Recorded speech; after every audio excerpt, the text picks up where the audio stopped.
J-Lo Gay. That's my song right there. Look, want all you guys to put a 1 in the chat. The brother's already in here. We about to chop it up, do some grown man talking.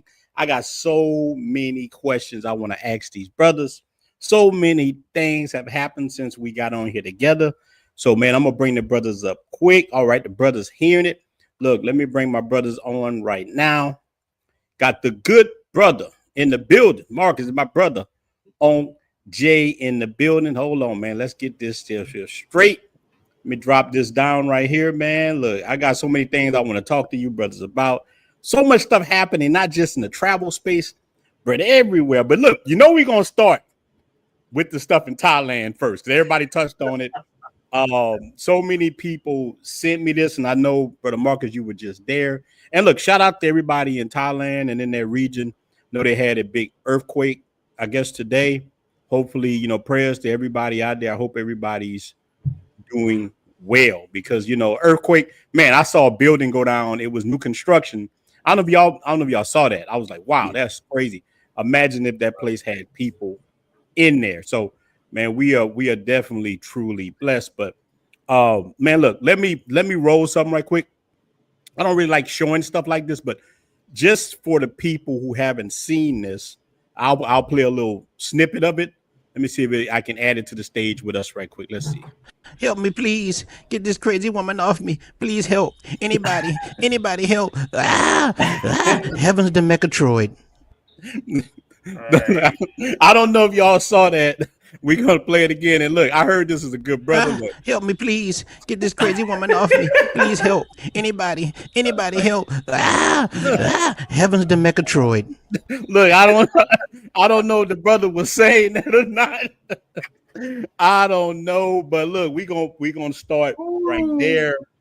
The brothers, Heavens to Megatron. Look, shout out to that guy, man.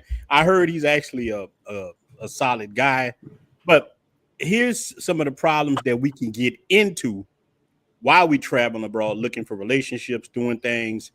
You can meet the wrong person, whether you're on Trickeration Nation. Dude, y'all don't know how many brothers have called me at 12 a.m. and say, hey, man, this woman don't want to leave my spot. What I'm supposed to do? I mean, it done happened to me. Look, either a woman don't want to leave the spot or somebody them tricked them with the underage trick. I don't know if y'all guys know about this, where they meet the wrong person, then the chick comes to the room. The next thing she say, well, I'm underage. You need to pay me this amount of money. We gonna call the police. Yeah, it's a scam. So let's start with the situation in Thailand. But Mark, you were there. But first, introduce yourself. Put your channel out there. Then we're gonna get into Thailand. Put yourself out there, man. Let the brothers know who you are. Well, first, shout out to you, Brother Ronin. Shout out to Unc Jay. Shout out to everybody in the chat, man. I appreciate y'all having me on. Marcus A. Brown, the YouTube channel is the MAB Experience. Also got a secondary channel called Red Pill Sailor. That's covering more like military vlogging. But prior to that, prior to the whole Navy thing, I wanted to do travel vlogs. So a lot of my old content, you see, I was doing videos in Dominican Republic, Dubai, Kenya, to name a few. And I just came back from Thailand. So, you know, prayers to the people out of Thailand, by the way. Yes. Prayers to the people. Yeah, we're gonna drop the link a little bit later. I just want to chop it up with the brothers first. So how was your experience in Thailand, man? You look like you was having a good time. Yeah, I had a good time, man. You know, I keep making the same mistakes. I don't make a long enough trip. I just want to get a feel for a place. So I was out there for 10, almost 11 days. It's beautiful, man. It's beautiful. It definitely has its own vibe. You know me, I'm a little biased because the DR is like my second home. But I definitely see why people zoom to Thailand. Shout out to Richie Mack. Yeah, shout out to Richie Mack. Shout out to that brother. Yeah. So give us your first day in Thailand. How did you feel? And I don't know I don't know if that was your first trip or not. It was my first trip after deployment. So I'm still on terminal leave or vacation from that. But it was my first Southeast Asian country. It was my first time in Thailand. And it just made me have a greater appreciation for the bros. So my first night or morning, I should say, I checked into the Airbnb, walked around. I went to the big Buddha, not the big one in Pattaya, but the golden one, the one that's real gold. And that's in Bangkok. So I did my touristy thing, you know, got something to eat. But later that night, I was looking for the brothers. And I ended up kicking it with some cool African brothers. They was cool. Okay. But that was like one of the main focuses I had, like where the bros at, where the American brothers. And I didn't come across them till like later, a few days later. Then I spent some days in Bangkok, then went to Pattaya to meet up with Aaron Ferris. Yeah. So he kind of really showed me the way, yeah. Mm-hmm. Shout out to that brother. I don't know. I can't stress this enough how important this network is. This community does wonders. It not only does it bring brothers together, but it creates like a sense of community and a sense of safety. Because I'm telling you, like, I could go anywhere and party with anybody, but that was the main thing I was trying to figure out when I got to Thailand. I'm like, wherever I'm at, it's tourists, it's very safe, it's very okay. I don't want to say cheap, but you could definitely stretch your dollar there. So I don't have any complaints about Thailand. I love Thailand, but I was like, where the bros at? And yeah. During the time I was there, Pattaya was where it was at. Okay, that's where the brothers at. So yes, we got to ask how the ladies treated you out there. We got to do that just for the brothers. So I had good treatment. I mean, I was on my best behavior. I told BNC I ain't trying to get in trouble with my buddies in the DR. So you know, I'm gonna be there in a few weeks. Okay. But I just kind of mingled, hung around the bars and stuff. They was good. I ain't had no incident like what the brother had that went viral. I'm sorry to hear and see that. But Yeah. it's a vibe out there. They definitely have their own culture, their own sense of humor. They got the sassiness. I wouldn't say it's the same as the Latinas, but like they you can find whatever you're looking for. If you're looking for the proper good chicks, you're looking for the freelancers. That's what we would call mangoes. Mm-hmm. Or if you're just looking for like just cool chicks that like to hang out and talk crap with you, like it's a good vibe. Yeah, I heard it's very safe out there. That's the number one. So if it's like that, but how do they feel about you walking around with a camera? I didn't do it as much. I saw a lot of influencers out there, so it's very influencer friendly. I saw like a bunch of Asian dudes filming on the beach and the malls. They don't seem to be as standoffish as some of the spots that they say we blew up the spot. Yeah, I mean, it's like anywhere else though. As long as you're not just showing people that didn't give you permission. If somebody don't want to be on camera, they'll just do this or get out the frame or whatnot. But no one's snatching phones or none of that. Nobody, you ain't got to worry about. I saw a brother. Well, I saw like a guy with the whole shoulder piece and looked like they were shooting movies and music videos out there. Man, he walking around like Megatron with the whole thing. Yeah. So I mean, if you're in the right place with the right people, it's not a big deal. So you hooked up with BMT in Pontiac? Yeah. Okay. Yeah, shout out to Aaron Ferris. Yeah, man. I'm definitely gonna make my way out there. With me, and I want to touch on the incident that kind of happened too. But with me, I got like places I want to go as like a YouTuber, and I got places I want to go as just a dude. Like, let me give you an example. I'm gonna give you an example how I say it nicely. Like in Africa, as a YouTuber, I wouldn't mind going to like Ghana to see stuff. But as a man, I want to go to Cape Verde. You know what I'm saying? Like, it's the same thing. Like with as a man, I want to go to Kenya and Ethiopia. But as a YouTuber, I'll go to South Africa or Tanzania. You get what I'm saying? Like there was. I'm familiar with Tanzania. The other places you might have to put me on game, like kind of either here or behind the scenes. But I get it. I mean, when you say as a man, I'm thinking a werewolf. That's what I'm talking about. Yeah, I'm talking about as a man. Ain't no wrong with that, brother. Yeah. Ain't no wrong with that. As a man, I want to go to Cape Verde, but as a YouTuber, I want to go to Ghana. Look, I need to be taking notes. I need to put these places on my list. Yeah, man, but Cape Verde, I've heard a lot of good things, and somebody told me Trump put it on the list, but I don't know. We're going to get into that a little bit too. So let's touch it before we move on Jay, because I want to see what Jay thinks about this stuff. Let's just touch on the thing with Thailand, with the brother and the incident. Look, let's play it again for the brothers that just got in. I'm gonna play it again. Let's see. Let's go again right here for the brothers just got in. Please get this crazy woman off me. Please help. Anybody help. Heaven's the Mechatroid. Look, man. Shout out to our brothers. Look, man. I just played that for the brothers that didn't see it. So, Brother Marcus, what happened? That voiceover crazy. Man, that's diabolical. So look, brother. Look, shout out to that brother. I don't know him. I don't know that brother. Look, man, but shout out to that brother. Brother Marcus, what do you think about this situation, and how can we stay safe, whether you're in America, DR, Thailand, Brazil, because it can happen to you anywhere. Right, exactly. That's what I've been saying so far. I don't have all the information on it, so like I know. Of course, Worldside Hip Hop, that's like a big drama website. And that was like one of the first links that a lot of people sent to me. Yeah. It was like accusations that the young lady was a lady boy, but it turns out it wasn't. It's just, hey, them Thai chicks are strong. Like BMT got a story about me getting picked up. It was a chick that, and she was a baddie. She was a baddie, but I was feeling some type of way because she was my size, picked me up and ran me in the bar. They got that, they got a different type of strength. But as far as this this incident, like you said, that can happen anywhere. Brothers just need to be careful. And I don't really know the details of where he was at or how that transpired. I mean, my main takeaways from that was whatever their agreement was, like try to confirm and stick to that agreement. And on top of that, you know, we've been places with security present. That probably would have helped to mitigate that.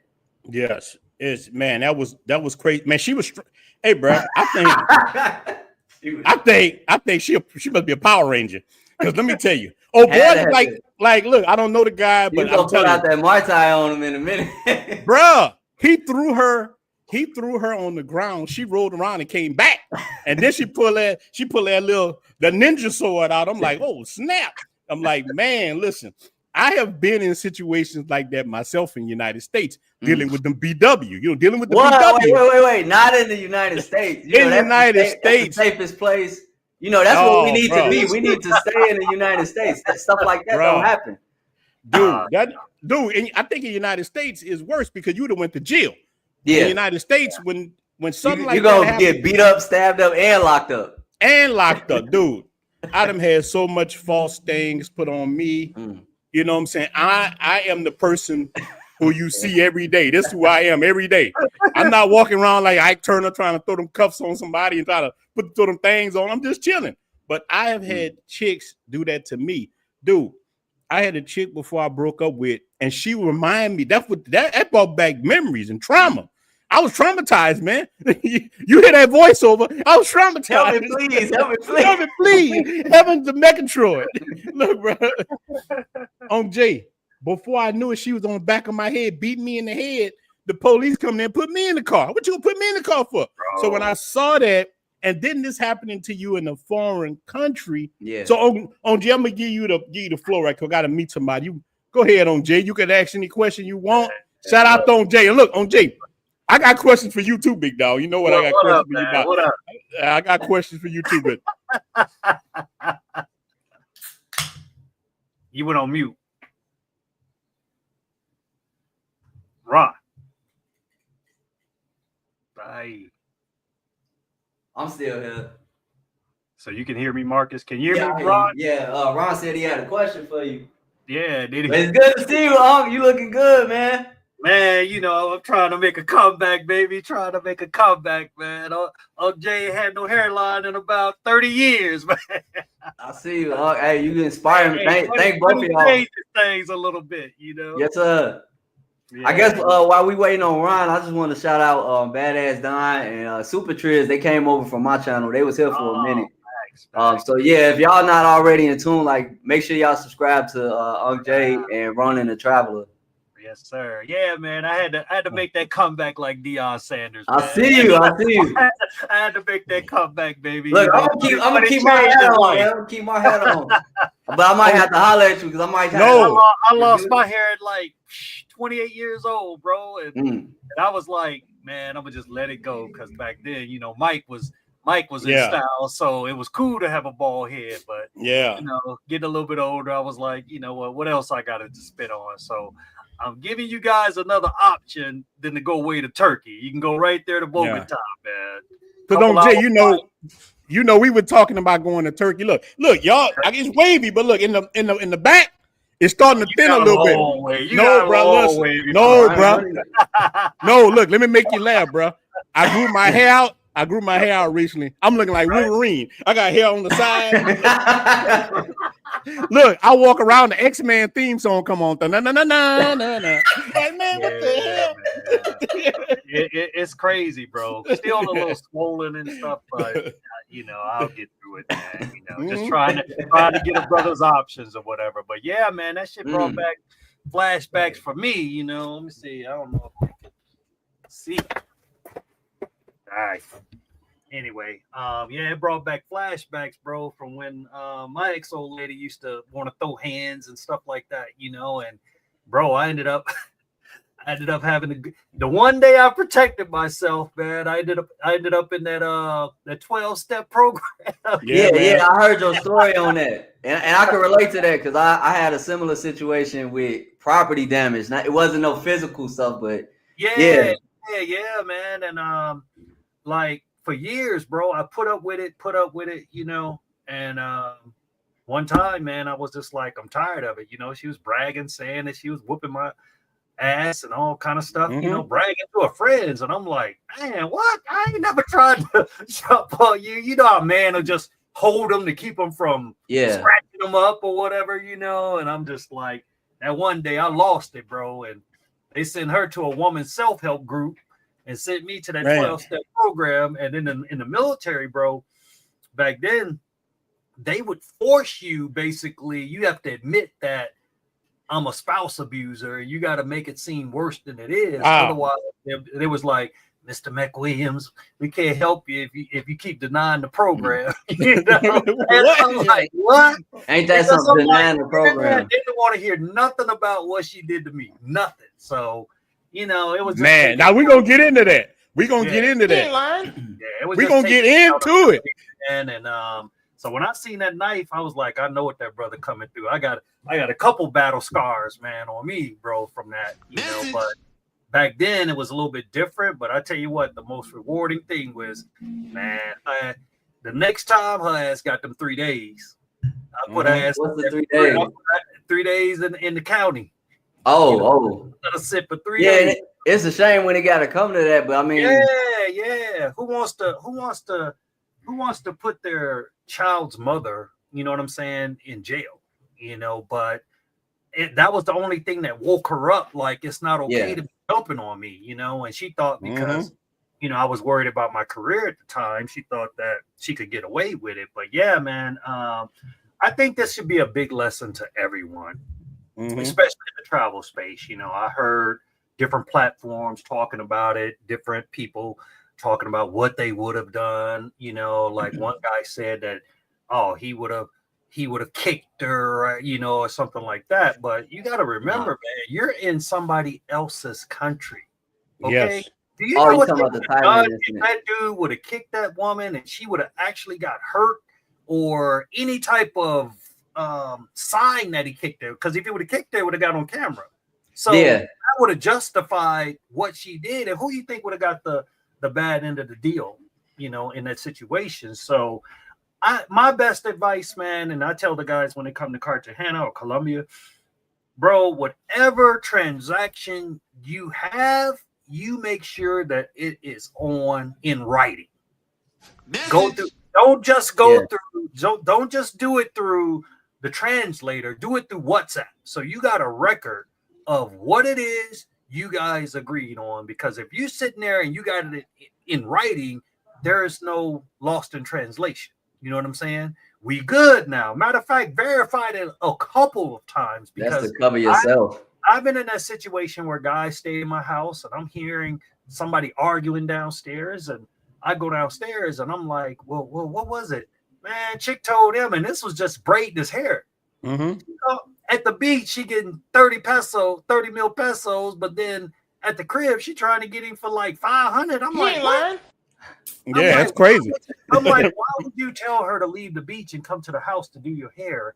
I'm like, oh my God. And so I talked to her a little bit. I was like, look, I live here. I know what the rate is going out there. How about we settle for 50 mil or whatever? And she took it and kept it moving. But some of them, they will try you. They will try you, man. And look, I'm gonna play this again for the guys. So we got 115 in here, man. Make sure you hit the like. Make sure that you subscribe to the brothers' channels, man. I appreciate all you guys. But we're gonna play this again for the brothers that you know, the brothers that been under a rock that haven't seen it.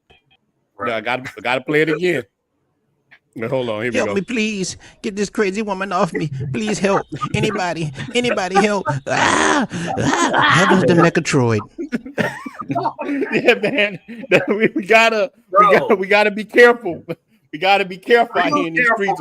I mean, look, I don't condone putting your hands on a woman. I mean, I get it, he had to defend himself, but just being honest, if he would have kicked her, no, she would have went Super Saiyan on him. Like, I don't think a kick would have. No, she wasn't stopping.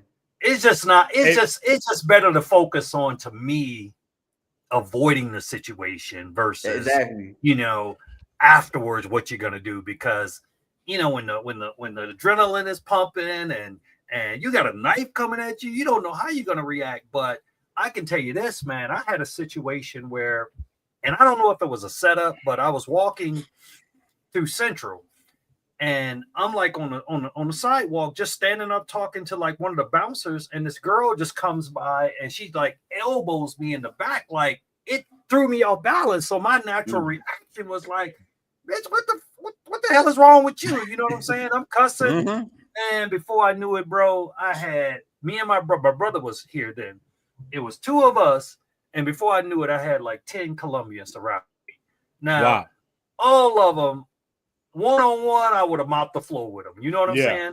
But collectively, what really made me think was I had just seen a video of where this Colombian dude, he was fighting some other Colombian dudes, and the dude just took a knife out and hit him in the jugular, and he was dead. Snap, man, that's crazy. He died right there on the spot, bro. So I know these dudes be packing knives or whatever. So, you know, I had to calm the situation down. Like, bro, she hit me. Like, he was like, you peed on our women and this and that or whatever, you know. And they started surrounding or whatever. And then, you know, I had my Colombian soccer gear on or whatever. I was like, look, man, I give to the soccer teams. I love Colombia, blah, blah, blah. Yeah. I got workers, blah, blah, blah. And so I de-escalated the situation.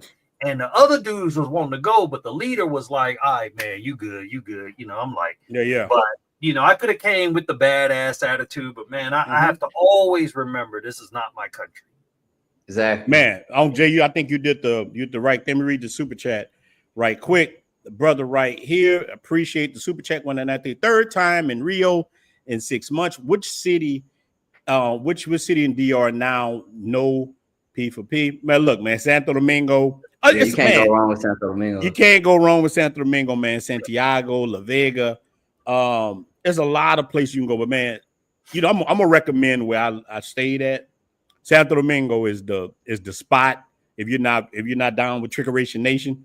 You know what I'm saying? You want to now look, you still can fall victim to Trickeration Nation. Semi-pro. And this chick, you know, she might work at the supermercado and sell, and she be, you know, selling that stuff on the weekend. You won't know. Next thing you know, you walking around holding hands with everybody looking at you, and you like, hey man, I got me a good one right here, man. Yeah, man, she good. She work at Foot Locker. Yeah, brother, you know, I'm like, yeah. Where is that? You know, I got to play it. Where is that? That brother's starving. Yeah, look. Yeah, look, here we go. That brother's starving. Yes, sir. Yeah, that brother's starving. You know, you meet that brother right now, Jay. That brother who telling you, you know. And look, I understand because brothers do be starving in the United States, and we gonna touch into that. But yeah, brother, definitely. I was go to Santo Domingo, but look. With Sosua, and we gonna get into the DR later, but Sosua has this place, man. Like I met some guys last night. I went to the grocery store. I ran into it was 8 brothers together, and when I tell you these ninjas were the happiest dudes I saw, I'm talking about they were like the Teenage Mutant Ninja Turtles. Them cats were happy. They were so happy. Hey, Ronin, man, I watch your channel. They were so happy. I'm loving Sosua. I'm like, dude, like I work at the post office, and I already know where they was coming from. Women in the United States, they probably wasn't checking for none of these cats. They over here dealing with these women, fine, nice hair on their back. Brothers feel good with that. All I told the dude was like I told my brother Avery. Shout out to brother Avery. I said, listen, Avery, enjoy the ride. Enjoy the ride. Bro, she ain't like that, man. Yeah, but just enjoy the ride. Enjoy the ride. Look, she might be the best woman in the world. She might. Right. But I'm telling you, just to enjoy the ride while you have it, whether it lasts, look, whether it's 10 days, 10 hours, it could be 10 years. I don't know. Just enjoy the ride. And you just don't go to sleep. Got another super chat right here. Want to give a shout out. Okay. Hey. Big Bro Dre. Oh man, shout out to the brother, man. Yeah, man. Yeah, he I watch him on YouTube also. I haven't linked up with him yet, but he say good to meet you last week, Ronin. Salute to you. Red Pill Sailor. Man, I appreciate that. Look, yeah, Big Bro Dre, that's a good brother. Yeah, I now remember, man. Look, I meet so many cats, bro. Like, look, you know what's weird? And I know y'all don't experience this. When you do YouTube, man, we got 148 in the building. Make sure you hit the like. Make sure that you subscribe to everybody. And I want y'all to drop y'all channels again in the link. I know Jay's showing it, but Mark, yeah, you showing it too. Good, man. Make sure you guys subscribe to the brother's channel. Here's the weird thing, man, when you do YouTube.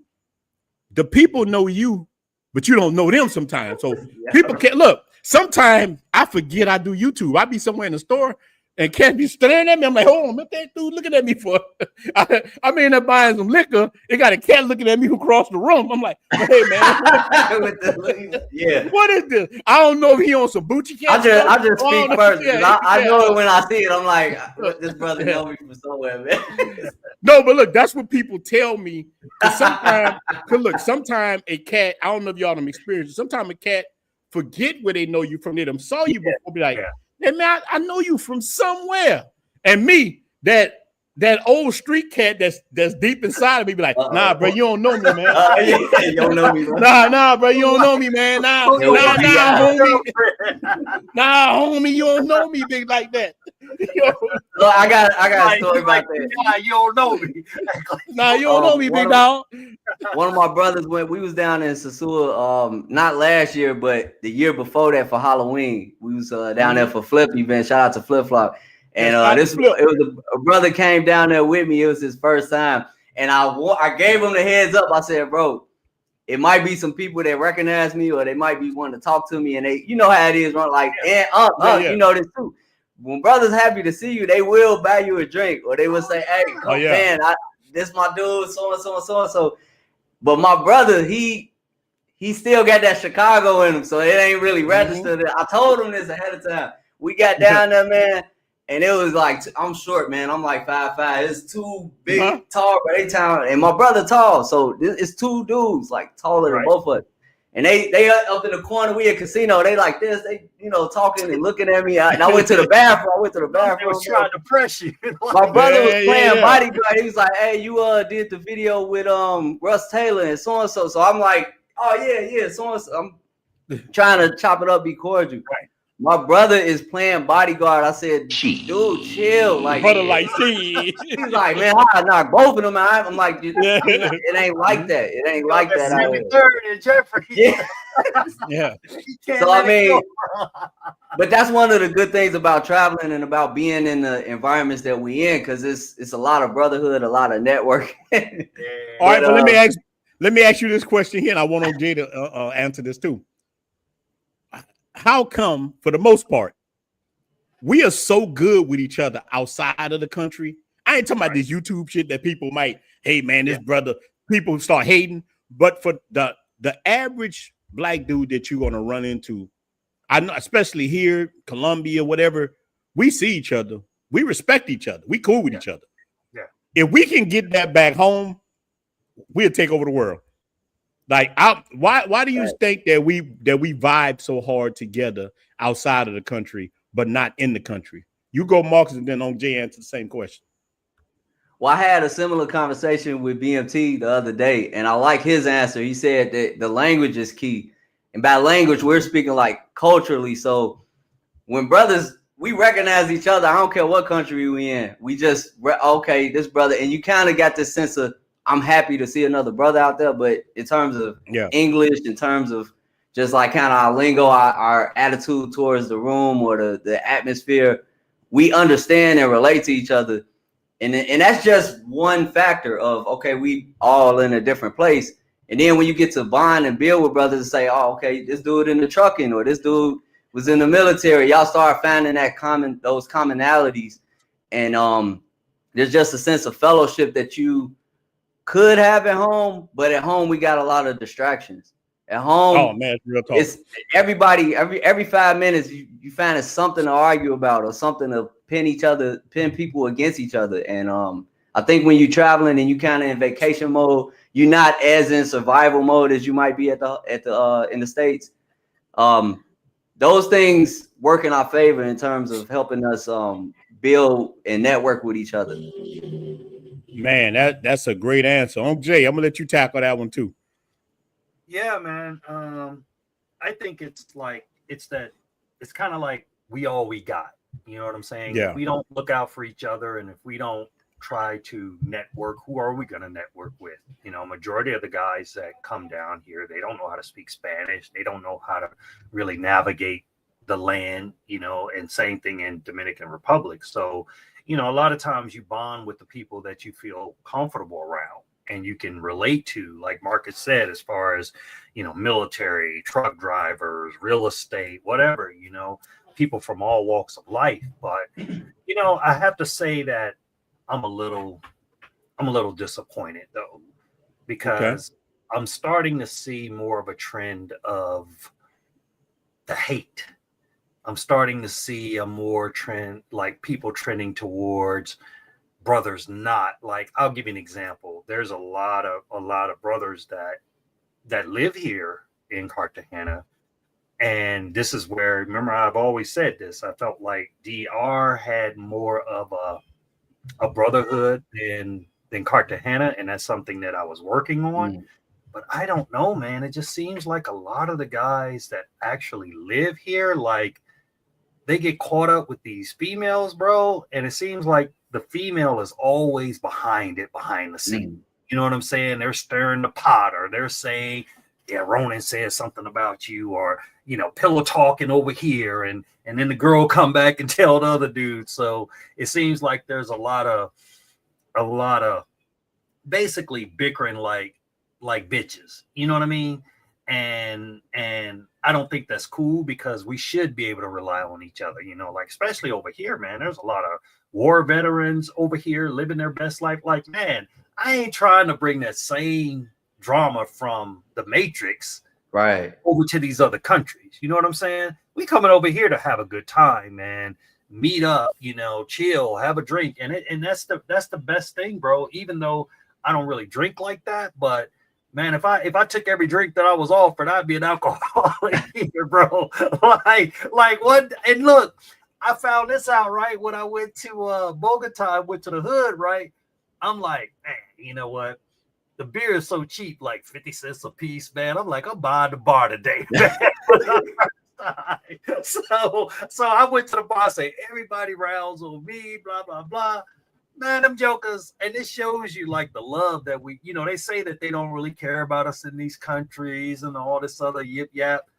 But, bro, like, within an hour, I had 15 beers on my table where people sent them back or whatever. And these people are poor, you know what I'm saying? But they just appreciate me trying to blend into their world, man. And it was probably one of the most rewarding things, you know. So I say, man, that's why I like how you do it, Marcus. I heard you say this on BMT.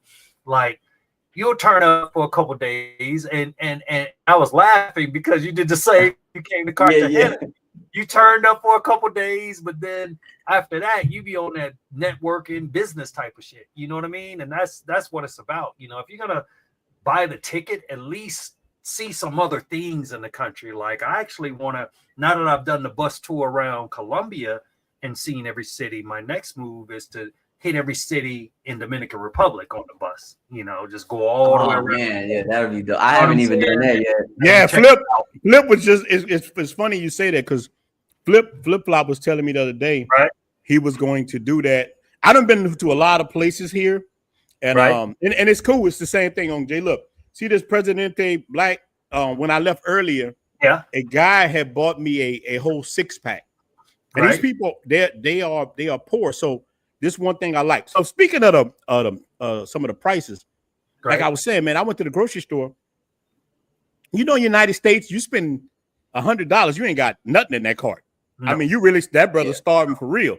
Here, I spent $85 last night, and I'm talking about I bought stuff to clean the house, all this stuff, food, meat. I spent $85 and bought all kind of stuff. Up, bro. Yeah, I'm feeling like I'm rich, man. Like, it's ridiculous. Yeah, you know, bro, it's like I get so frustrated, Ronin. Sometimes I'll see a woman, and she'll be in the front with a bunch of kids, man, and she's struggling to find like a couple pesos to pay for what she got. I'll be like, man, I got it. Just go. Yeah. Get your ass. I got it. I'm like, get out of here, man. This is $1, bro. But we take it for granted what $1 means to them versus what it means to us. But you know, like I said, man, those all the fellas out in the tribal community, man, we got to do it. We're all we got, you know. Like, one of the things that kind of ticks me off a little bit is just like, okay, you know, if you got,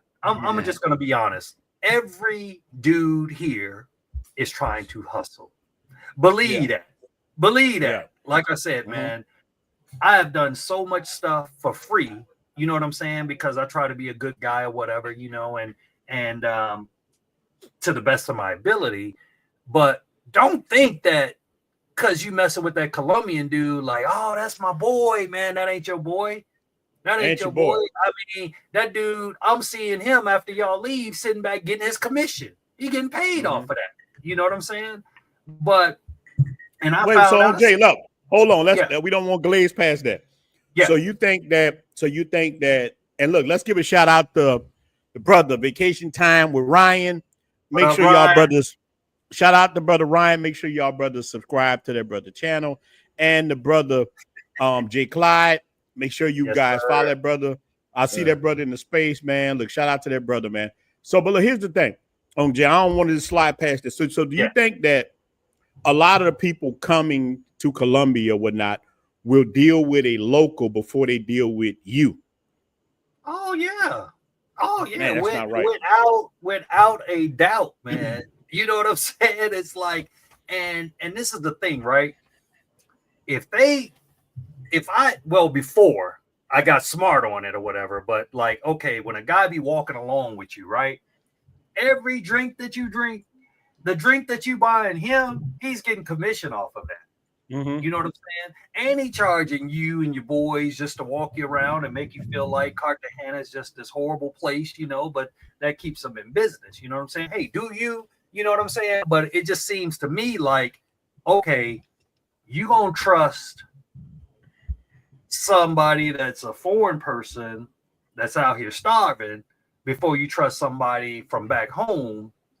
You know what I mean? I kind of wonder about that. You know what I mean? All right, but let me ask you this too. I don't want to stop. I want to push back on. I want to push back on something you're saying. This is not from me, but I've heard men say this, and brother Marcus can chime in on this too. That I've heard people, and look, shout out to my brother Bobby in the building. Appreciate this brother. Long term, Bobby's a solid guy. Look, I've heard many people in this space say that expats and Americans will get you also. Maybe it's faster than some of the locals. So I can't speak for Cartagena. Right. So I want you to chime in on that. And I want brother Marcus to also hit on that to see if he heard the same thing. That sometimes, and I'm saying expat, he's not really a black guy. It could be a white guy, anybody. Right. So what do you think about that? Well, you know, we can't deny that there are some bad apples. You know what I'm saying? But my thing is this, right? I know I've given enough freebies to solidify myself as being a solid dude. I know plenty of people, including Marcus, have stayed at my crib. You know what I'm saying? And I feel like in this game, man, your reputation is all you got. You know what I'm saying? All it takes is one person to say you screwed them over, and that's it. You know what I'm saying? If that school don't get built, that reflects on me. Man, don't do my boy like that, man. I meant Airbnb. I meant Airbnb. I didn't mean school. I meant Airbnb. Black queens forever, snow bunnies never. I said don't black do that, man. Like snow that. bunnies never. I said black queens forever, snow bunnies. Shout out to Umar Johnson. Shout out, man. I meant Airbnb. Whatever. Yeah, don't do my boy like. But you know what? Real talk, man. It's like at least give some of the brothers a chance. You know what I'm saying? Like when I went to DR, I literally ate at Flips every day. Yeah, support that brother. You know, I went to his event or whatever. You know what I'm saying? Because I'm sorry, but I'm supporting my people before somebody else. You know what I'm saying? I'm a trust because there has been instances where you thought you had somebody trustworthy, and they taking you up in the mountain, and you get your iPad or your Mac robbed from you, your camera equipment, everything. I ain't about to let nothing like that happen to none of my guys. That ain't gonna happen. You know what I'm saying? Oh, Jay, remember that guy that came to Colombia and I remember he was fighting and flipping. The dude that was in the hospital, and he said this was somebody that he supposedly. Oh, okay, yeah, I heard that story. He supposedly trusted. You know what I'm saying? So you have to really be careful. But a lot of times, man, I'm gonna be honest, bro. We bring that crab in a bucket mentality overseas. Not everybody, some of them, because man, some of the guys in the space are just, I mean, just I consider them like my brothers. You know what I mean? But some of them bring that attitude, like I ain't gonna help nobody else get to a certain level. You know what I'm saying? But they'll say something like, "Well, man, I know he doing an upcharge on them apartments. What landlord wouldn't put an upcharge over what he got it for?" That's business 101. You know what I'm saying? But I can tell you this: if you rent from them, they gonna charge you 3 months deposit, 4 months sometimes. Exactly. They will lock your stuff in there. You won't if you even take it out of a suitcase. Then where you going? Where you going? I bullshit not, man. I had an apartment, and they said that, and this was back in my in my real werewolf days when I first got here. I was going a little crazy. It was like he's bringing 304s. That part too. And this is a family establishment or whatever. Then I would smoke cigars on my balcony. He's out there smoking weed and this, and they just started lying, try to get me out. I told my landlord, I was like, there's no way that I can stay here being treated like this. I'm being discriminated against, because they didn't like me, because most of them I had more money than them, and they didn't really like that. I'm like, I'm single. I can have whoever the hell I want to have in my apartment. Who are you to say who's a working girl, who's not a working girl? And so one day I showed him a picture. I was like, is this the person you guys talking about? Yeah. That was one of the people that was brought to my attention. I said, you know what? She's a freaking lawyer. Is this the girl you're talking about? Oh, she's a doctor right down the street. What the hell are you talking about? You cannot stereotype people and say that they do this or they do that. Now, it was a few of them slipped in between those, but neither here nor there. Nobody has the right to tell somebody who they can have in their apartment as a grown man, as long as right. or any type of ruckus. So I'm trying to give the brothers other options out away from the tourist stuff, where you can get the spot instead of $1,600 a month, you can get it for $650 a month. You know what I'm saying? And I got a couple brothers that live out here. Matter of fact, shout out to Miguel. He moved here tomorrow. Miguel, that brother retiring. That brother, shout out to Miguel. Brother retired. Salute to that brother. My boy gonna be staying like a couple apartments down from me in the same complex. So we're gonna be doing some big things. But all I'm saying is that whether it comes down to a boat, I guarantee you, nobody is going to get you a better deal than I'm gonna get you. I'm gonna fight for you guys, because I believe in. Hold on one second. I believe in this, right? You get a little bit from each person, not trying to knock one person across the head. You know what I mean? Yeah. But if you do a little bit, they'll always come back and they'll tell 20 other people. But if you try to get over on one person, I had to talk to one of the dudes in my group, because a guy was complaining, saying, "Oh man, I asked him to get a what do you call it? A mansion." And the dude, I guess he told him like $2,500 a night, and the dude went, cross-referenced it with Airbnb, and the same spot was like $500 a night. And I was like, bro, you can't be doing that. If you're gonna do that, don't do that under my name. That ain't that, I don't roll like that. You know what I mean? Because now shout out Lee. Lisa, you got OJ, you got him grilled up. OJ got him grilled up. Hey man, look, Lee called me up, right? And he was like, "Oh man, they trying to bust my head in the United States." Yeah. And I sent him to my dentist. I didn't get nothing. The only thing the dentist gives me, she give me free cleanings. Yeah. Or and because she's small, but I'd rather give you guys a deal. I don't need your money. You know what I'm saying? But I'd rather hook the brothers up and build that networking up in that pipeline, rather than trying to get every little person. But like I say, Lee's. But on Jay, it's all about risk. Like, look, it's about risk. So apartments is a bigger risk. So what's wrong with you getting a little bit off? So let's say, look, I don't know what's wrong. Need an apartment. I don't have a problem with. Look, I worked in property management. I own a lot of houses and stuff myself. I own apartments.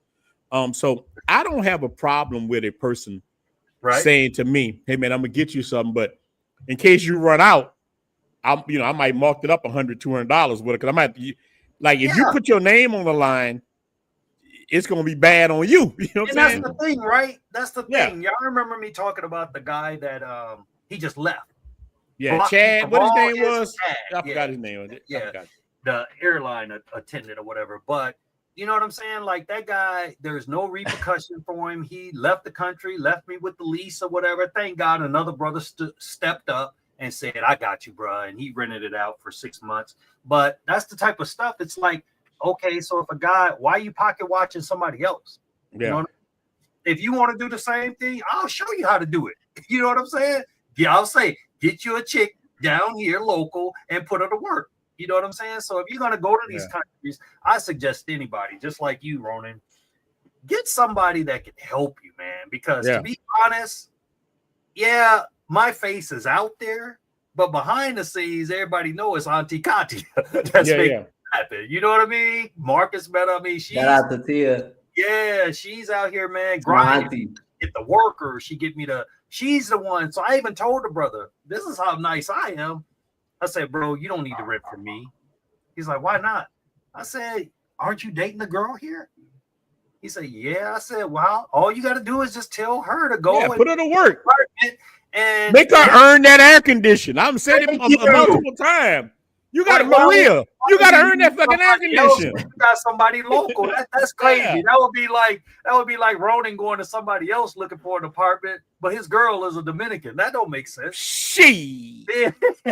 So that's why you got the cheap house in the barrio. Yeah, exactly. I would have never found no place like this. Man, I stack so much money. I'd be like Scrooge McDuck diving and shit. Let me tell you something.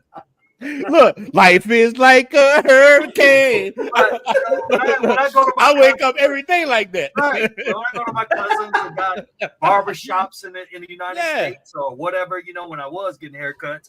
You about to start again? Give me the hookup. Give me the hookup. Give me the hookup. I'm like, that's your business. You know what I'm saying? I'm here to support your business, you know, but you know, we got some people, man. It's like man, that Colombian ice is colder than yours, man. Yeah, man, that's crazy, man. That's crazy. That ice is colder, Ronin. It's the ice colder. So, Marcus, man, you heard what the brother was talking about. Why you think we go to these countries sometime and we think that the local is a better, go look out for you better? And look, it's twofold. Do you think the local looks out for you better? And do you think that the expats are trying to come up on you even more? Man, I gotta kind of go back to some things Jay spoke on. All right, go ahead. Man, and it's not a bad thing. I appreciate you for this, but you kind of took the wind out of my last answer because I wanted to speak to like when you traveling to different countries, you're not breaking the bank. Hopefully, you're not as much as you would in the States. You're not dealing with the drama, the fighting, the issues we got at home in terms of like the way we're viewed, the way Black people in particular are viewed. Like, I'm somewhere on the beach enjoying myself. Beautiful women everywhere, beautiful weather. Got my cerveza. Like, what are we arguing? What are we fighting about? That's usually my mentality. But I'm sorry to hear that, you know, not everyone thinks like that. Some people bring that, that matrix mentality wherever they go. So we do have to maintain some situational awareness. But, I mean, just kind of to wrap up what you spoke on, be mindful, be watchful of the brothers you're around, especially even with the locals. Like if the vibes is off, I ain't going to disrespect you. I ain't going to start no beef with you. I'm just going to say, all right, brother. All right, sis, like, I'm out. Hey, you enjoy yourself. I'm going to be over here. And I think me and Unc kind of move the same way. We just get a feel for people. And if the vibe ain't right, we just keep it moving. As far as the locals trying to finesse you or even the expats, I see this everywhere. If they know that if it's your first time somewhere and you just walking around announcing that, it's my first time here, so-and-so, that's like a green light. It's open season on the first time all the time. Yeah. But any type of hustle, whether they're an expat or a local, if you balling out of control, because I've seen brothers doing that, they just want to, lead with their wallet. That is open season on the people that's leading with their wallet. So I don't do the jewelry. I don't do the I ain't gonna say I never bought out the bar before, but it ain't like an every night thing for me. But it's different buying out the bar Yeah. overseas versus And it's different when you with your people. You with people that know you. They know you a person that it's not like they last time seeing you. You know what I'm saying? Like even when I go back and forth to the DR, I'm hanging with some of the same people. So it's not like I'm just going somewhere I don't know anybody or I don't know where I'm at. Like those are usually the people that put themselves in a situation to get hustled. And the hustlers are definitely out there. I ain't mad at them. You just gotta be careful. Man, let me tell you something. But brother Marcus, wait, hold on, Jay. I'm gonna tell him because this ties into what he just said. I saw a TikTok today. Somebody sent me, and it was in Africa somewhere, and it was a local, and he was trying to explain to Americans, it's not just you; they'll do the stuff too. right. So he went in there. He asked for a drink, but he spoke English. And the guy was trying to charge like 5 times the cost. Got you. And then he spoke. And then he spoke the local language. The man like, oh, I'm sorry. And this. So he's right. And this kind of ties into what Jay was saying too about having a woman who has your back. Same thing with mine and anybody. They're poppy. No. Even when let me tell you, it can be 200 pesos. That's not even a lot of money here. 200 pesos is small. I could want to give somebody an extra 200 pesos. She say, Papi, no.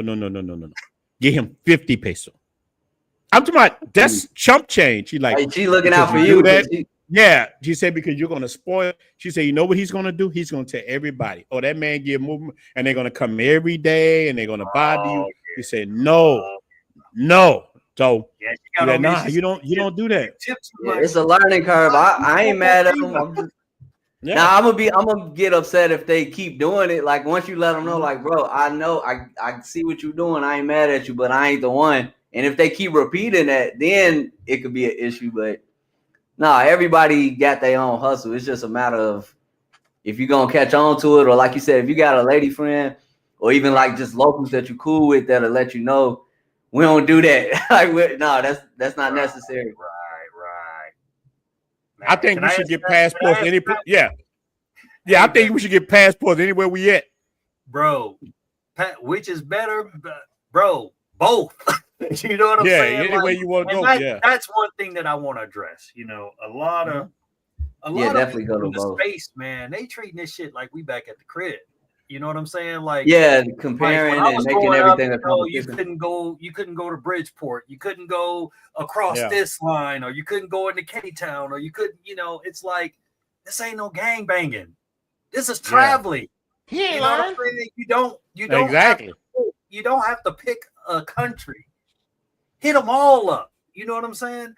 But some of us in the space, we feel like we out here gang banging. Like, oh, if you rep Colombia, you can't rep DR. Or you can't rep D. If you go to Sosua, you can't come to Colombia. How about go to all of them? We don't own none of these countries, and some guys out here acting like we was born and raised in these places. You know what I'm saying? But Jay, it remind me. Well, what I told you before, and I said this on video. Black people have Highlander syndrome. Y'all watch the show Highlander? It can only be one. I don't care. Like, watch Highlander. Look, it was these immortal guys, right? Instead of them working together, they would fight and made them live longer. So same thing with his Mike Epps, Kevin Hart, right? Whatever, Cat Williams. It only can be one man on the top of our community all the time, and it's not right. Like I tell people, like you just say, go to all. Like remember that old parable? Like they had the 2 men running or whatever with the cows. Right. Let's go down there and F them all. You know what I mean? That's how I look at it. F them all. We rich. I'm gonna go all over. Yeah, I'm rich, Nick. We may be doing a show one time, all 3 of us from Cuba, from wherever, you know. And I'm actually getting to the point to where I'm wanting to experience the off the beaten path spots. You know what I'm saying? And shine light on them. Like I know that was frustrating for you, Marcus, when you went all the way to Africa and it's like, man, you know, why this video hitting like the one in the car, but that's just how it is. But that's us to introduce the people to other things, and going back to the whole feeling safe and having your brother's back. So one of my guys, man, he called me up. Everybody knows Brad, my blind partner, right? Shout out to Brad. We just met last year. And we met 2 months before he came to my house over the phone because one of my friends I went to school with was like, hey, one of my friends, he wants to come to Columbia, blah, blah, blah, but he's visually impaired. I was like, man, send that brother on. You know what I'm saying?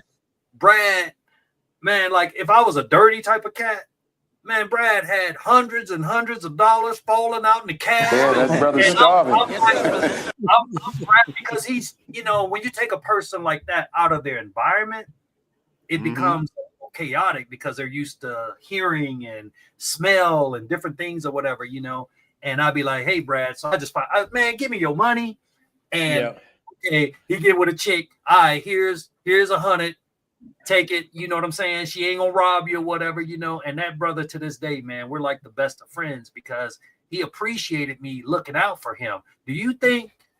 Let's be honest, and y'all can put a 1 or 2 in the chat. I already know. What if you think the Columbia would have kept that money, or it would have been bad? Yeah, it would have been bad. Or 2 if that Colombian probably would have had Brad in the room with a whole dude. And we're not saying this to bash the Columbia, so to speak, but it's like, yeah, if he's impaired in that way. Like, you know, but I mean, the reality of it is you got to be careful. The majority of the guys is taking guys around, and I'm not saying no particular like Dangers. He's a good guy as far as from what I've heard and me hanging around him or whatever. So I'm not saying this like every Colombian is like that, but I'd be willing to say that they would have at least slipped a couple hundred in their pocket. You know what I'm saying? I went to the currency exchange with him, exchanged his money and everything. So he don't even know how to count out pesos and stuff like that. But you know what? Like I say, he appreciated that, man. And that was like the most rewarding feeling for me, showing a brother like that had kind of gave up on life, man, and it rejuvenated him. You know what I'm saying? Then he was like, man, I would love to live down there, but nigga, I can't have you looking out for my blind ass all the time. I was like, well, what are brothers for? You know what I'm saying? But I said, I ain't gonna do that. I'm gonna hire some Colombian chick, and she gonna be wiping your ass. Oh man, that'd be the life, right? I'm gonna get you a trustworthy assistant now, and I'll check on you every once in a while or whatever. But you gonna be good or whatever. And I just don't like depending on people or whatever. I said, man, look, in life, you always gonna have to need somebody. People that walk around and say they don't need anybody, they're wrong, man. You know what I'm saying? Like Ron, you know what I'm saying? Ron took me under his wing and got me into the YouTube game and always encouraging me. And he a lot of us brothers he brought in, you know what I'm saying? This show you how things come full circle. You know, for a lot of you guys that don't really know Mark, he may look young, but he's a pioneer. He's been doing it. I just left the 30s club. Ronin, you know what I'm saying? Like I'm sitting at home with Big Shirley eating Cheetos, bad, fat, you know, miserable, and he like flying and bringing the thought juice to DR.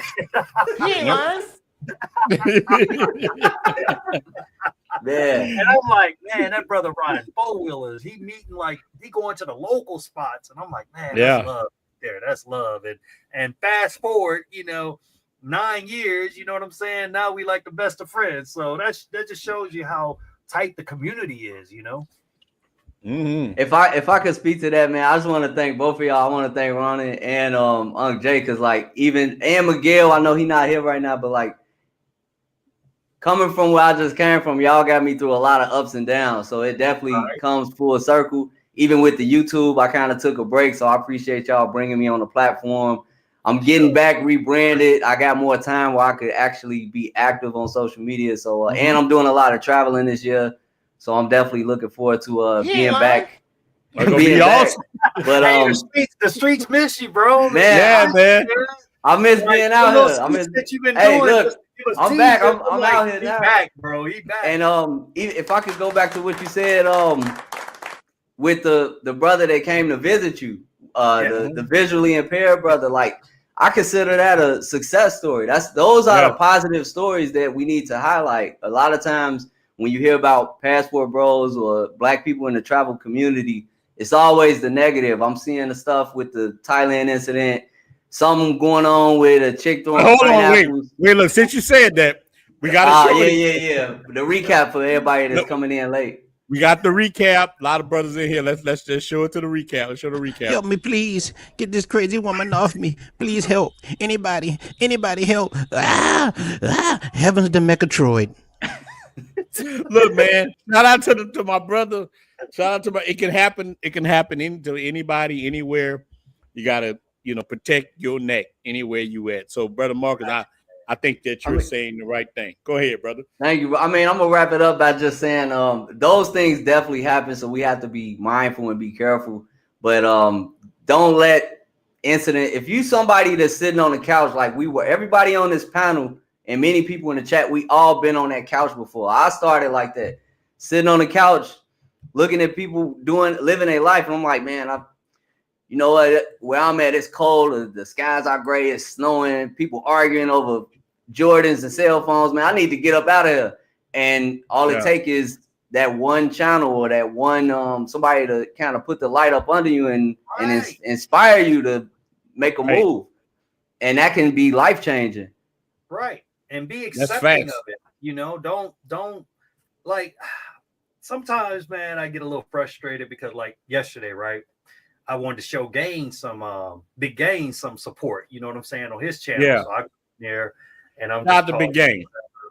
And it was these guys up in the chat or whatever, bro. It was like 3 of them, man. And like, this old Negro with the beard, you ain't got number some 304s. Your girl ain't number the whore and this and that. And I'm just like, wow, bro. Like, you scared and timid. I was like, yeah, I was scared and timid when I was volunteering for the bullets to be flying over my head. Yeah, you're a military guy, both of y'all.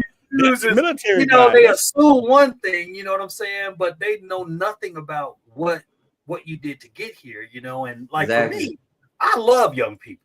You know what I'm saying? Like, even though Marcus is 15 years younger than me, it's like, man, we get along like as if we were like closer to the same age or whatever, because his mentality is like, he like learning from the OGs or whatever, you know? So much respect to the OGs.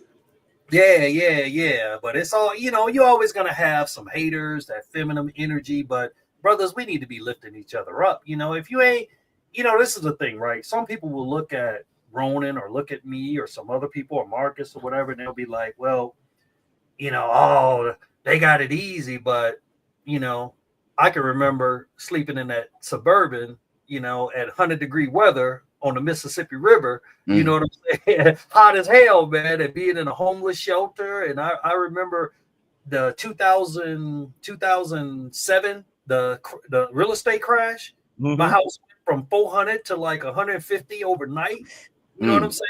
My interest rate went from 5.5 to like 8.25 or something like that, bro. That was terrible, man. And have to rebuild from that. You know what I'm saying? And then getting sick and getting MS and trying to make the best of that and putting on my best face. Some days, man, it's hard for me to even get out of bed. So be careful, like who you hate on. You know what I'm saying? Right. Congratulate them where they're at. You know what I'm saying? Like Marcus, you gave up a whole year of your life. You know what I'm saying? Yeah. My last. He was like, I'm gone. You went on deployment, so I was kind of laughing because Marcus went on this rant about who, basically. I ain't hear from none of y'all. I ain't hear from nobody. Before, you know what I'm saying? Don't be checking now. But the thing about it is, like, him and I got so close just on one visit. I was emailing him and everything, checking on him while he was on deployment or whatever, because I've been there. I know what it's like being far away from home. You ain't got no friends. And on Jay, let me give you flowers. You're a guy like that. On Jay will, I'm gonna tell this. I'm gonna be honest with people. On Jay is a guy, from knowing you personally. On Jay will reach out to you. He will. He be like, he'll hear from you in a little while. Even Ronin, when they'll be like, man, where you been, man? Just like Ronin called me this morning, like, you all right, man? You been kind of, like, I'm just trying to figure out what's the next move, man? Because Jay was on a bus. But that means we care about each other. That means that, listen, if you come across my mind, it's genuine. It's just like, I thought about you too. I'm like, man, look, I said, Miguel, what's up with OJ? Where OJ at? And brothers like, OJ OJ got his hair done. He say, man, I'm coming back newer than I'm ever. acting funny now, bro. He acting funny. Hey, give me a couple months to get my And weight brother got that back, soul bro. glow. Look, Brother got I've that been soul doing glow. 30 years, man. Look, you gonna be on the look. OJ gonna be looking like Daryl on that Coming to America with that curl. Yeah, OJ got that long Jerry curl on y'all. One day I might actually let y'all see a picture of me with my Jerry curl, man. Hanging down my back. He ain't lying. I ain't had man, it. that's I what ain't it had is. it soul glow, that natural soul glow like you. Yeah, man. Hey, you got that Man. Indian, what that Creole? You got a little Indian in there. Show up. No, you got it in your eyes, big dog. You got the eyes. Look, you can't get everything. You can't have everything. No. Look, bro. God got a sense of humor. He said, "OJ, we can't give you the eyes and the hair, big dog. We can't give you both of them. You can't get you can't get just like Marcus say. Look, so the Marcus say, hey, I'm a little shorter, but he got the game. You can't have everything. That's why I'm looking for the tall baby mama. Marcus Man, I'm be working on climbing it. trees, bro. He be like, hey, bro. That's how it works. Like we all gonna have something, and you go. But the thing about it, a lot of brothers don't discover what they have because sometimes it take a man, and we're gonna get into this. Take a man sometime to help guide you down the path. I think what on Jay, you just touched on something that made a lot of sense about a lot of the haters. A lot of men in our community. I'm talking about the whole travel community, mostly black dudes. Not all, but a lot of them. We got a lot of haters, man. Like, because a lot of us are raised by women, and when you see another guy, and I'm gonna get to the super chat, y'all. Appreciate the super chat. A lot of us hate so hard. Like, so people see me. I'm always trying to help people grow channels, do everything. I had a biological father and a stepdad. I had two dads. Can't tell you I had one. I had two. So it made me try to help men. I don't look at another man as competition. I believe in, like Andrew Carnegie, building a network of people and having I call it the pyramid. right. I might be up here for this project, but the pyramid switches.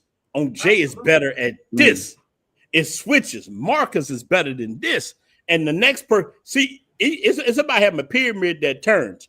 And certain times you're in charge, certain times you're not in charge. Like I might be, look, and that's what happened with, we making fun of Umar, but he's a good orator. He's a good teacher, but he's not a good builder. He needs a team. You should have people, and I heard Lord Jamar try to explain this to him, but that's what made me feel like he was doing something crooked because I know my measure. Hey, man, I'm a good storyteller. I'm this, but I'm not this. You know what I'm saying? Right. You got to know how far you can go, and that's our problem. We always judging each other, not working together, while other groups come in, they work together and they build. They know that, hey, man, especially Latinos, Carlos, you ain't good with that. Let's let Fernando do that. Right. We're not going to do it. We're like, who on Jay think he is? Who Marcus think he is? And we lose like that. So, but it's on us, and we're going to get deeper into these things like that. But it's on us to support each other. I don't care what color you are. So now let me give y'all brothers something. I'm a black guy, love my people, whatever. But I'm like Jesus now. Who is my people? Who is my mother? Who is my brother? Right. A person could be white. He could be whatever. If he believe what I believe, he's my people. And you can have a person on side of you, just like they have on plantations, look just like you. He was the one who was running telling on your ass. He was the one that got you. So I don't care what the pay job look like. To be honest with you, man, I ain't had a white guy pillow talk yet. Yeah, but I sure had some of my brothers pillow talking down here, and I'm just being straight up, bro. I'm just being straight up, man. No, I know. We gotta act like we've been there before. You know what I'm saying? Like, just have a good time, man. Lose the number when you leave. When you leave, man, just stop WhatsApping. She ain't gonna miss you. Trust me. You know what I'm saying? She'll try you for a minute. I've seen girls where they threaten to block a dude. They'll block him for like a week and then hit him back. How are you? How are you? You know what I'm saying? Wait till them holidays come around. Yeah, bro. It's like, come on, bro. You got to realize like you're the prize. And my thing is like, like Ronin. Don't I always like? I'm congratulating you. Like, man, Ronin is blowing up. It's like, nah, what you up to 25,000 subs? Right at it. It's close like 24, Yeah, 900. and you know what? He encouraging me when I get down. I'm like, dang, man, it seemed like it's going slow mo or whatever. He's like, nah, man, keep grinding. So even though he could have the attitude like, man, the hell with the mother cats, man. I'm on another level now. I ain't gonna even do interviews with those cats, but he actually turns down guys that got more followers than him to rock with us. Yeah, definitely. You know what I'm saying? Exactly. Same thing with Marcus. I was like, bro, you got a gift, man. Your delivery, your editing skills. I'm like, man, get your butt back on it, bro. You got on me about that. I was on him, man. You know, and now I'm starting to see him back in action. I'm like, yeah, that's what I'm used to. So it's but all Jay, that's how we win. Look, if you got some elements to put in, I got elements. Marcus got elements. Then together we fucking Voltron. We Voltron. like that's the secret. It's better collabing. To me, I wouldn't want to be honest. I have no desire to get on a platform. Y'all have never seen me just get on a live by myself and just talking to myself. Like, I'm not that impressed by me. You know what I'm saying? I like interacting amongst the brothers. Like my man, Love and Hip Hop. He always messing with me. He said, "Man, Jay, I'm gonna call you Jalen Springer because you would throw something out there, then you'll hide your hand, sit back, and you'll have the camera going at it or whatever." I was like, that's what a good moderator does, man. He gives food for thought. Yeah. But look, let me ask you a question, Marcus and OJ. I want you to understand. I want y'all to answer this. Why do you think the name, starting with you, Marcus, Passport Bro, is such a just? Is it just they hate anything to do with males being free? Why do they hate the Passport Bro so much? Ronin trying to get me started. Go get started. And we're gonna get to the super chats, but I just want to know. Cook, bro. Go ahead, cook. Go cook, man. You open. Okay. Go ahead. All right, and I'm gonna try to keep it clean too. But why does that term Passport Bros? Why does it get such a visceral reaction out of people? Everything that's falling under this Passport Bro hashtag, positive and negative, none of this stuff is new. None of this stuff is new. You've had sex tourism, you've had medical tourism, you've had people from all nations. I was just in Thailand, man. Everybody out there, the Aussies, the British, every skin color, every nationality. Passport Bros originally, shout out to BMT, shout out to Aaron Ferris. It was brothers. It was brothers. And I mean, you can kind of go back to the military and the historical brothers that was being deployed and sent overseas, and they realized they was being treated better in these places where they were actually in combat. Then they come home to a certain type of treatment. This stuff gets deep, but in terms of the term Passport Bros, it was just an internet hashtag. Like this stuff been going on before the internet, but after the internet, especially in light of the passing of Kevin Samuels, rest in peace to Kevin Samuels, all this these dating back and forth arguments, Passport Bros kind of had its own separate lane that posed a threat of change, not necessarily like we want to disrupt anything. We're just going off doing our own thing. And before that, I dealt with a lot of backlash because there was no name Passport Bros. It was just brothers traveling. And I was inspired by that. So I was kind of in that red pill dating community, manosphere. And I'm just saying, hey, all this dating code stuff, that's cool. Because I'm going to be honest with y'all, I ain't got no game. Like if somebody started talking to me, I can keep up a conversation. Right. But my cold approach is like mid. You feel me? So I'm not necessarily. Man, but you have a good personality. Oh, I appreciate that. Yeah, I mean, like this ain't no Diddy. This is like, old ninja talking.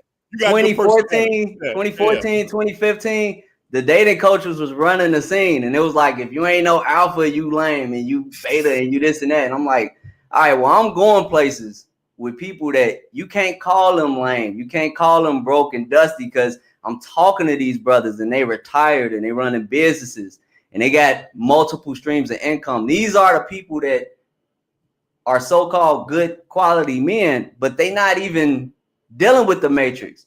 there was no name Passport, but it wasn't a name for these brothers. They were just out doing their thing. And I said, you know what?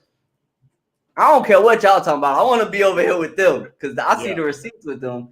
And this ain't even no mango pay for play. It's like a wide spectrum. Yeah, people do that, but then you also got people that's married. You got people that's opening businesses. Like all the success stories are there if you're looking for it. But if you're looking for the drama, you can find that too.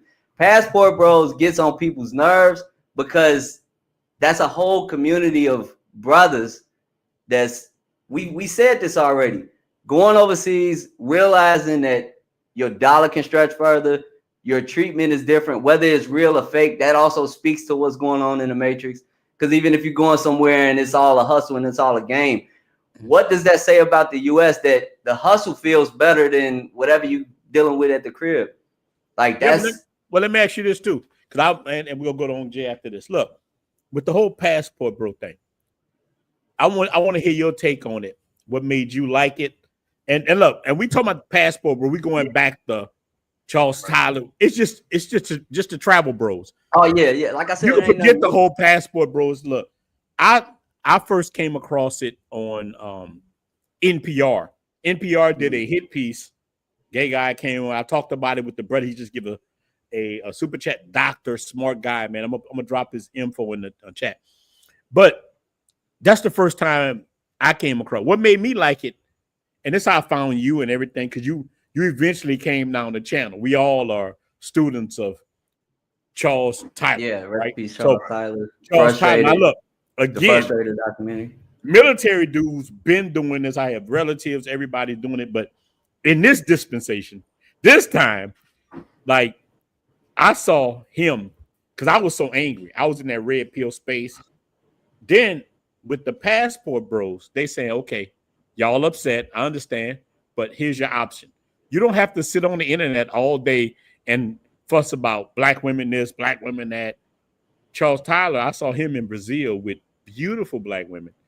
Everything that I had a problem with the weaves and all that, he was showing women who didn't have the weaves, they didn't have the attitude, and they had good bodies. They weren't shaped like 10 refrigerators. They look good. I'm just keeping it a buck. I'm not taking no shots. Right. And hey, it's facts. Anytime that we do something that benefit men, the overall America, this is my problem, America. I love being American. I'm glad to be born in America. But it seems to me that when anything that benefits men in one iota, it's public enemy number one. And I don't know if this continue. So with you, because I remember seeing you in DR. You one of the ones with Taylor. I saw you in TaylorMade and Flip Flop. I'm telling you, I watched that video. You in TaylorMade. So these are things. Now a lot of guys put me in Flip, and they're like, y'all DR, y'all. No, but there's a history before that. It comes from somewhere, and I always acknowledge people. That's the kind of guy I am. I tell people all the time, TaylorMade, Flip, all these people that you saw this, because a lot of people couldn't travel way to Brazil, and I think Brazil is an awesome place, believe me. But DR, that's in America's backyard. Right. You can get there quick. So that hate that the Passport Bros get. I think DR get more hate than everybody. Go ahead.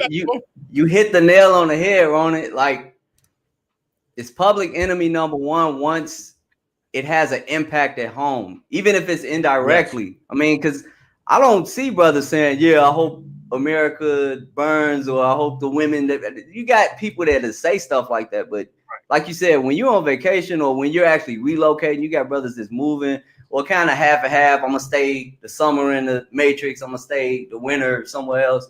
You don't see brothers in person worried about whatever's going on at home. Sometimes people at home have to let me know, hey, you heard so and so. You know what happened to so and so? No, I don't know what's going on at home. I ain't worried about that. It's public enemy number one once it starts to have an impact on the economy here, because simping runs the economy in the Matrix. That's how I interpret it. When you're not here, you're not as invested. You might have to make your money here. You might have to still take care of family or still take care of property here, but you're not here in the Matrix to be dealing with the arguing back and forth. I've said this before. You're not here to be dealing with police harassment. You're not here to be arguing over dating and over the price of groceries and all. You're not here for a lot of that stuff. So there's an economic impact on that. And it's also brothers that like either are retired or work remotely. They're not here to be part of that consumer base.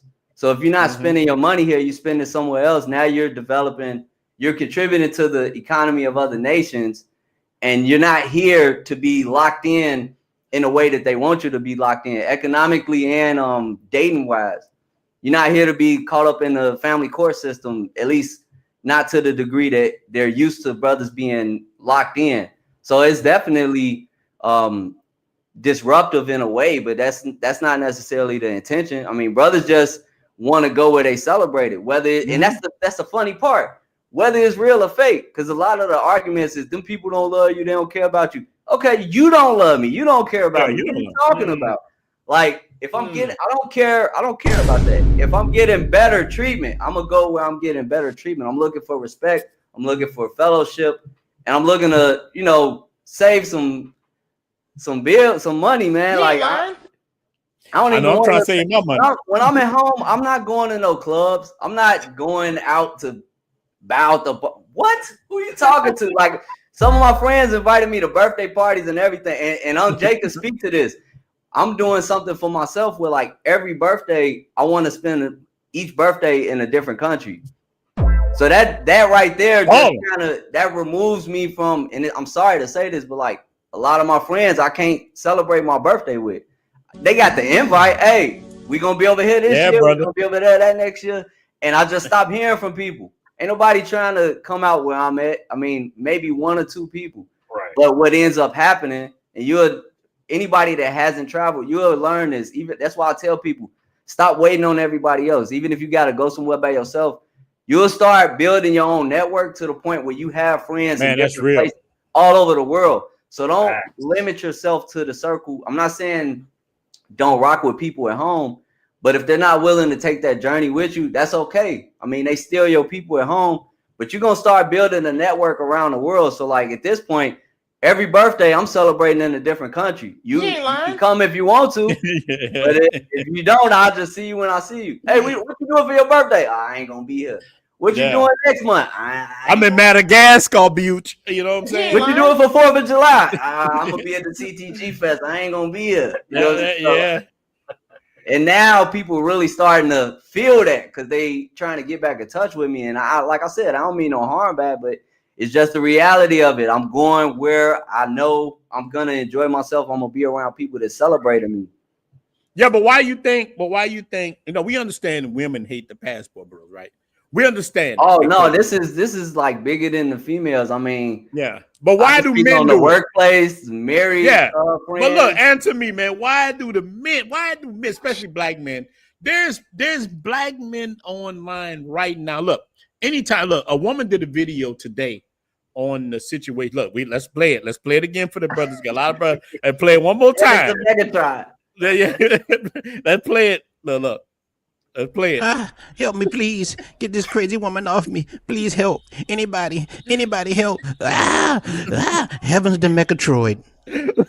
So look, there's a BW today did a video on this, but in her comments were all black men. I took the time. They were all black men. And you know what the black men were saying? Yeah, queen, they go overseas. Instead of dealing with a woman, like they were actually low-key real woman. They can't deal. Look, they can't handle. I'm like, dude, you handle snakes and bears and shit. You don't handle a person. So they couldn't deal with a woman like you. Marcus, do you think that we just have a low self-esteem that we can't get something better? What is it what make us do that? The brothers that speak like that back in the day in the manosphere, we refer to them as panda bears or pander bears. These are brothers that they trying to get their own place within. That brother's starving. Basically, they starving orbiters. So they orbit around these females and tell them what they want to hear. They contribute to the lies and kind of gas up certain females and just don't want to deal with them in reality. when they come across brothers like us, they can shame and guilt all they want, but we just still gonna book that flight because you don't know what you're talking about. Like, I know you don't know what you're talking about, but in terms of handling a woman and even bashing or comparing the women, I don't do that. I try not to bash black women or American women.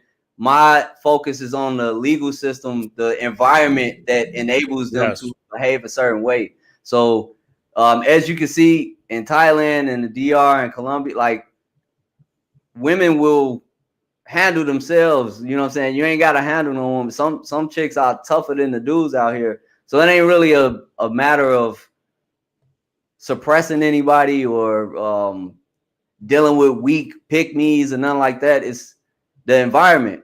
And I hate that word "pick me" that they using now. That's a shame. Yeah, that's a term. That's a shaming tactic. I hate it. Yeah, I mean, we're looking for cooperative partners, and we're looking for even if you're looking for fun. Why would you want to have fun with? I had a conversation with a female friend of mine. We talked about the legalization of sex work in the U.S. And so, I mean, I'm obviously an advocate for the legalization of it, just to reduce nonviolent crimes. But that don't mean I'm gonna pay for play out here. Why would I do that? I just don't want to see people getting locked up for stuff like that. But the customer service, what do you think that would be like? It's chicks that's digitally selling themselves through OnlyFans and through dating apps and stuff like that. Skylar DeRuin speak on it all the time. Seeking. I've told brothers here, if you dating, if you meet a chick off a dating app, get on Seeking arrangements anyway. Get on Seeking. I don't care if you look, because I guarantee you some, not all, but some of them chicks that you match on Tinder and Bumble, you're gonna see them on Seeking. And then you just know what type of time it is. That's what's going on in the Matrix. So all this stuff is they gonna ask you anyway. Look, when you look, let's say you vibe with a chick. Look, let's say you vibe, man. Look, I have met chicks. I met a chick named Mindy, right? She was a nurse, whatever. Met a vibe with her. I met her on like Tinder or Match.com. Met her once we hooked up and started talking to each other. She asked for money anyway. I was like, God damn that. She's like, hey, my this dude, you know.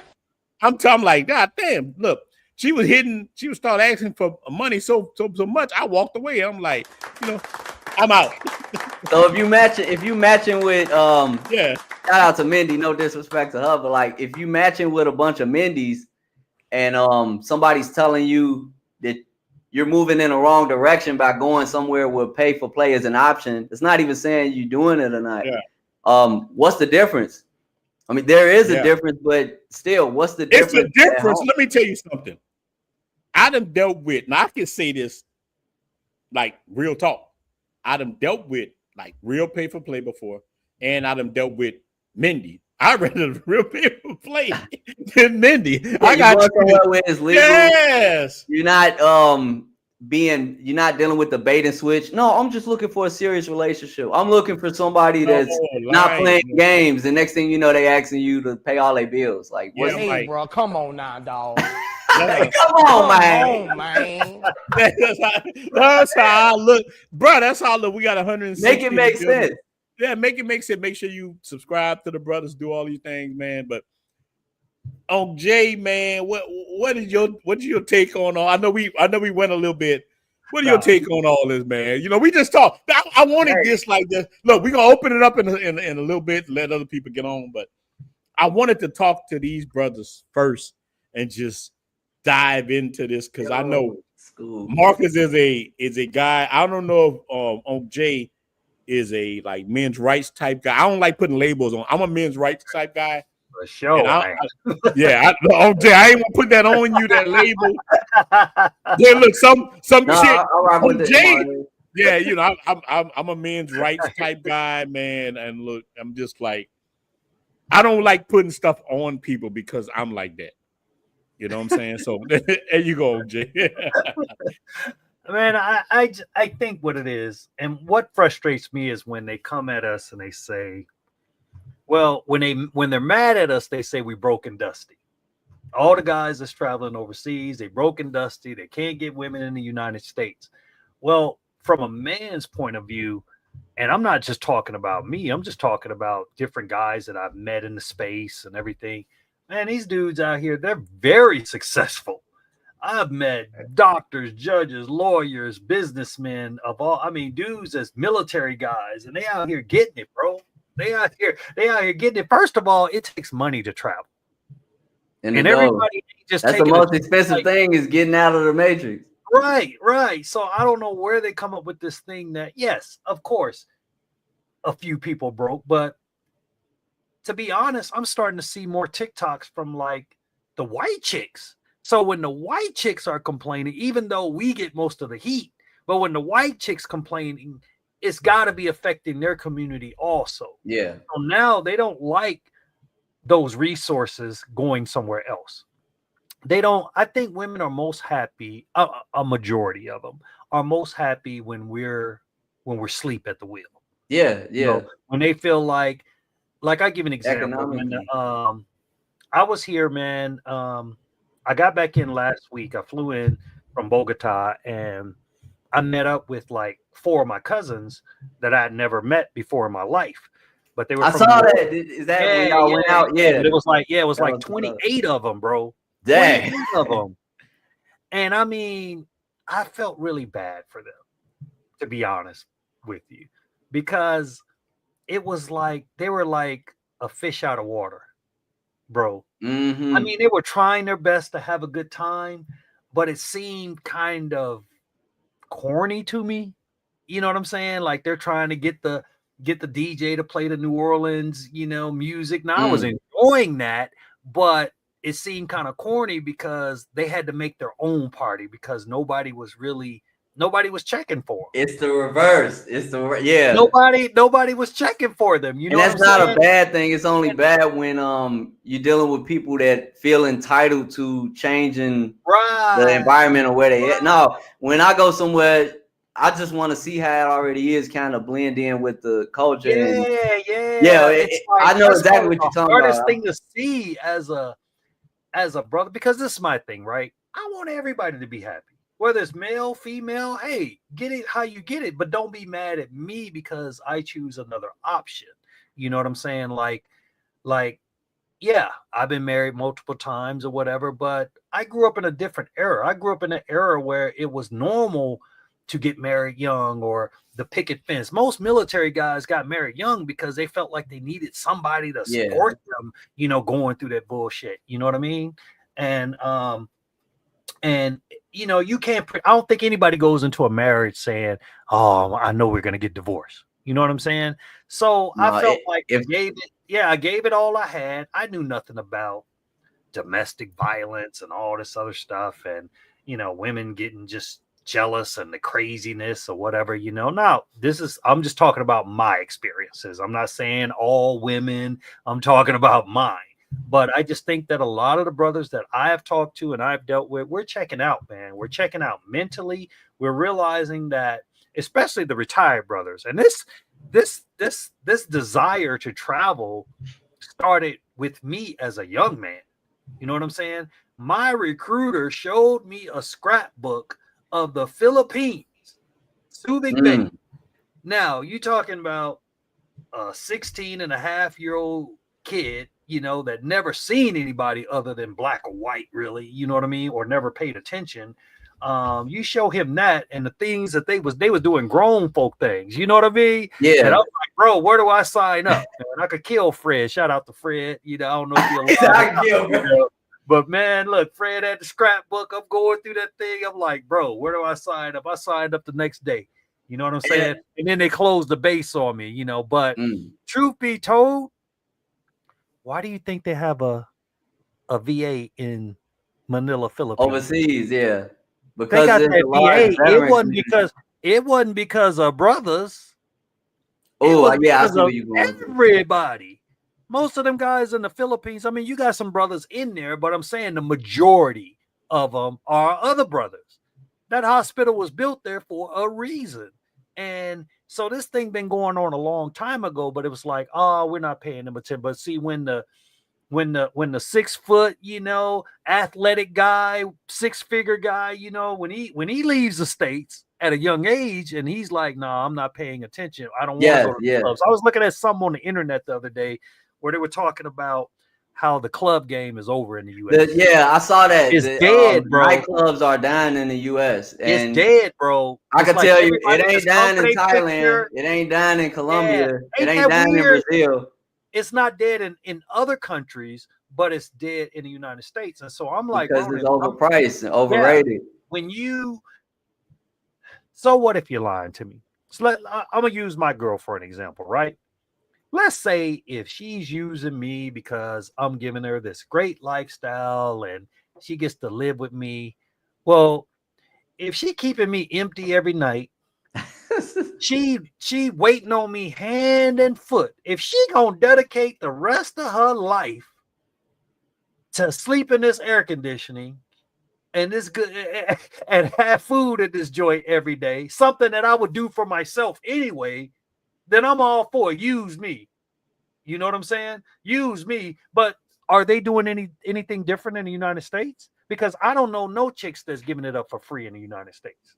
I don't know no chicks that's willing to talk that game, but your highly successful women, they want. I was engaged to a damn doctor, and she told me, I was like, look, yeah, we get together, we put our assets together, and because she already had a home, so I'm like, I'm in between homes, so I'm like, I'll take care of half the bills. You know what she told me? She said, if I gotta pay half the bills, then what's the point of me being married? I say, excuse me. So you mean to tell me if somebody took half of your I think most men would take that deal if they had a house operating and somebody said, a chick came and said, I'm taking half the expenses, no problem. A dude would sign up for that in a heartbeat. But they've gotten so entitled, it's like all or none. So what are you supposed to do with your money? I say, you know what? I'll tell you what, you keep this shit and you go on about your business. And I kept it moving. At some point, man, we got to have some pride in the game. He ain't lying. And don't let people shame you into being what they think that you should be. Because all right, OJ, wait, you walk right into it. And that's another thing. Hold on, man. Hold on. Right. This is something that's definitely a Black community thing. Right. We are shamed into everything. Not just Black men, Black women, whether it's politics, whether it's anything. Look, let me give you an example. Last time I was in Louisiana, I was at a gas station. I talked about this the other day. 2 hood rat, I'm talking about Terminator 10, right, was fighting. And look, something in me, bro. I'm a father, I have daughters. Right. I wanted to stop it. And I'm telling you, I'm sitting there arguing with myself. The red pill in me is like, man, F Dick Shirley. You know what I'm saying? But the community person, right? All of us have a little pro-Black in us. Whether we like, I'm not a pro-Black person, but we have that. And I'm like, damn, I just felt like Boys in the Hood furious. That's what the white man wants you to. I'm bad. Look, by me arguing with myself at the gas station, some other brother jumped out and tried to stop the women from fighting. He did. Right. By the time I looked up, and some pookie knocked this cat out on one of the streets in New Orleans, right off Claiborne, right at the gas. They knocked this ninja out cold, and the red pill say, "See, that could have been you." And you're a YouTuber. That shit would have went all around everywhere. It would have been bad. Ronin got knocked out. It would say a pass. O'Shea, shout out to my brother O'Shea. But O'Shea would have passport, bro. Look, they had my shoes up in there. Passport, bro, got knocked out. Trying to save Keisha. So, OJ talked about that shame. And I know we got a lot of brothers who are not Black in here right now, but we talk about from the Black perspective. That shame is keeping us back, I think. That shame for us to say anything. Now, I will say the other side of the coin, I have to be fair. I am seeing more Black men and women calling out the foolishness. Saying, hey, we are not on that.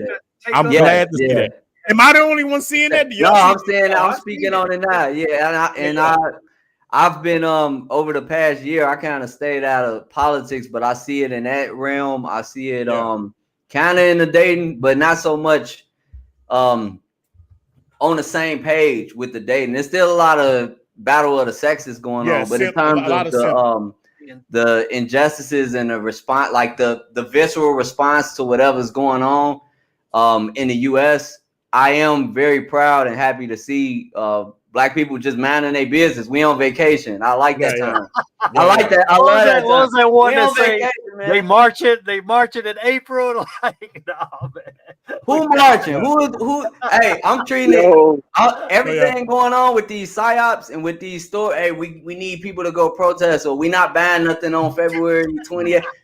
I'm treating all this like how we would when brothers going to a get together. You ever got invited somewhere and you like, hey, who gonna be there? Who gonna be? Oh no, I'm good. I ain't gonna go there. So like everybody, I'm happy to see that Black people in America are all on the same page. Who doing what? Y'all protesting what? Who gonna be there? Yeah. Oh no, we ain't. No, we good. Yeah, we ain't got no part in that.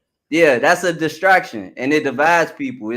And there's too many other special interests that gets inserted into one cause. Let's say we got an issue with a police brutality thing that went viral.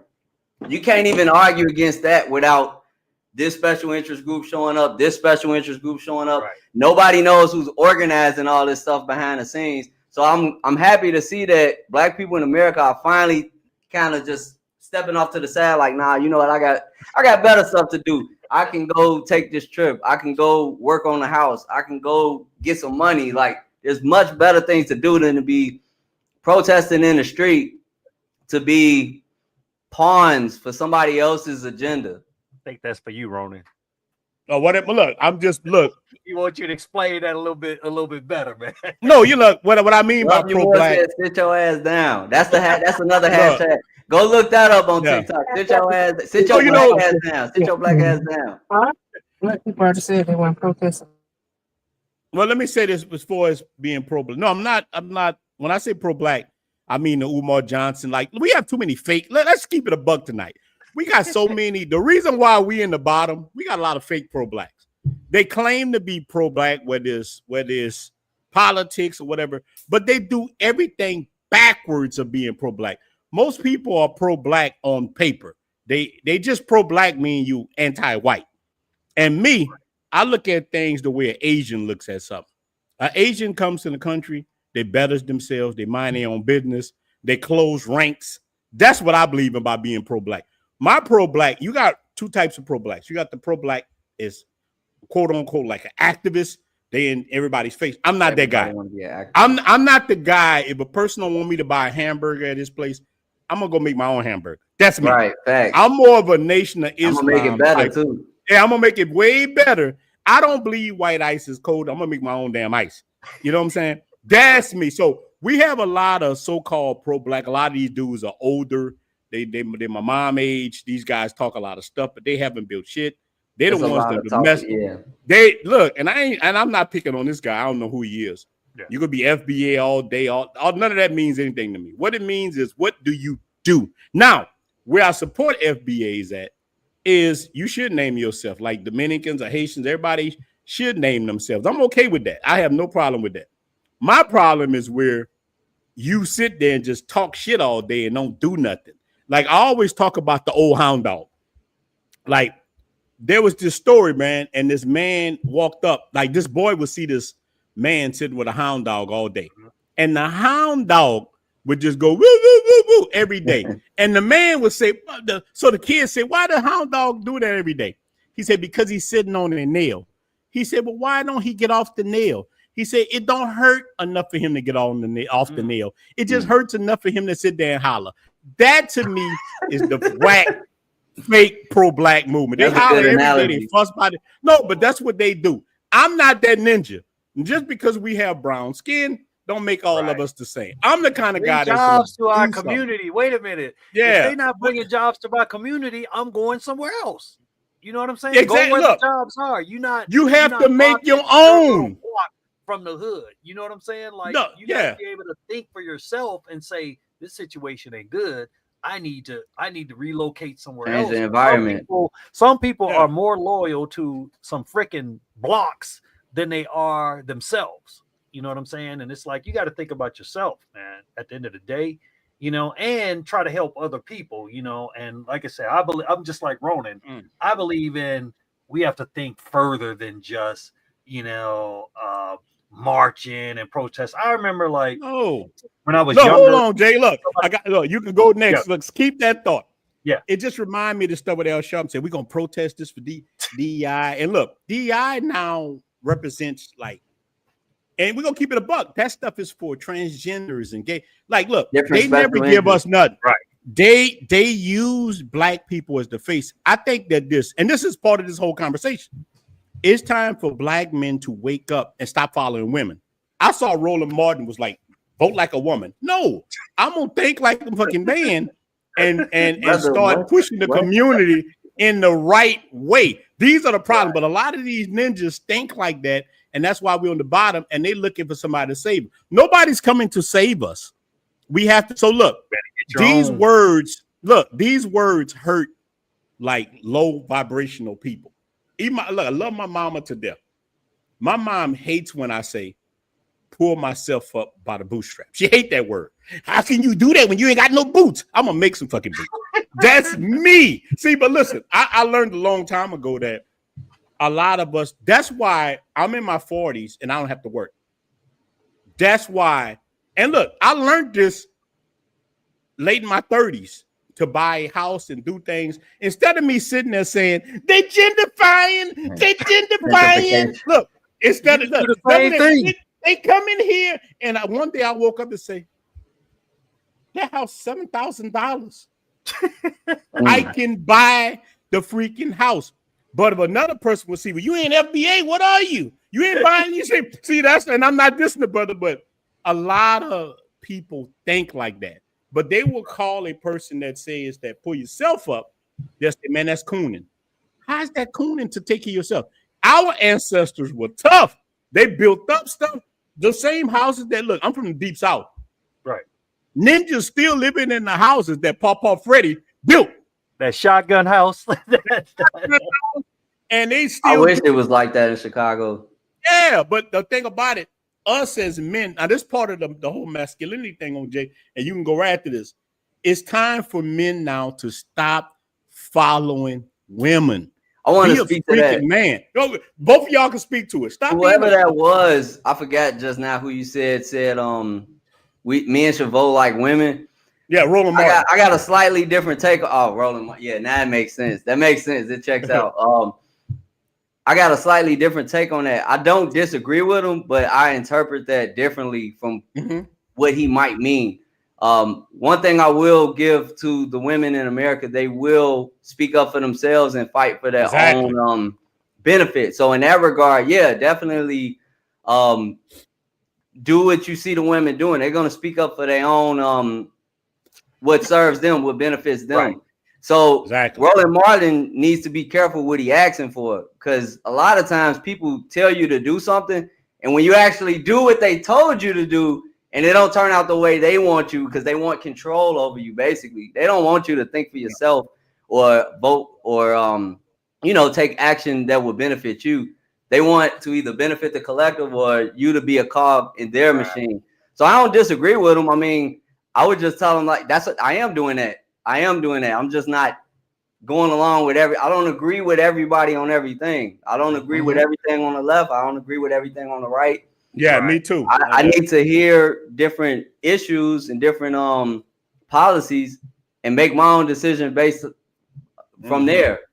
And usually that's enough to get me canceled. I've gotten kicked out of many of places just for saying I agree with you on 99%, but I disagree on that one thing. People ready to knock you off over that one thing, man, and that's they don't it's like unfortunate. Free thinker, you know what I'm saying? Like I gotta own exactly. Oh, shout out Miguel. Can I want to get a floor. I want to do one thing before I pass the mic. I want to shout out to Mr. Brazil. He a retired chief. I saw him in the chat not too long ago. Okay. But, this book right here is a Passport Bros book. I read it while I was deployed, and he kind of speaks on his experiences traveling in the Navy, and then even afterwards. After that, show it again. Show the book again. Show the book. Shout out to that brother. I saw his name earlier. Yeah, let us know if you're still in here, brother. Yeah, man, I appreciate him showing up in the chat. And it's definitely a good book, man. It kind of brought me back down memory lane. So I had that. I had Ronin and Miguel reaching out to me. I had Unc Jay. So like these brothers literally got me through a lot of ups and downs. And due to the time difference, y'all show was starting when I was getting ready for work. So I was able to like shower and get dressed and listen. Right. And that was enough to kind of lift my spirits before the day got started. So like, shout out to y'all, man, and shout out to him. I appreciate him showing up on the live stream real quick. Yeah, that's what's awesome. Miguel, one more day. Hey, what's up? Yeah, what's man? Hey, a couple of hours. Congratulations. Thanks, man. A couple of hours. Congratulations. Man, I can't wait. How you feeling? It's been a long time coming. Yeah. So what's the topic? I was out to lunch. Lunch. Man, we've been talking. Look. Let me first. I need to show him again. Look, Miguel, pay attention. Let me show you what we started with. Here we started. All right. Help me, please. Get this crazy woman off me. Please help. Anybody help. Heaven's the Mechatroid. So we started right there with that situation. And you know, we always touch on politics. Look, Miguel, maybe you can answer this too. Why do you think a lot of black men are scared to touch politics? We scared to be shamed. Look, me, like I always say, I'm an independent. I'm not a Republican or a Democrat. Sometimes I might side more to the right. Sometimes I side to the left. But lately, I've been sliding more to the right because they're pushing a lot of stuff I don't believe with. But it seemed to me that black men are cowards in a lot of ways. I was just about to say, you want to know the truth? That's part of it. And then the other part, y'all ninjas lazy. That's what it is. You niggas just lazy. You don't want to do no damn research. You don't want to look into something. You would rather somebody else tell you what to do, when to squat. Y'all, look, these the same niggas who will not go get a goddamn job, but they take their ass to jail and work 10, 12 hours a damn day for a quarter an hour. Make it make sense. Y'all niggas is dumb. You stupid. You don't listen to shit and you don't know shit. You're acting like a bunch of damn niggas. Yeah, so that's not curses much. Since I missed so much, I had to come in hot. Yeah, you coming in hot, brother. Coming in hot. Look, yeah. So Miguel, look, I want to say this too, man. I know you put in your work with the military, man. Salute to you with that. They didn't give it to you for free, or on Jay, or any of you brothers. Shout out to everybody that's in the military. You brothers earned it, man. Look, how do you feel to be free? Bro, man, I've been smiling so much and so hard like the past couple of months, bro. You could see all the teeth in the back and everything. That's how hard I've been smiling, bro. It's look, at my office party, right? At my office party, they gave me a little send off, and this white lady gonna come over to me. Oh my God. How is it you're able to retire? I said I made good investments. Cause they be nosy and stuff. I was like, I made good. She talking about, how old are you? I said, I just turned 53. Oh my God, I'm 60. I can't retire till I'm 67. I said, it sucks for you. I don't know what you want me to. I don't know what you want. I don't know what you want to hear. Like, nah, I invested. But that's a good thing. I did it. But look, I did it. Jay did it. We all be able to retire. Look, I'm in my 40s. I ain't 50 yet and was able to do it. Thank God. But let me answer this. Ronin, why are you hating on black? Look, this is the same thing that happens, right? Anytime we bring up something, like this is the thing. And brother, I know you probably just talking. Anytime this is why the community can't get fixed. Anytime that we call out stuff, like look, I saw something on Instagram today. Women acting a fool. Look, I'm gonna show it to you right here. Look, and I want Miguel to answer this because we talked about this. Coming to the stage. Here we go. We got another one, and this ties into what the brother's talking about. I want y'all to think about this right here. Here we go. Look, this is. Oh no, just watch. Look. Oh yeah, I saw this. Yeah, just watch. Look.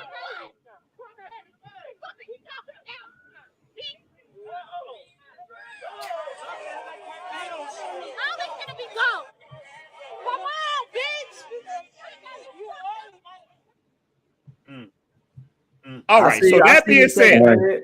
now look. All right, That being said, hold on, Sexy wait. Red out Look. there crashing out. Now look, hold on. Now that being said, now we now look. We have a good conversation tonight. This men talking. So look, this happened here. Me and Miguel talked about this, and I'm gonna let Miguel go first because now look.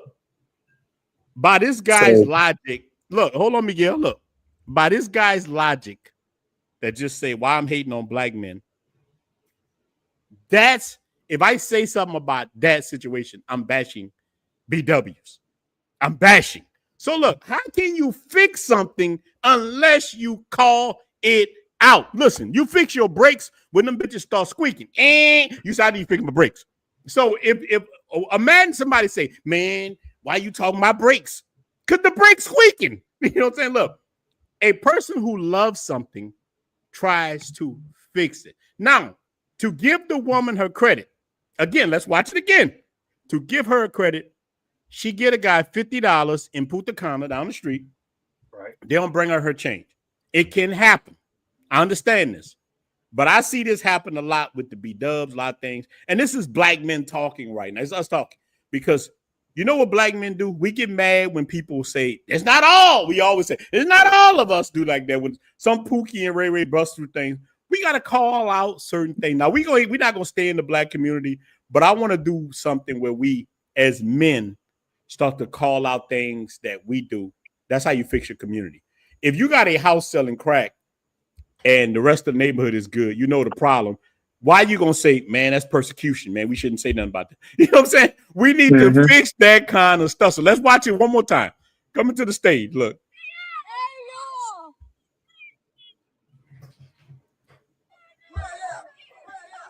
She's launching it.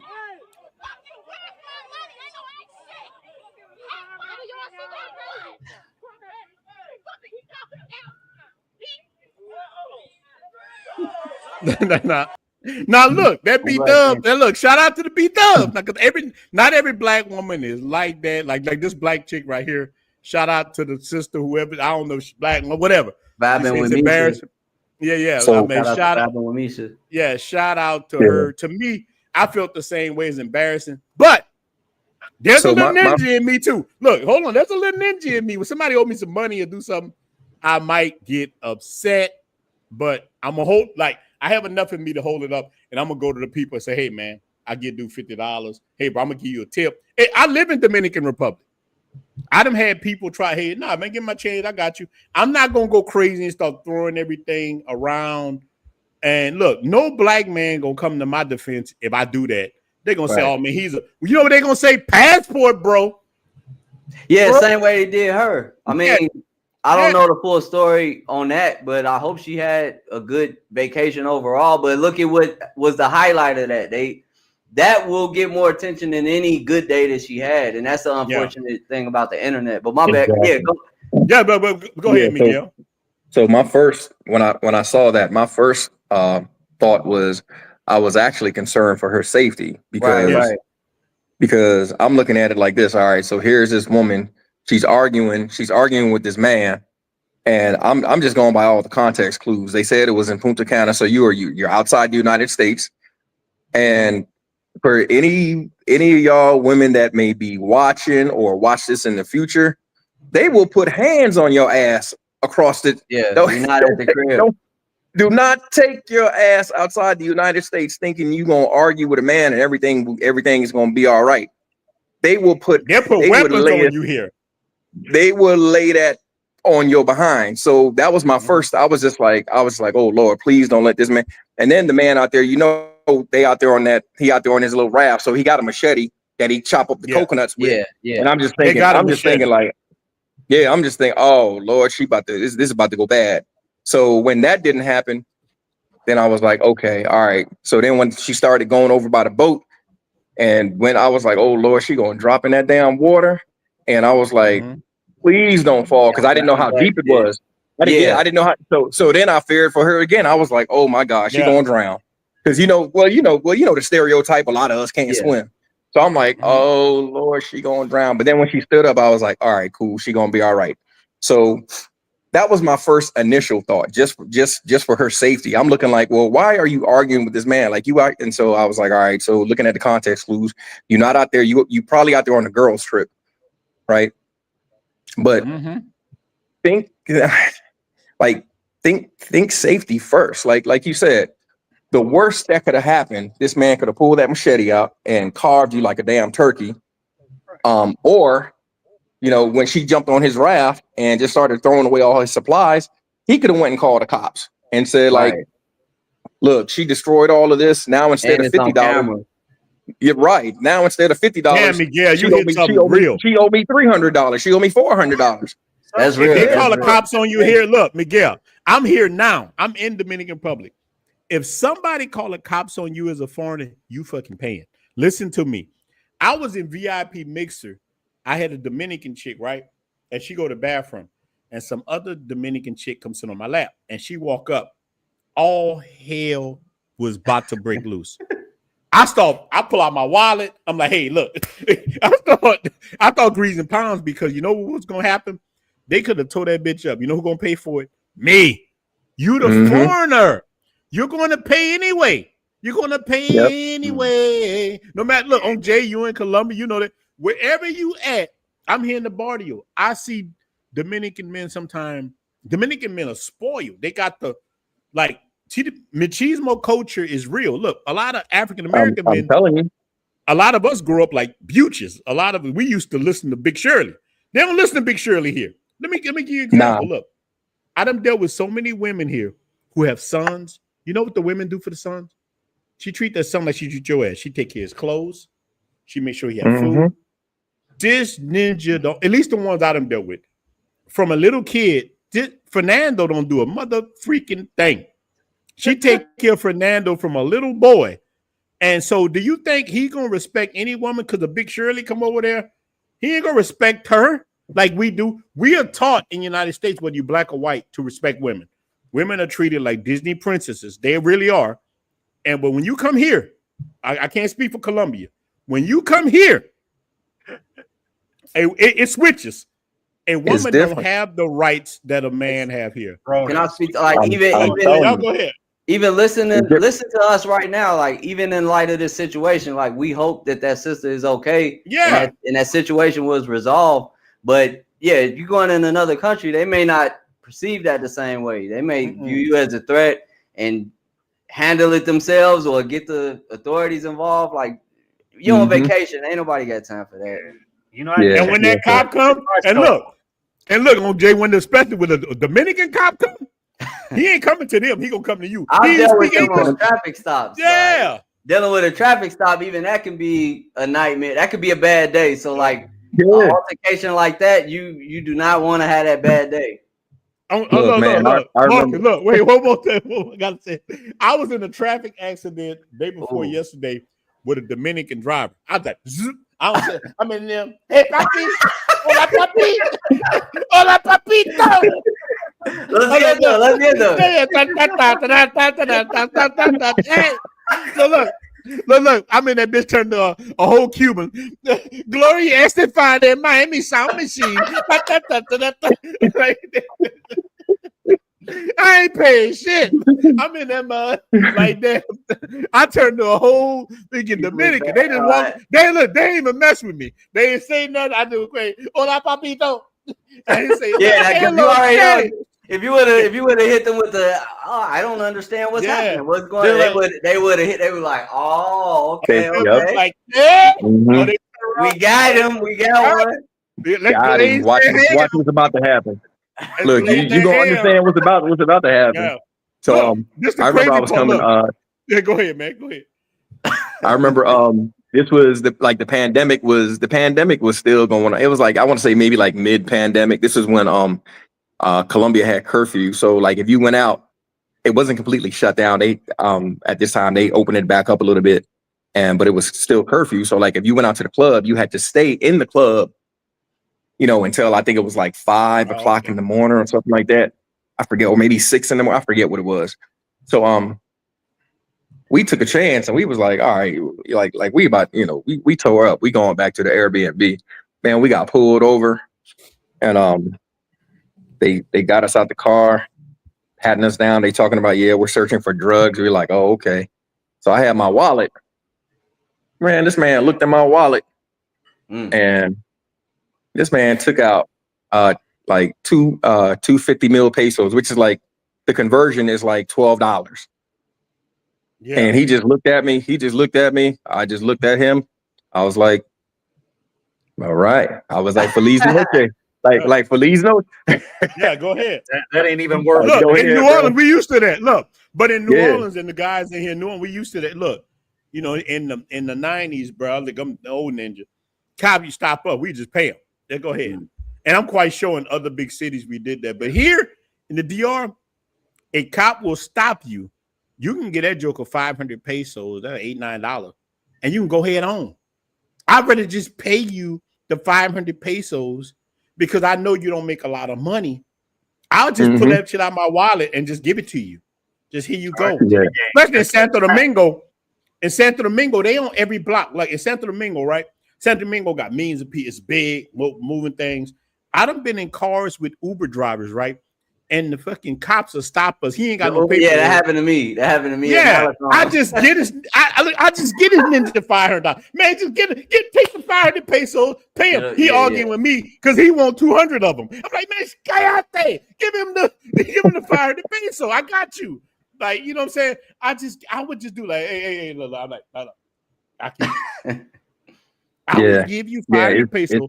Let me go ahead. I'm trying to go clap some cheeks. Here you go. Take the 500 pesos. Let me go about my business. But I understand we're way more richer in a lot of ways. But I'm telling you, man, that's how we gotta look at it. But I want all y'all to answer this question. It's easier to pay. Hey, you can't do that in Chicago. So, I mean, I'll take it. You can't do it. You can't get away with that. Shout town. Yeah, let me just tell you another part of that story. So when we got back in the cab, so I told my boys, I was like, damn, the cop just got me. I said, and they was like, what? I said, yeah, he just got me. He just took 100 mil peso. What? Man, I would have said, hell no, take me to the embassy. I was like, I said, so let me get this straight. I said, so your expectation is to have the same police that is extorting you take you to the U.S. embassy so he can get himself in trouble? I said, your dumbass.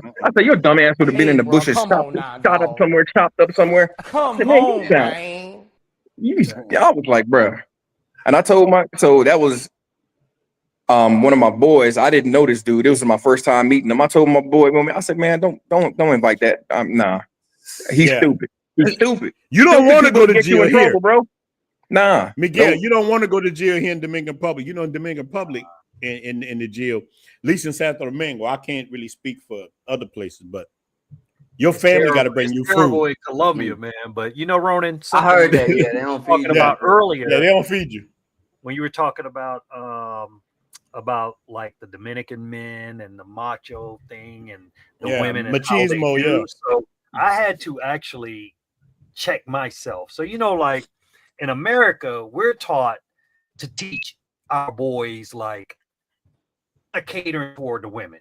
Boy, you better clean up that damn room. You better, you know, your mom shouldn't have to be picking up behind you and shit like that, So when my girl moved in with me at my crib, he was staying here at the condo, right?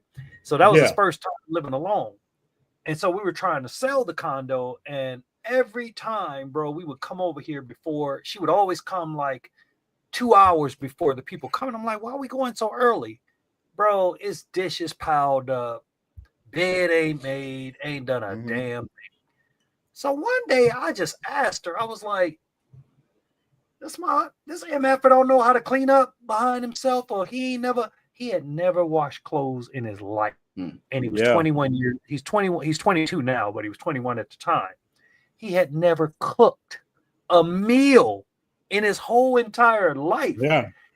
And it used to just burn me up, bro, because, that's why I know you're an expat. That's why you're an expat. I grew up different. my mom taught me how to cook, how to wash, how to clean. I can be self-sufficient.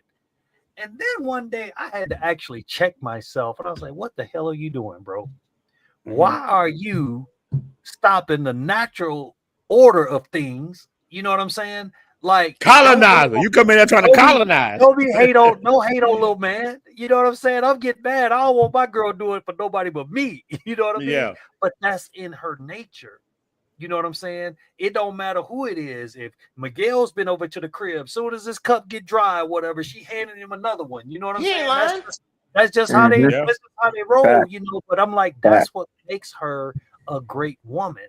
That she was taught these things as a child, and he was the one that actually told me before before his mom and I even really started dating serious. He told me, he said, "Man, my mom is a good wife. You know, it was my dad that messed up." You know what I'm saying? Fernando messed Fernando like Gloria Estefan and Miami Sound Machine. Hey, that one day I'll never forget. We were pulling out the gate. Fernando was waiting outside. Yeah, thought he was gonna catch a ride with us, and she rolled down the window part way, and she just shook her head like, "Nah." Damn. Man, you could have saw the look on his face, bro. I felt bad for him, bro. And actually, I don't feel bad for Fernando. Don't feel bad for Fernando. Fernando was hurt, bro. Don't tell you want to know what's funny? Fernando will be your best friend. He'll work for you, do everything you want, iron your clothes, everything. Bro, this is no bullshit, man. I swear to God. I know. Fernando contacted me through his son, and he offered me. He has this big piece of property, and he wants me to build an Airbnb on it. He said, "I will give you the property as long as you give it to my son if something happens to you." But he said, "Just make him a little room where he can stay." I already know. So look, on Jay. So if I had 20 rooms, real. One of them gonna be for him, and the other 19 are Airbnb out, man. Look, that ninja be out there, little tight security guard. Look. Oh man, Fernando had that tight security guard. Man, I don't know if I can do that. But he actually cool, man. I had to let Miguel, you handle Fernando, man. Hey, people will be like, "Damn, every time I come down here, damn, how much vacation time this dude got?" Yeah, every time I come down here, I see this dude. Yeah, crazy, man. No, but on Jay, didn't I hit it? On Jay, now this is something that's real, that it take a person that live in the country to really realize what I just said. Yeah. How women treat their sons. Like, different. It's different. Man, look, bro, I had to get used to that because I was like you. I'm like, why you doing his clothes too? That don't work nowhere. I had to get used to that, bro. Yeah, we're not raised like that. I mean, we're not raised like that. Hey, Marcus, did your mom make you pick up after yourself? Oh, and me and my brother. So like, she might be in the chat. Right. I might have been 17 or 18. Shout out to moms. I was working some part-time job, and I bought a snowblower. I thought I was big balling. I bought a snowblower. I was like, we ain't never got to shovel snow no more. Man, you know, my mom made us take that snowblower back. And we was like, why? Like, we could make money with this. You know, we grew up raking leaves. This is what she said. She said, I gave birth to 2 snowblowers. Take that back. She thought we was going to get robbed. She thought we was going to get robbed. She's like, no, I gave birth to Mama D. So like, no. Shout out to Mom. But she raised you right. Look. We was raised a little different. Right. It taught you what? That treatment y'all speaking of, I mean, yeah, she raised us right. We ain't never go starving. The lights ain't never get cut off, but we definitely had to take that snowblower back. We was raised a little different. Man. Well, look, shout out to her, man. She's saying the same thing. Like Hispanic. But you know what, Marcus? Ain't it funny? Awesome. Fast forward, you actually started moving snow for a living. Yeah. So I'm driving the big snowblowers. Big boy, now. And I still end up buying one. So I mean, now she will. I know she can appreciate me finding a young lady that will accommodate me in ways that she know I ain't gonna find that at home. Right. Yeah, it's hard. All right, but can you look? Wait. I can't let you slide through there because people say I don't push back. Now look, go ahead. It's not Ronin. I'm just being a host. Like, I agree with everything y'all say. But you know what people tell me on Jay? They said, man, you don't push back when brothers say stuff, so I got to push back. Now, I'm with you personally. Now, man, I just talked. We talked about where I want to travel to as a YouTuber and where I want to go clap cheeks to. Look, right. So, can you not find that in the United States? I can. Find them? I can, but like I said, I'm not here to bash women. I'm bashing the environment. So like, even if I don't care if you meet the perfect woman, it don't matter if it's in the matrix or outside the matrix. When you bring her around a certain environment, you have to be mindful that there are people that don't want to see y'all happy. They don't want to see the cooperation. Okay. They don't want to see that fellowship. So not only for you as a man, but her as a woman, she's gonna have to have a lot of fortitude to deal with the pushback that she gets from women that don't want to see her in her feminine energy to that same degree. Yeah. So, I mean, it's not impossible. I've met good women. I've been in relationships with good women here, but it's like a ongoing process of who is this chick? No, don't listen to her. Don't listen to this your friend or this. Don't even listen to my auntie. Don't even listen to my cousins. Like you see what they do. You see. Wait. Hold on. You hitting on something. Well, don't even listen to my family. I'm trying to answer the question. It's possible. Why do our family do it? Why our family do that? Why do our family do that? Hate on us. On some level, they don't want to. If they feel that you don't deserve that, or they feel that the woman is a pick me, so to speak, then they're gonna have an issue with that. And it's just something to be mindful of. It's not impossible. There's good women all over the world. Right. But again, going back to the environment, you got to be mindful of the type of women that she has to deal with. And even the women I'm dealing with now, I put them on, I let them know my background so they know exactly who they dealing with as it relates to me. But that's only half the battle. Now they got to know the people we going to be around. You're going to be around some haters. You're going to be around some dudes that's trying to backdoor. You're going to be around some women that's like, no, don't be, why you doing all that for him? Why you cooking for him? Why you trying to help him with finances and bank accounts and real estate? Women get shamed for trying to be the traditional helpmate. Yeah, pick me, like he was called pick me. Yeah. But see, that's the thing, because there's this conundrum of the man got to do everything, but at the same time, we a power couple. How? Yeah. How are you a power couple if it's one person carrying all the weight? Yeah. Yeah, I like what the brother say. My biggest hater, I call her mom. He's like, hey, bro, brother Gary, my mom, I love my mother. My mother's the same way. Look, any woman I've ever had who served me, this is real talk. This is real. I'm about to tell you some real shit. Love my mother to death. My mother would do anything for me from her son level. But any woman I ever had who showed any kind of feminine energy, my mother would look at her and look at me like, why you doing that? He ain't, my mother would do that. But let me ask you a question. This is from Miguel and OJ and then to you, Marcus. R&B singer Keith Sweat was in Colombia. Baby. He was in the Make It Last Forever. Oh, he must be Brother Dusty. Man, now look, Keith Sweat. Listen, he ain't got no game. No, we won't know. Keith Sweat got nothing but money. He been singing the Big Shirley forever. Don't stop the love. But man, this brother been doing it forever. Keith Sweat got them. Look, Keith Sweat even got some songs. People will be like, "You may be young, but you're ready." Look, but listen, 2 weeks ago, let me tell y'all something. In Cartagena. Yeah, Cartagena. Look, these brothers, and the same thing here. You have brothers be here all the time. So let me ask. I want Miguel. I want OJ to answer, then Miguel. So, what y'all think about Keith Sweat leaving the Big Shirleys and coming to a country near you? What do you think about that, OJ? Man, look, them entertainers, I mean, they may have money, but they're human. You know what I'm saying? Okay, so, real talk. He may be in a relationship or something back at home that he's unhappy with, but he's like, okay, wait a minute, I can go over here. Had the time of my life. Maybe he was listening to Cameron saying that when he found out it was $100 a piece, he backed the truck up. You mean I'm gonna have all y'all for 500? Like really? You know, that boy Cam is brothers just realizing, man, that they have other options, you know, and but this is the thing, right? Why do we get blamed when 80% of divorces are initiated by the woman?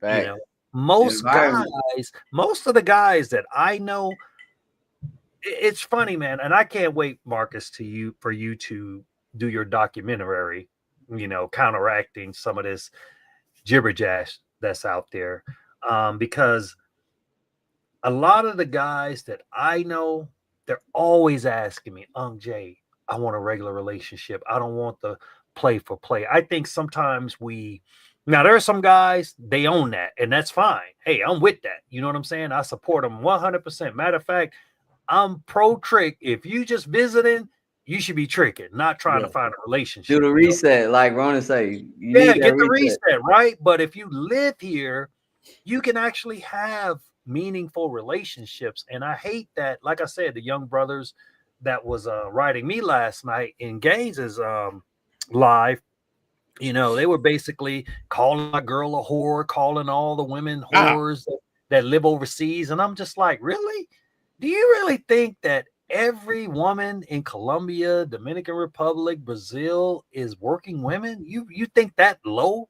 You know what I'm saying? But it's just being uneducated, never, oh, these poor people, you guys are taking advantage of them. So wait a minute. So if I date a poor woman in the United States, if you're a millionaire, are you taking, or basketball player, football player, are you taking advantage of a woman because you got more money than her? No, they prefer that. They messing with an IG chick that ain't got nothing. Are you taking advantage of her? Are you sex trafficking her? But with us, it's like, oh, she only wants you for your money. Well, what do you want? Are you trying to be cooperative? Are you trying to be a power couple? Are you trying to be a helpmate? What are you wanting? But you're just mad because I'm taking these resources to somebody else. So I'm like this, right? If I can get the 2025 for $10,000 versus the 1969 model, for hundreds of thousands of dollars when you include house, insurance, mortgage, all this, the private school for the kids and everything. I know a cat man right now. He's a millionaire and he got 2 kids in Cartagena and he give her $5 a month and she happy as I don't know what, and she bad, bro. Oh, yeah. Bad. He called her. He called her young, and that takes care of her and her whole family. And she think that, but she don't get in his business. He said, I will not take her back to the States. Now he treats her right. She living good for here, but he's not taking her out of her environment. I will never take her other than a visit to the United States. I'm like, no. She's like, that damn Donald Trump. She's always cussing at Trump or whatever. And she don't even know why she's mad at Trump. You like, I'm like, oh, Jay, I'm with you, man. I ain't bringing them back. Yeah. I ain't bringing them back. Look, I done had several ask me to. I'm like, nah, you don't want to go to the United States. You know what? I said, you're going to be cleaning toilets. That's what I told her, Ron. It's hard right now. You are educated, but I said, so a friend was trying to beg her, go to Denver, sanctuary city, go to Denver. All you got to do is, I said, girl, don't go messing up your visa. Because once you stay over there, they're gonna take that visa from you and you're not gonna be able to come back. Oh, my friend said that I can make $2,500 a month. I said, that ain't no money. So I had to literally start looking up on like rent.com and all. You don't understand, bro. I'm showing her properties of $2,000 a month. She's like, wait a minute, how am I supposed to eat? Right. I said, exactly. Yeah. I said, your friend is selling you pipe dreams. She looking at the dollar amount at first. Yeah. And not the living expenses. You gotta pay for a home in Colombia. Hell, you can go Uber and make enough to survive over here. You know what I'm saying? Yeah. But over there is they think that everybody's rich in America. And I was like, we got homeless people over here. Everybody ain't balling. You're going to be cleaning somebody's hotel rooms. You don't speak any English. It's gonna be a rough life. So you know what a lot of people. Hold on, I ain't forgot the super chats. I'm gonna get to him. Brother say that. Go ahead, Miguel. So look, before you answer, Miguel, hit on the Keith Sweat thing first, Miguel, before you tie in. Hey, why you think Keith Sweat coming there? I think he's coming to find me because he owe me some back child support because I done had about 2 or 3 of my kids off of Keith Sweat music. So yeah, so I think he was coming to give me my check. He ain't lying. Yeah, but No, no, man. Look, man. It's my man he been working hard, living his life, man. And it comes a time when everybody, at least in everybody's life, if you have the opportunity to experience just a little bit of happiness, or like if you see, you know what I'm saying, like for me, the awakening, so to speak, came when I was watching the brother Charles Tyler. I say this all the time, you know. Rest in peace. So, and then BMT. I started watching BMT. Then I started watching my boy Flyboy, right? And more than anybody, Flyboy like mapped it out. I was just like, I want to do what he doing. Yeah, shout out to Fly. I was like, yo, I want to do what he doing. Like, I'm like, yo, this brother, he younger than me. He just, and this is stuff I like. Everything that he was doing was stuff that I was always talking about. You know what I mean? I had been talking about for years. Like, I want to do this. I want to do that. And like, now that I'm finally doing it, like the people that know me, the people that have known me for a while, they're like, yo, your dreams are finally coming true. You always said you was going to do it.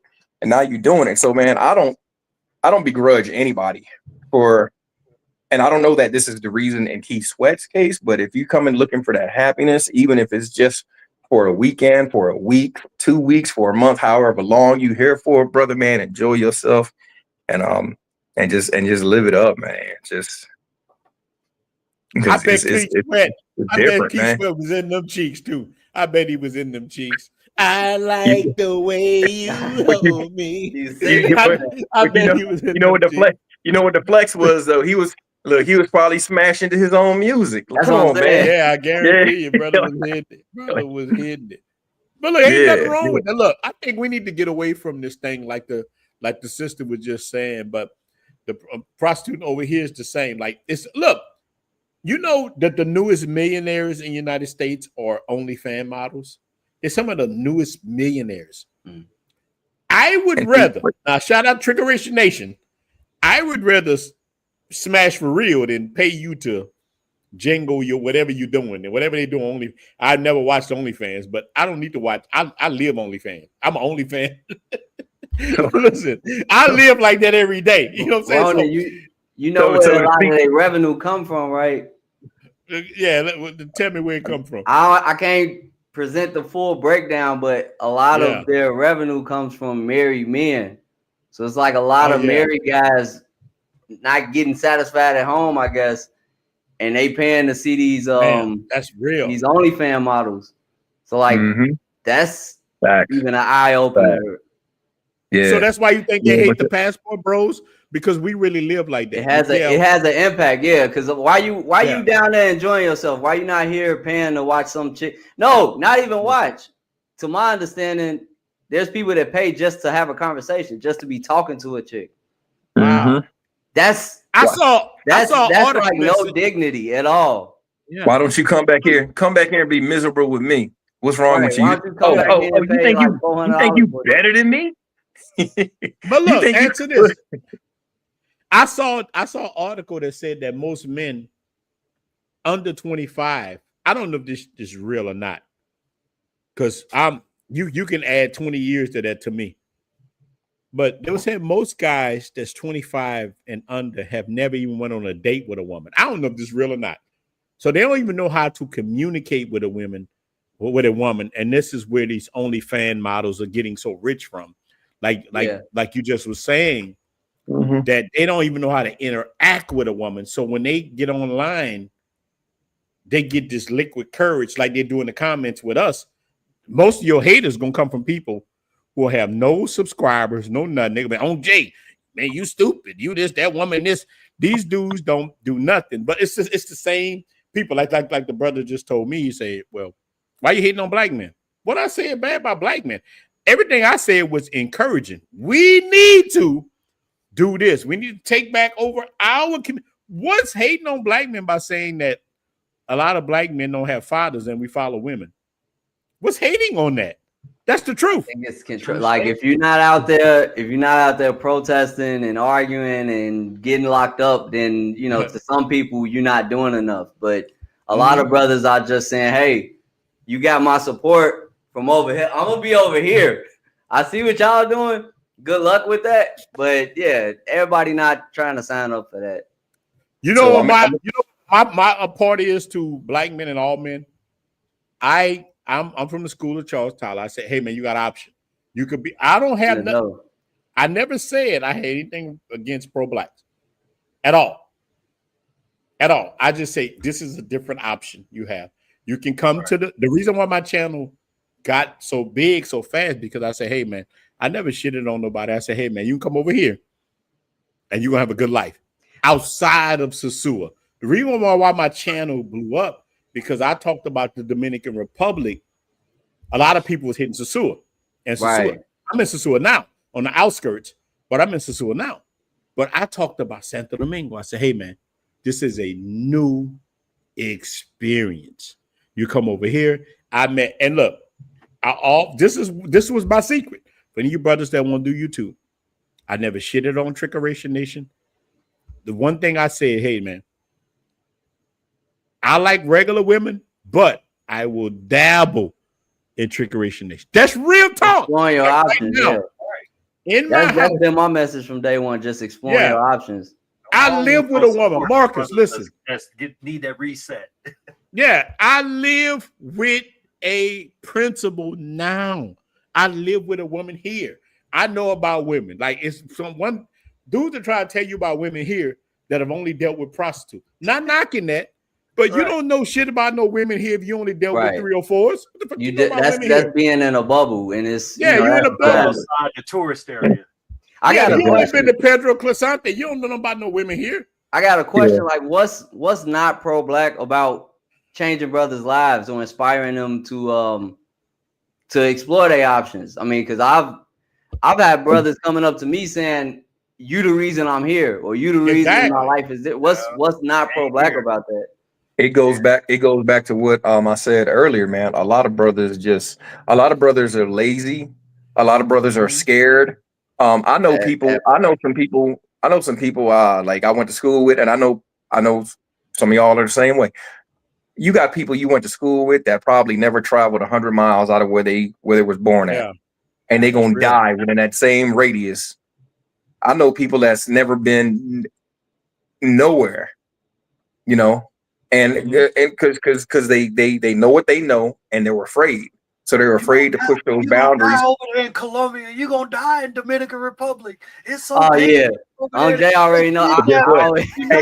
Every time I hear that, hey, gone for 30 years, bro. What you talking about? No. Every time I hear that, I always gotta. Hey, it's all love. It's all love because these are my actual friends in real life. But I always poke fun. I always poke fun at the Miami and the Las Vegas brothers. Cause they always invited me to turn up, and I'm like, dude, what? Okay, how much you spending on this, and how long? What are we doing? Mm-hmm. Come with me. I can show you. You can do more for less. You can have a much better time, a much safer time. And I've only had 2 people to follow through on that. Like I said, I got love for the Miami Turn Up brothers. I got love for the Vegas people, but like, I'm not paying for that. I'm not paying. Yeah, but if you have it. Look, brother Mark. Even if I got it, I ain't no. If you have it, that's what you want to do. That's just not my thing. Look, the reason why Dominican Republic stuck with me so hard was Santo Domingo just hit. So, and I know all y'all done been to Santo Domingo. It just hit, especially just hanging out. It just hit different. You're in a country where the average person looks similar to you. The average. Look, there's white. I tell people all the time. I tell this to like black Americans all the time. All Dominicans, I'm like, do you know there's white Dominicans? They're not just not the average. All shades, yeah. Yeah, they come in all shades or just like us. Yeah, like us. That's and I tell people all the time, we not one big ninja. We come in every shade. We not one big ninja. We all everything with different shades. So what I said earlier, who is my mother? Who is my brother? The ones who think like me, the ones who want the same thing. Who want to see the community rise. Like going back to the pro-black thing. Pro-black mean I want black people to win. Exactly. Sitting there talking about other people, we won't win like that. And we're gonna go into something next, but go ahead, Miguel. We're gonna go into another what's so funny, Ronin, man? Just to piggyback off what you were saying, like I talk to people and like one of the first things, like when I talk to black people over here, oh man, they got black people down in Colombia. They got, and I'm like, Yeah. what? And I just have to tell them. I said, you do know slavery just was not a North American thing, right? Yeah, it was Like everywhere. we are everywhere. And then here's where I really get them at. And I said, look, you know, the majority came from the transatlantic trade, slave trade. But what you don't realize is if you go back further than that, now they want to sit up there and tell you that Christopher Columbus, you know, discovered the new world. I said, but you go back even further than that. They had a brother. They had, you know, Africans been sailing the world for eons, bro. They've been sailing these oceans. They've mapped out. Like you look, why are some of the like the Olmec, some of those statues, they got the big noses, they got the bro. Come on, man.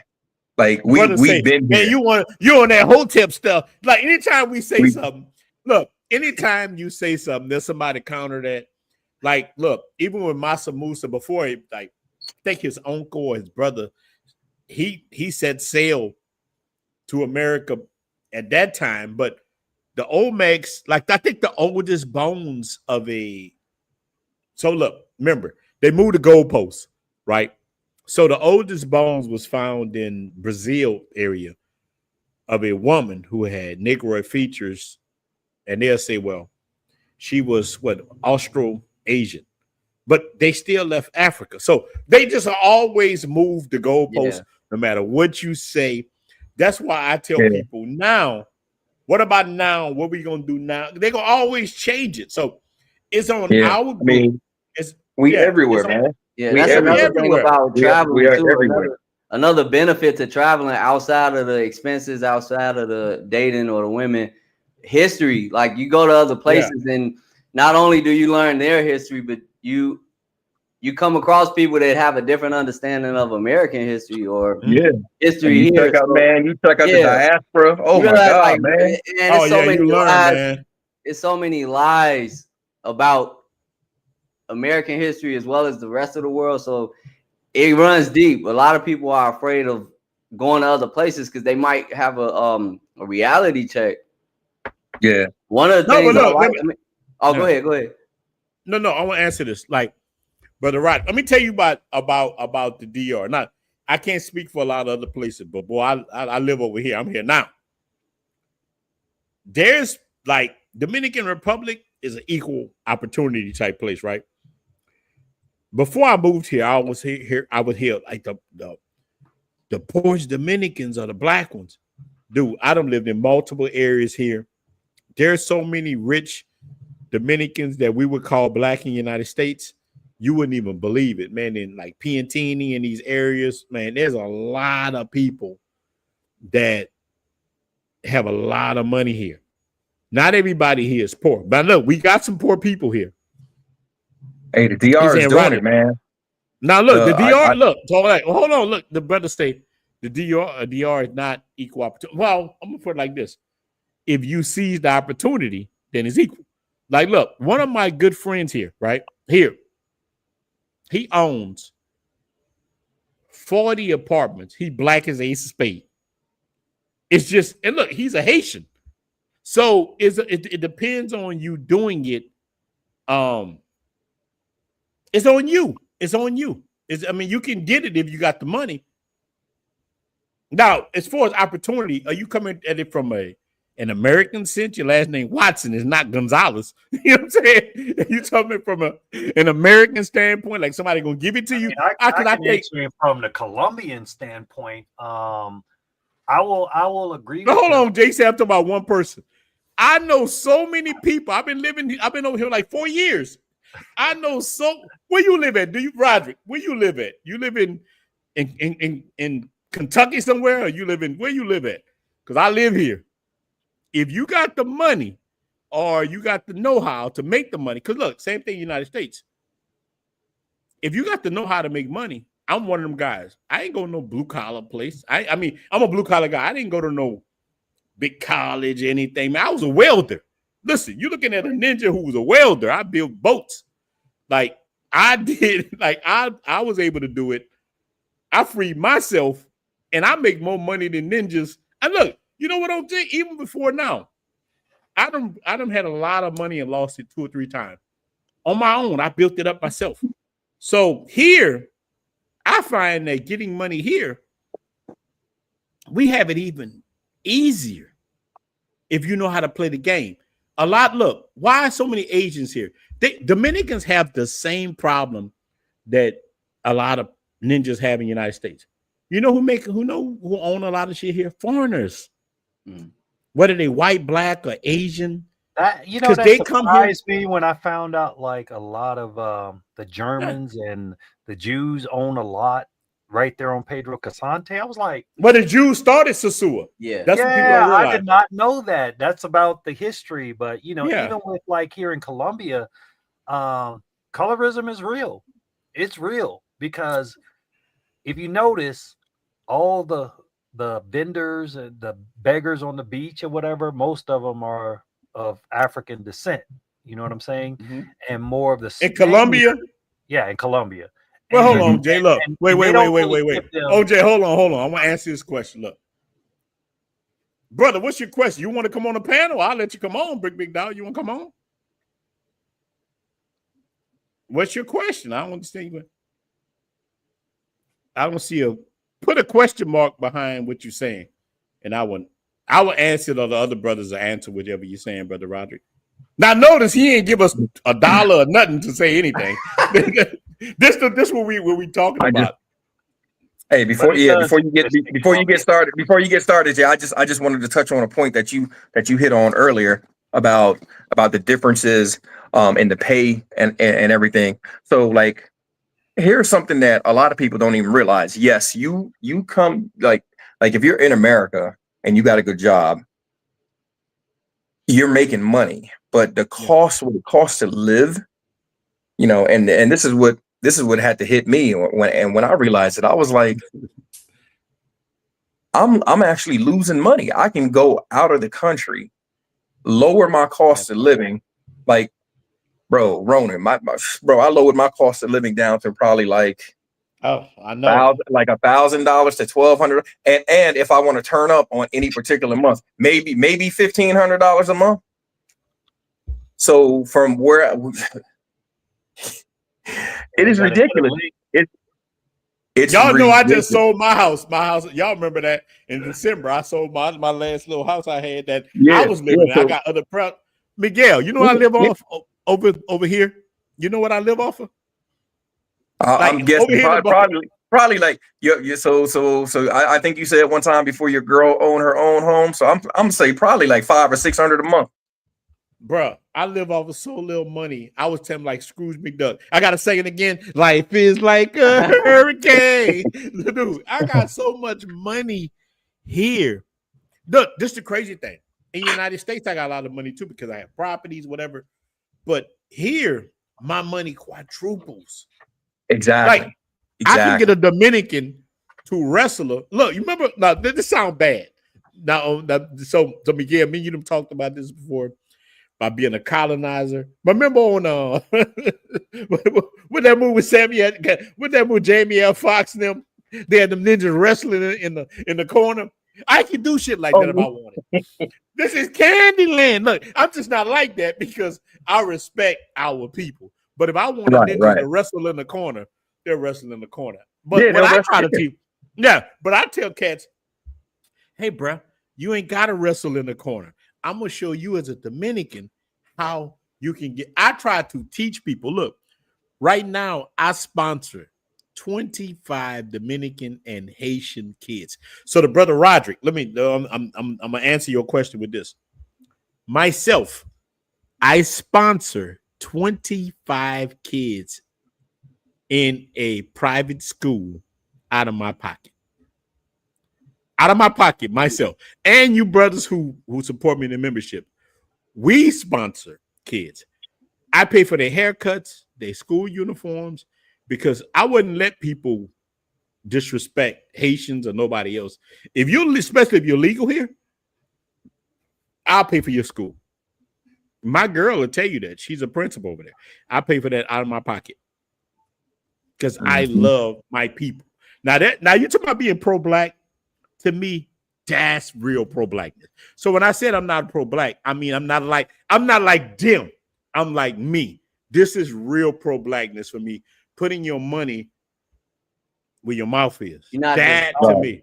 I'm not Right. just I mean, here But we're having a you're conversation. It's like a reunion, but a lot of stuff that goes on behind the scenes, the positive things, that's not being highlighted. Like, you know, not if being we don't highlighted. speak on it Right. or show it, you're not gonna hear that coming from the viral videos. That don't go viral, and that's the part that kind of no, frustrates me. not at all. I just hope that, I mean, if we could touch, I don't know how many people is listening right now or watching right now, and then I don't know how, like, so let's say if we got, if this video goes out and 10,000 people watch it, man, I just hope out of that 10,000, already 1,000. Look, already 1,000 have already watched. So look, yeah. So we, if we could 1,000 just people change watch. if we could change the thinking.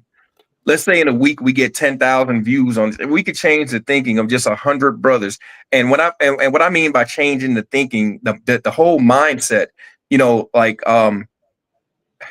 people say, oh, y'all passport bros, y'all going over there taking advantage of those people, and those people don't have no money. But look at what's going on right here in the United States. You may have a job, but you fucking house poor. You ain't got no money. Yeah. You may have a job doing this and that, but you're paying, and this system is set up and it's designed You to locked in.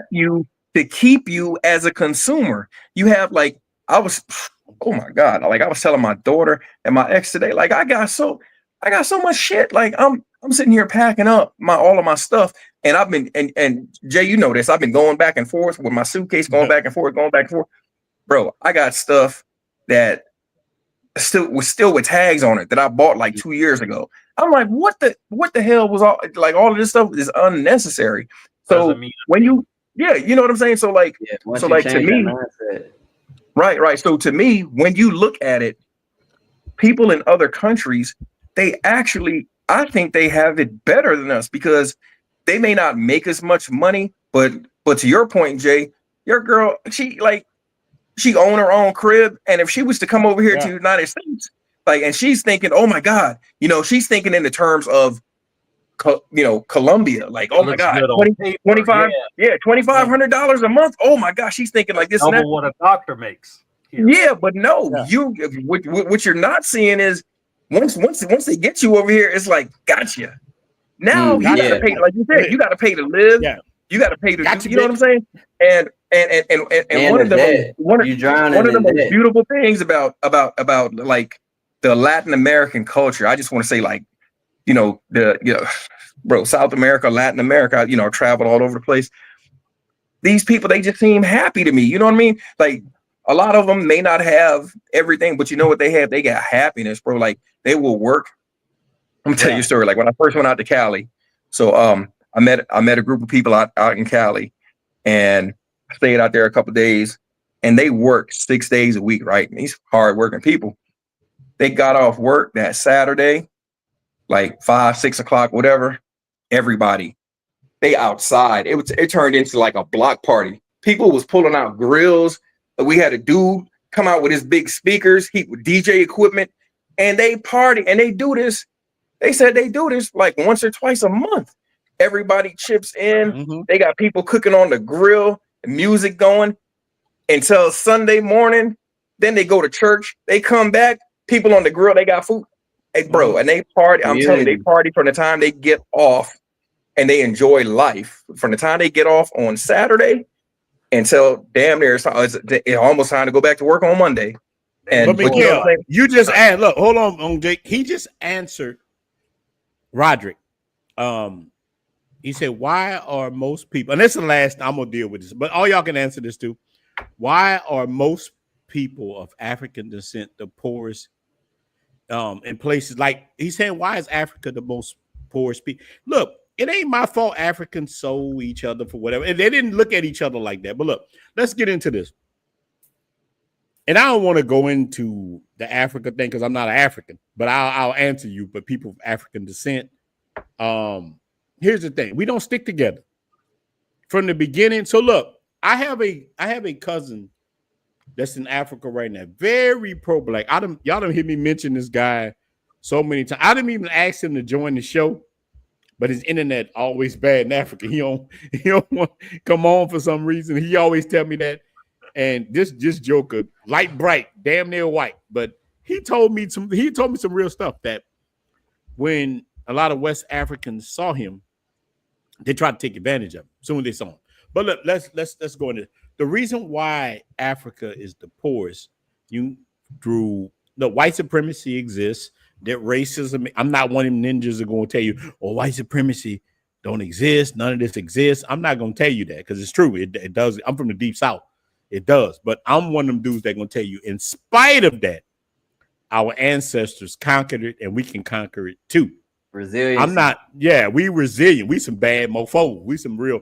I believe in warrior culture. I pound my shield and I go forth. Like I told y'all earlier. Sit around and make excuses. Yeah, I don't make excuses. I'm actually going to push back on that as far as Africa as a continent. Now you have some countries, because Africa has what, 52, 53 countries? I think it's 52 countries. I think it's 52 countries. So now some of those countries are rich in minerals, and that's why you have the same few. You have France, the Portuguese, the French, United States, Britain, everybody over there talking about, what's the word? Come on, it's on the tip of my tongue. What's the word they use in the military, man? Wait, colonialism or conquest? Imperialism. Nah, man. Oh man, I just lost it, man. But helping the people, but really helping themselves. Exactly. I don't know. So they go over there, man, and they get into those resources, man, especially like a lot of those rare earth minerals and things like that. And here's something that a lot of people don't even realize. Do you know that there is so many diamonds that they found and dug up? Capitalism. I don't know if that's the word. No, but Miguel, what the hell they got to do with the passport bros? What they got to do with us? What we got to do with Africa? What we got to do with all that? Hold on. I'm getting there. I'm but like I was saying, there's so many, and it's about a scarcity of resources. There are so many diamonds on the planet that they've dug up out of Africa that everybody on this planet can have a diamond, bro. But they keep that resource limited. They got vaults in Great Britain, bro, where they just got nothing but diamonds, all the shit that they mine, and that's why diamonds cost so much, because we think that there's a scarcity. So we're like, oh, there's not a lot of diamonds. Nah, there's absolute, bro. It's Africa. Miguel, answer this. Look, Miguel, answer this. We got brothers like this. Shout out to the brother. And this happened to me every time I make a video. I could make a video about anything. Why you not in Africa? Why are they looking for us to save anybody? You didn't want us like anybody. It was like, if we go somewhere, they say we fleeing, we doing this. I live in Dominican Republic. What the hell I got to do with somebody in Zimbabwe? Why are you worrying about me? Just leave me alone. This is how I look at it. I'm gonna answer that. So this is my question to anybody that asks that.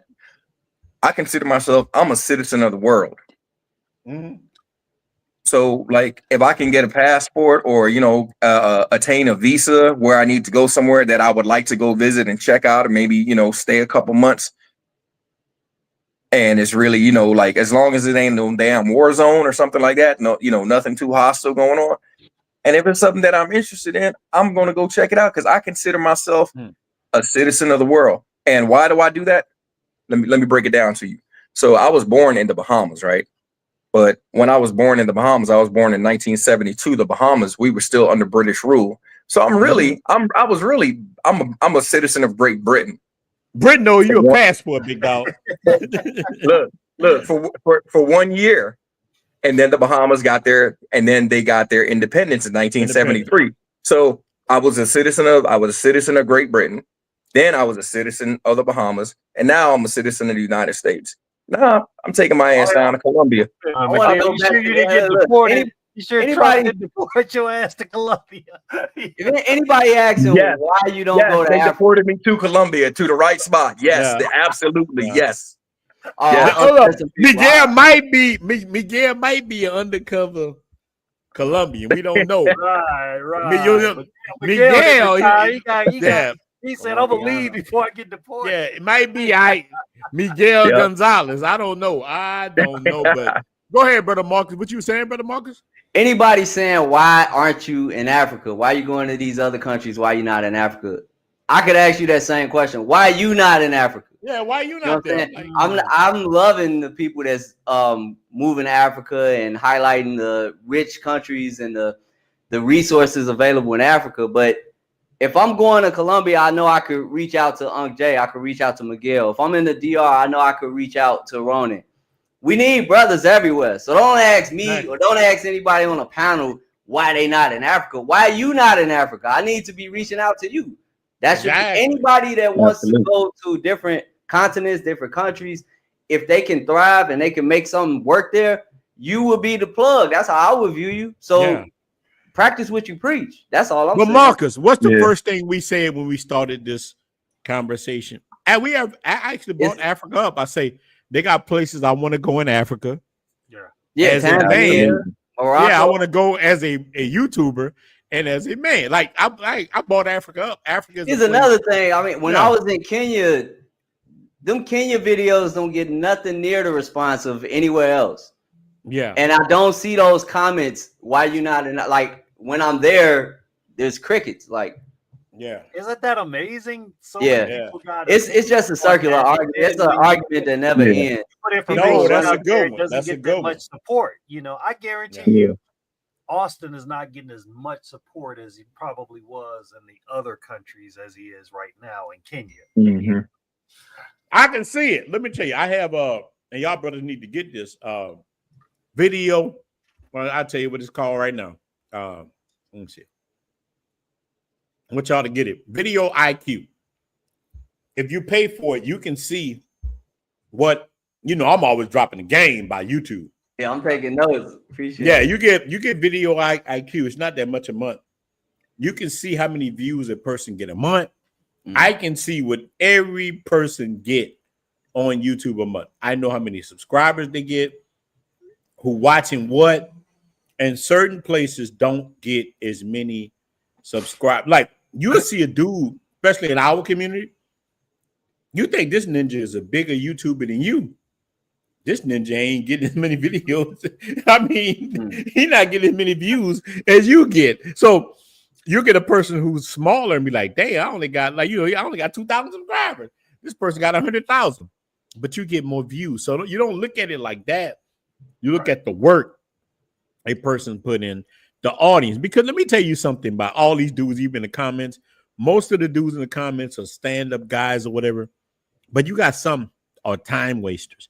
If you're not putting money, and by money, you're not backing your person, you're not supporting, this is your entertainment. This is why women rule United States right now. Every commercial, everything comes down to the court system, churches. I learned this when I was in church. Bro, I was in a church and I looked around one day. I got angry because the preachers would support the women so much. But one day, I'm telling you, I'm sitting in church on Jay, right? And for some reason, I freaking look around and it just hits me. I'm like, damn, this church was 90% female. Even though black men like was in charge, he had to cater to his audience. Even one of my favorite YouTubers I like, right? I like this YouTuber. This YouTuber. There's Derek a game. Jackson. No, hell. Boy, you man, but you know what I'm saying? So look, but this YouTuber I like, right? There's a look, I'm gonna show you. Now there's a game right now out called Assassin's Creed Shadows, right? And there's an African samurai. They're telling the story of Yasuke, the first black samurai. All the white men are having a hissy fit. He wasn't really a samurai. The man was samurai, documented, whatever. Can't have nothing, man. Can't have nothing. We can't have nothing. Like we can't have but you know what the dude said? Because that's his audience. Because black men he don't have like many black men that support him money-wise. I'm saying support. Right. Just because you watch a person's channel don't mean you support him. Right. What did Bobby do? Bobby dropped $20. That's a person who supports you or somebody watch. Look, I have almost 9,000 people in the Facebook group. I'm about to show you guys something. I'm gonna look up right now. I dropped in my face. This is my listen. This is not on Jay Facebook group. Not Miguel. Not yours. I own the Facebook group. I'm gonna show you something. I put a. This is something real, and a lot of these ninjas I'm helped personally. We getting into something now. This is deeper. This is a deeper level to show you guys something. Deeper than rap. I think I know where you're about to go. No. I just want to show Cat something. I want to see something.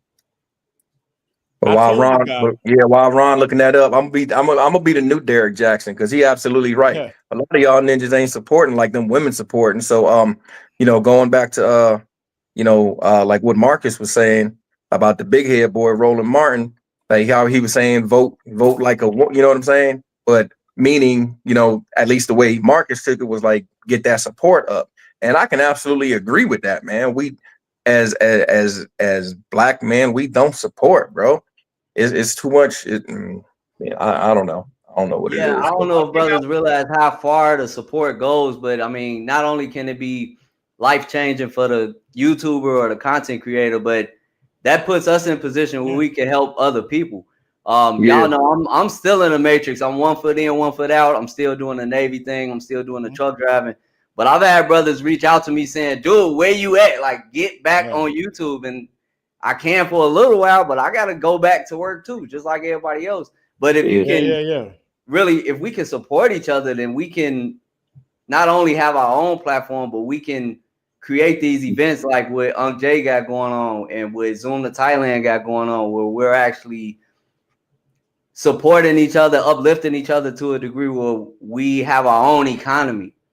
I'm through dealing with y'all ninjas. I'm through dealing with y'all ninjas. I'm Derek Jackson 2.0. I'm gonna have it. No, it's real. I mean, it's real stuff. I mean, like it's crazy. It's possible, though. I mean, it's possible. It's really possible. I'm gonna change my last name to Simpson. You know what the craziest thing was when I went to Sand Hill? It's like one of the adventure capitals of the world, right here in Colombia. And I was the only brother down there, but man, just to see, I'm asking like all these people that I went whitewater rafting with and paragliding and horseback riding, and they were like, "Oh, I'm from Australia." But it was a group of them from Australia came over. It was another group all the way from London, bro. People traveling all over the world just to enjoy and have fun. And that's what I want to introduce us to. Like I said, I'm okay with, hey, Triggeration Nation is always going to be there since the beginning. It's not just one group or anything like that. But man, let's start putting out some of this other things to do. Hold on, Jay, look. Here you go. I found it. Look, I found it. I put the stream out. Look, this is the stream. Look, I have 8,500 people. Look, we got 15 likes. No, listen to this right here. That's real talk. No, and I ain't know the Chris said you might be a Marvin Sapp. No, look, I got money. It ain't about the money. Marvin Sapp. Yeah, Marvin Sapp got the people saying he wanted what he wanted. Look, but I'm just showing y'all guys. It's not about money. Look, to me, hey, that's free. It's free to subscribe and like. But yeah, listen, brothers will watch your stuff all day and won't even like it, man. No, but look, that's why. Look, listen to this. I got 8,500 people in the group. Listen, I don't get shit from the group. I do. You know why I made the group? Now I'm gonna keep it a buck. I made the group because I went to Santo Domingo and I ain't see any brothers like Marcus was talking about. And look, I'm monetized. I don't care if them ninjas on my group watch me or not. I tell them to watch other people. It's not about me. I'm monetized. I get paid regardless. But listen, we got dudes that are posting the group who not monetized. I'm like, damn, man, can you at least support the dudes? Hey, man, how much a woman costs? And I'm like, damn, bro, listen. I will tell you how much a woman costs. Can you go like, listen, this is black men. Listen. I got 15 likes. I got 15 people. Hey, you got And you know, look, Yeah, at think least about it. I got 8. And I Marcus got, is one of them, listen, and Miguel is one. So I got really no, 6. no, but listen, out of 85, now look, some of that's Facebook, they don't show it to everybody. But out of 8,500 people, 15 of these ninjas hit the like. Don't Hey, make bro, no let me tell you. excuses up about Facebook not showing it, bro. No, but I guarantee you put on something on clapping cheeks. I bet Yeah, you'll have that's the 100. part that I bet frustrates they'll me. find that. I don't even show that as much as I did. Like the Sasua video, the reason that got so many views was because of the cheeks. No, And, but a lot of it is the platform. Look, oh yeah, how YouTube and Facebook and stuff work. Because even me, I don't see. I'm the admin of the group. I'm playing devil's advocate, but it's true. I don't see everything a person posts. People reach out to me every day and say, "Hey, I post something, it got denied, or I run." I don't see everything.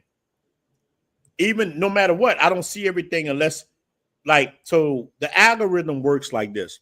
Enough people have to see it for it to be pushed out, whether it's for take off. So I'm telling people, 8,500 people, everybody that started a YouTube channel who's really in the loop, they should be monetized. Why is Miguel not monetized when he been doing live streaming with us for 6 months and you've been watching him? That's why is Sarge or anybody else who you see, because I ain't talking about some ninja that's come up one day and say, "Hey, I'm with y'all." Tomorrow he gone. I'm talking about real cat. Yeah, consistent brother. Consistent brother. So I look at that as a shame to me as a black man. Look, I'm subscribed to everybody on YouTube, even ninjas I don't even like at all, because I want them to win. Oh, dude, I ain't gonna say I don't like that. I'm different from them, but I'm subscribed to them because I want to win. I want us to win.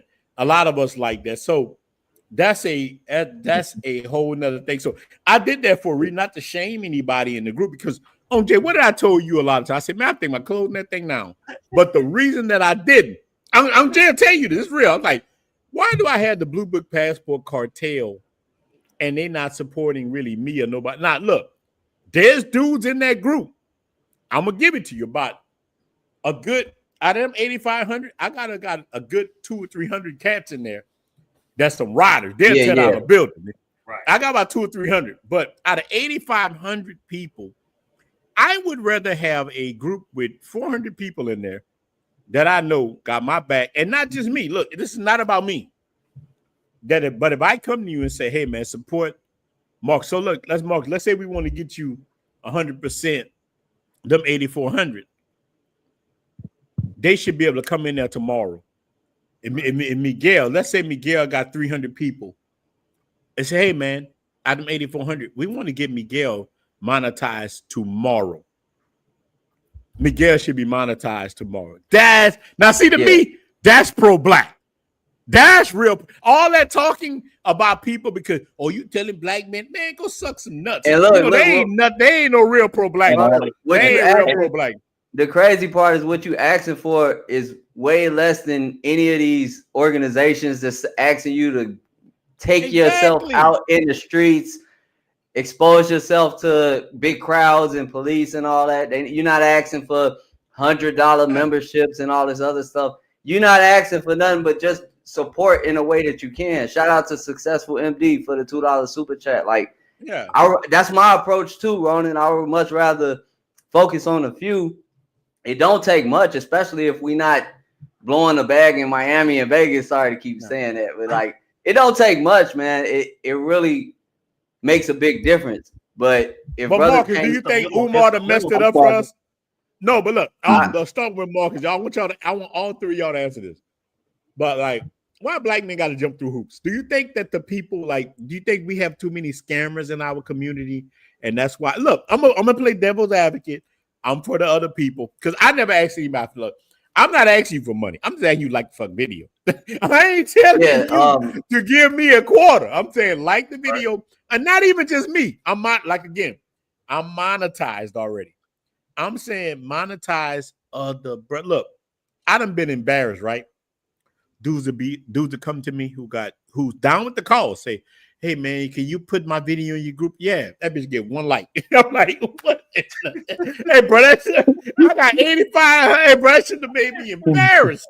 I done been embarrassed. Look, no money. Listen, Marcus, no money. I'm not asking for no money. They're not asking for, we're not saying, as a descendant of Harriet Tubman, help me build my school. I'm not asking you for a quarter. I'll just say, hey man, listen, on Jay hit it on the fucking head. It don't cost you a quarter to like the video. And look, how we benefit from them liking the video, YouTube show it to another person. Look, if it ain't, I'm gonna tell y'all some real shit. This YouTube stuff. I have a YouTube rep, and I'm telling him about my group and all this stuff.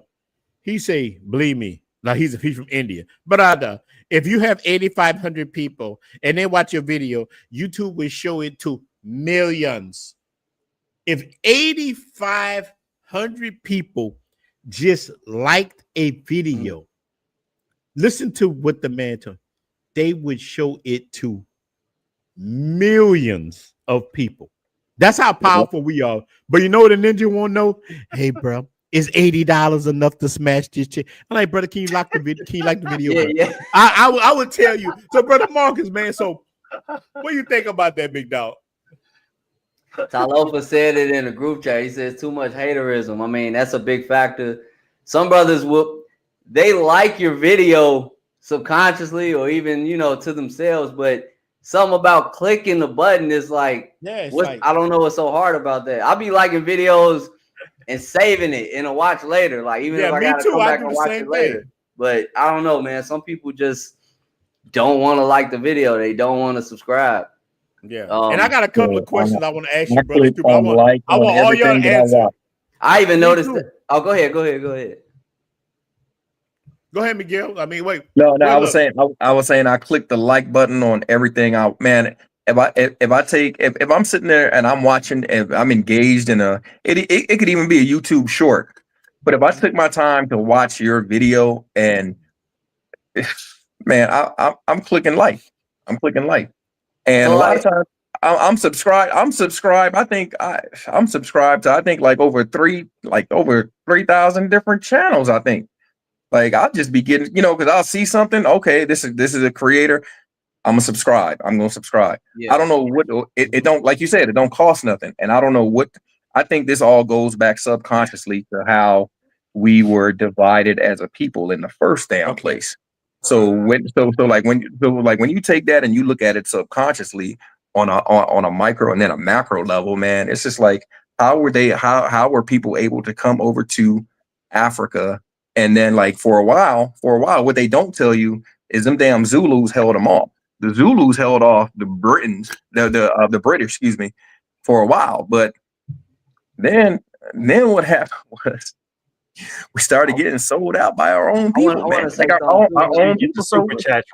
say this is a little bit different from it's a little bit different from YouTube, but like I'm building up my Instagram and TikTok and Facebook and all that stuff. But what's interesting to me, because I'm covering this topic on Morocco pushing back against the European Union for the visa requirements.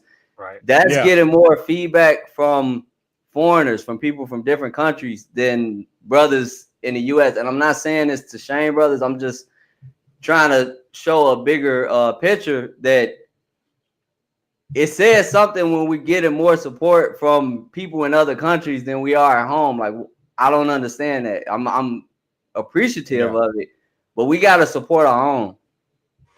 Jay, didn't we talk about this yesterday? Yeah. Me and Jay had a huge. Listen. I do real estate. I have a good income coming in. These brothers are military. They got income. It's not about begging for money. I have never, anybody who know me, look, any of you guys that do consultations or whatever with me, I'll tell you, hey, you ain't got to give me nothing. If I got time, I'll talk to you. But you going to wait till I got time, mofo. Right. You know what I'm saying? That has always been my thing. So all I tell people is like video. You know what I argue with people the most about? Not my videos, because most of the people in the Blue Book Passport Cartel, a lot of them are subscribed to me. those not the guys that watch my videos. Some of them do like Bobby and a lot of guys that's my video. Look, I got people watch my videos in Brazil, especially New York. Shout out to New York. I got people who not even in my group. I got ninjas, they ain't in my group, watch my videos every day. Those are the cats who I got a lot of respect. But look, let me hit the super chat, man. The brothers, man. Uncle Jay, need a Colombian real estate consultation. Ronin, I need a YouTube content. Now, man, I got you, big dog. I got you. Uncle Jay can speak for itself. Yeah, we got you. Hit me up, man. Right. For sure. Oh, Jay, how can a person get in touch with you? Put it in there. At Life of Unc J Gmail. They can hit me up there. Also, you can join the Facebook group. Anything Colombia's CTG Boys with a BOYZ. Also, like I said, Life of Unc J. And just hit me up, man. And I always try to get back to anyone and that I can. So yeah, I'll be glad to help you out, bro. Especially about real estate. That's like one of my passions right now, and something I'm working on with Airbnb, and that's kind of how I make up for it. And I will say this, man, like the brothers, they definitely been contacting me about places to stay and stuff like that. So even if the love ain't shown on the YouTube game, they're listening, but they're rewarding me another way, man. I had brothers bring me grits from the United States, man. My seasonings, you know, I cooked some gumbo. I was like, man, bring me some filet, man. Yeah. So same thing here. I got that part of it. Look, some good again, out, bro. My beef is not them supporting me. My beef is them supporting I people. Want everybody to win. My beef is them supporting. Win. Like you said, he's been on the stream. Hey, you guys, man, follow. Matter of fact, Miguel, drop your channel because now that he's getting ready to move over here, he's gonna be putting out some good material. He got that new drone for us. You hear me say? I got the new drone. Yeah, bro. Hey, like I said, hey man, I got 2 drones, 2 laptops, an iPad. Man, I got putting it down, man. Bro, but let me run through these super chats, man. Look, hold on right quick. Man, shout out to $4.99 super chat. My brother's lady friend was hustled in a property. Look, DR, they will hustle you. And she got posted a prop. Yeah, look, let me tell you something about here. Let me tell you something, brother. Anybody here, they could be working at a grocery store. They don't have to go to school to be a property manager or a real estate agent like y'all do in the United States. They don't need credentials. They will get you over here. Somebody, look, I almost bought when I first started coming here, I almost bought a place in Piantini from a dude that worked at Wendy's. Let me tell you something. It took somebody else to tell me this ninja worked at Wendy's. I'm about to lose some money. And I know a lot of people who have lost $5,000, $10,000 like that. You got to do your due diligence. But now I know the kind of people who you need to buy stuff from. So, man, thank you for $4.99 super chat. We're going to go through my boy Bobby with the $19 $19.99 super chat. See, this is what I tell you. See this cat, Bobby? Here's what I'm talking about. Every time he will support brother right here with the $5 super chat last month. He was in CTG in the Airbnb. Next time I will hit you up, JC. I love stuff like this. See, this is a person. Look, we don't talk. OJ and Miguel, we do Airbnb. We do this stuff a lot. We not like a lot of these cats. We ain't no broke pookies on here. This the brother I did the video with, man. For the 7. We've never had a begathon. We don't have begathons over here, man. Shout out to the brother. I'm about to start. Clintian, man. Look. But yeah, look, brother, I need some money. Look, I have an income coming every month, but I think that might be the problem, OJ, that we have money. I think, and then you got guys come over here, no hating on them. We got a lot of brothers coming to Sasua. They can't even get home. Them brothers get them brothers 25, 2,600. I'm just not that dude. That shit cringy to me. Just to me, I don't knock it. Shout out to them cats, man. Hey, what's the boy who be asking for tricking money? Yeah, like a lot of brothers. Look, but look, shout out to them. But look, I have no problem with Jay Rillo or any of them. Yeah, Jay Rillo. I'm with them. Listen, if a dude, if you entertaining your group of guys and they want to give it to you, I'm okay with that. But look, entertain me and give me a like on the video. and go subscribe to Miguel. That's all I'm saying. The brother, Miss Smith, Yeah. is Look, Santiago. Let me see. I need that trick money. I need that trick fund. To help that brother out. Look, is Santiago still a red bone capital? Let me tell you, man, Santiago is one of them. But let me tell you, La Vega is another one. Boy, there's the red bone. They fall from tree. But look, Santiago and La Vega is very close. And once you get your stuff straight, man, and you retire, come here, bro. I'll look out for you. But just don't do like a lot of brothers do. They come here and they gone. Like brothers always say, man, you gonna meet me? Are you gonna meet me? Look, are you gonna meet me? Because a lot of these dudes, they talk about meeting up. Let me tell you what happened, you guys. Man, a lot of dudes say they're gonna come here. All right, here we go, right here. Another 999 super chat. Is anybody on the panel in Cali? I need some tips. I'm not in Cali, but on Jay and Miguel might give you some tips on it. But look, make sure on Jay and Miguel, do y'all have cash apps? All three of y'all have cash apps. Put it in the chat. Yeah, I got it. But I normally don't even put it up. You know what I'm saying? No, put it up over here. You in family territory. This ain't like you come and visit somebody's channel. This is your channel. Like, I want y'all to drop. No, man. We gonna stop this shit now. Drop y'all cash apps in the channel now, because even if people don't do now, this video exists forever. Right. So people like and drop. I want all three of y'all drop y'all cash apps. Definitely drop your cash app. I want to say, if I could speak to that, like, I don't really ask for that. Even when I do my live streams, I don't ask for financial support. But yeah, part of what the reason I didn't do that initially was because I had some pride. I'm like, yeah, I work for a living and I still do. But I realized that there are other YouTubers outside of this particular community. They're getting all kind of support, like ridiculous support. And they not ashamed to ask for it. These church hustlers, they'll ask you for money. These politicians, they'll ask you for money. These people that's telling you they're gonna do something and they may or may not do it, they're asking for money. So I just put it out there, and if somebody want to bless me with it, that's fine. Like, I appreciate it. It keeps me from going back to work, because like, if I go back to work, y'all not gonna see me. And I've had enough people outside of YouTube saying, why you stop doing videos? Part of it was because I got tired of the beefing. And then another part of it was like, hey, I gotta go back I gotta go back to the matrix too. So like, if people really want this content and they want to see us to continue to build and thrive, it's very possible. It don't take $80 and $100 and all this stuff. I've seen people. Oh man, I don't want to get started on this, but I seen a chick get her college paid for and got sent to the White House and all type of stuff just because she was willing to grift for it, and I refuse to do that.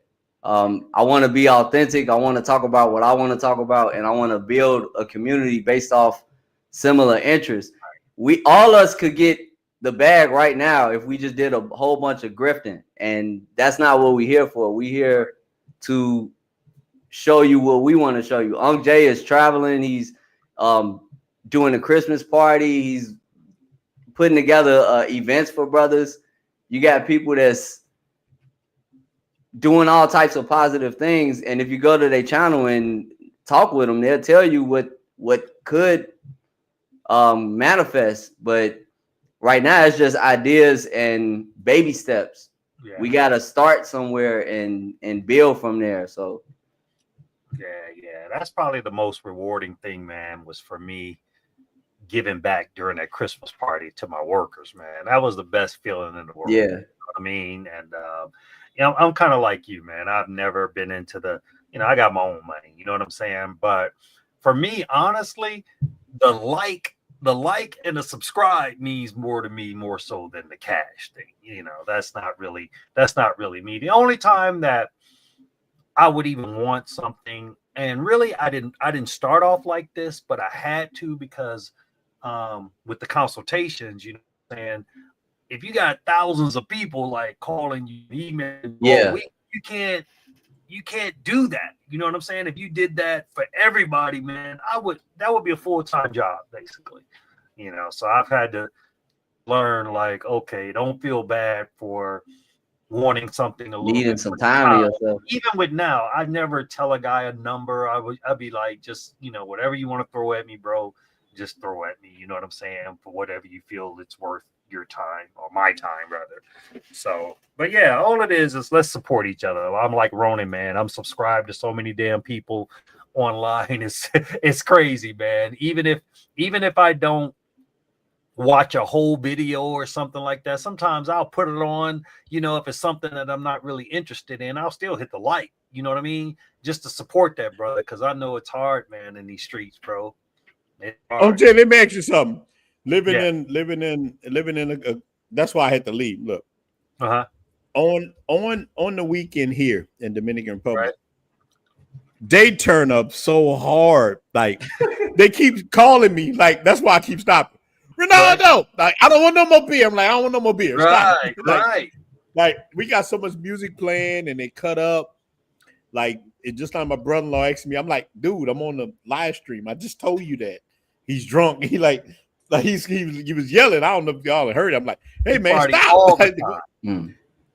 And that's Oh, what I'm Jay. telling you, man. These people, They they don't enjoy stop. life, bro. It's the same way Man, here, man. yeah, you're right. Different lifestyle, man. And shout out to Johnny Parsley. Yeah, man. I got a little emotional on that video. And the reason why is because shout out Johnny. I struggled so much in the United States, man. I never had anything else to give anybody, you know, because I was just trying to make it on my own. You know, I had kids to raise, you know, and you know, I had a flashback at the moment when I started giving out gifts, because that's the first time where I did anything like that. And it felt good because I can remember when I would, you know, my mom be like, your daddy ain't coming. I'm looking out the window, waiting on waiting on Pops to show up, man. And she like, I done told your black ass he ain't coming. You know, no, mama, he coming. You know what I'm saying? And we got the little Charlie Brown Christmas tree and shit. Oh man, you're OJ. Christmas time is here.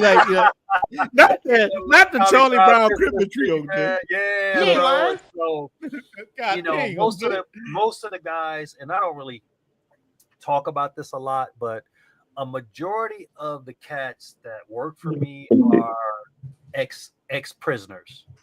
Okay. The guy that my foreman, he gets these guys and they've been in jail. Of course, I know why he's doing it, because cheap labor. You know what I'm saying? But me, I look at it a little bit deeper than that, man. I look at like, damn, these guys, man. I'm talking like, bro, they had to dig these support systems for my pool upstairs. And they had to dig like 5 foot hole, 5 by 5. They dug it by hand.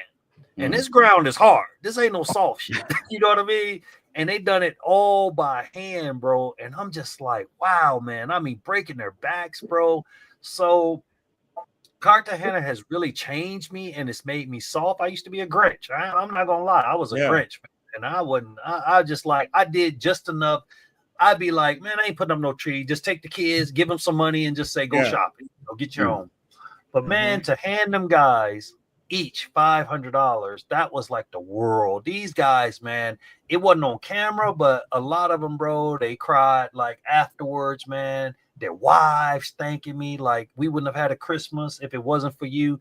So this is like 10 families. You know what I'm saying? So it hurts me when they say we're just over here taking advantage of these poor people, these poor women. You know, that's why when Marcus came to me and he was like, bro, I'm coming out with a documentary, and I'm gonna put some real information out there. You know what I'm saying? Because they don't show enough of what we're doing in these communities to make them better. All they want to concentrate on is one little aspect.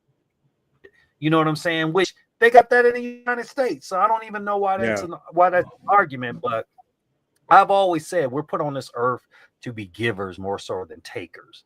And I feel like everything I've given, I'm gonna get that back tenfold. Even if a guy didn't pay me for a consultation, I get it back tenfold. You know, some guy will come. I had a guy, man, I got him in, he needed an apartment. He gave me 1 day. He said, Jay, I need an apartment bad. Found this dude an apartment, man, and he was like, bruh, here you go. His name is, it's funny, man. He's Bobby's, boy. They be giving, his name is Bobby. Shout out to Bobby. Yeah, shout out to Bobby. Brother just put $500 in my hand. You know what I'm saying? Yeah. I told Marcus, I was like, bro, look, hate to put you on the spot, Marcus, but it's all good. I was offering him to stay with me for free. You know, I wanted him to just be my guest. You know what I'm saying? You a guest in my home or whatever. This ninja go get, I'm like, what the hell is he getting all these damn cards for and everything? You know? So when he left, man, he left a card on his bed, you know, Jay or whatever. Real man. Man, I opened that joint up, man. It was like $700, bro. Yeah, man. Shout out to Mark, man. No. It's like, man, I like what Unc did for me. It was, I consider it a birthday present. He gave me like the best birthday I could ever have in Cartagena. And man, that's awesome. Yeah. Like I said, even when I left, like I was still high off of that trip. And I mean that's was the nothing compared to what I would have spent. I'm used to being the giver. Bro, you know what I'm saying? I'm not you saved me. You saved me time. You saved me money. I'm tell you, bro, man. You saved me. If I saw that, I'll start crying. Jay probably sitting there. Oh no, man! I mean, I'm looking at this card. I'm like, damn, man. You know, I mean, because it wasn't expected, because I didn't do it for that. You know, but no, you ain't. But look, that's when it hit. We got kindred spirits. I definitely that's why it hit. And look, speaking of that, let's shout my brother. This brother right here is a solid guy, brother Alto. He's a moderator. Look, let me tell you, Alto is a moderator in the Blue Book Passport Cartel. And my group. Good, solid. Look, ringing bells. Oh, solid, brother. Look, he was in Sasua. Let me trip you out. He was in Roombas one night, but I was in a car. I'm like, damn, I wanted to get out and mess with him. Right. Recently, I couldn't get out, man. We got my brother right here. My brother, Ella's all brother. You always paying your tithes. That brother. See, look. Remember, I just said we got a few guys in my group, about a solid 100 dudes. That's just these are the cats that I'm talking about. And Johnny, look, you always come through. That brother always come through. Johnny's solid guy. What I was telling you, and OJ, I've even told me you talked about YouTube a lot. See, me and OJ them had the most YouTube kind of conversations. And OJ, I always told you there's a group.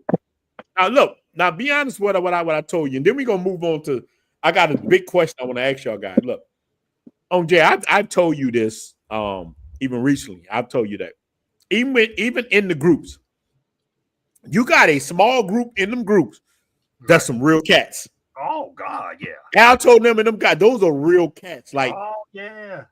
Even as a moderator, bro, I'm busy. This cat, like, look, this cat manages a lot of that. No, leave it at 6. Miguel, are you in Cartagena already? Where you at, big dog? No. I saw you to pay the food. Hey man, you ain't supposed to be. Look, don't be trying to get no last Big Shirley while you. No. I'm hanging out with my daughter. Hanging out with my daughter. Hold on. Okay. Well, look, I'm saying hold on like she from. Look, I'm saying hold on. She over here. She like Ninja. Say hello. You like say hello, Uncle Ryan. Say hello. You know what I mean? Yeah, man. Okay. Yeah, so Miguel, you don't need no DNA for that. She practicing for the visit. Yeah. No, Miguel, I'm going through this right now with my daughters. Right, I have daughters. So my daughter, United States, like, you've been to Dominican Republic 2 months. When you come and visit us? When you come in? My daughter's like, where I'm like, oh man, like I'm gonna come see you. I gotta go to doctor's appointment. Look, it's the best of both worlds. We winning. Nah, they already, man. They already they telling me the dates. Oh, we're coming this day. They can't wait. Yeah. They're so happy I'm moving to Colombia. Man, I'm happy. Yeah. Like, this is That's the thing. rough. I tell dudes all the time. Jay touched on it earlier, and Marcus just touched on it. I want ninjas everywhere. Look, when a guy tell me and say, "Hey, man, I don't like Sasua. I want to go to Medellin." Good. I want to come visit you in Medellin. I'm like, hell yeah. If a guy say, "Hey, man, I really don't like Dominican Republic. I like Bolivia. Hey man, thank God I can come visit you in Bolivia. That's the best thing in the world. All over. Yeah, I'm that's telling the you, best as soon feeling. as I touched down in Thailand, I'm like, where the bros at? And I was like, yeah. I spent the whole first day, other than the Buddha, I spent the whole first day in the Airbnb working on videos. I was like, I'll link up eventually. I did go out to eat, and like I said, I kicked it with the African brothers, but that network is so important. Like it But just, look, how did that feel when you were linked up with BMT? Didn't that feel great? It is the same as in the DR because we linked up in Santo Domingo. And yeah, man, like the brotherhood is out there, especially when you get like good supportive brothers, like you say, real dudes. Like I go anywhere in the world knowing, okay, I could touch down and link up with at least one good brother or sister. I'm not really against that either, but yeah. It makes a big difference, and we shouldn't be shaming or comparing place to place. There's qualities of every place I visited that I liked. So I always focus on what I liked about certain places, not necessarily saying this place is better or that place. But look, it's a whole big world out here. But if I come to Chicago, I'm gonna call you. And I'm hey, man, where I go? First thing I'm gonna tell you is, I mean, unless you like the cold weather, don't come here in the wintertime. Yeah, but even if I came up. If you come in the summer, we can eat some good food. We can go to some good places. But then I'm gonna say, all right, bro, I'm gonna be down in Santo Domingo. Matter of fact, I'm gonna be there in a few weeks. Look, let me know when you come. Listen, I'm here right now. I'm actually in Sosua.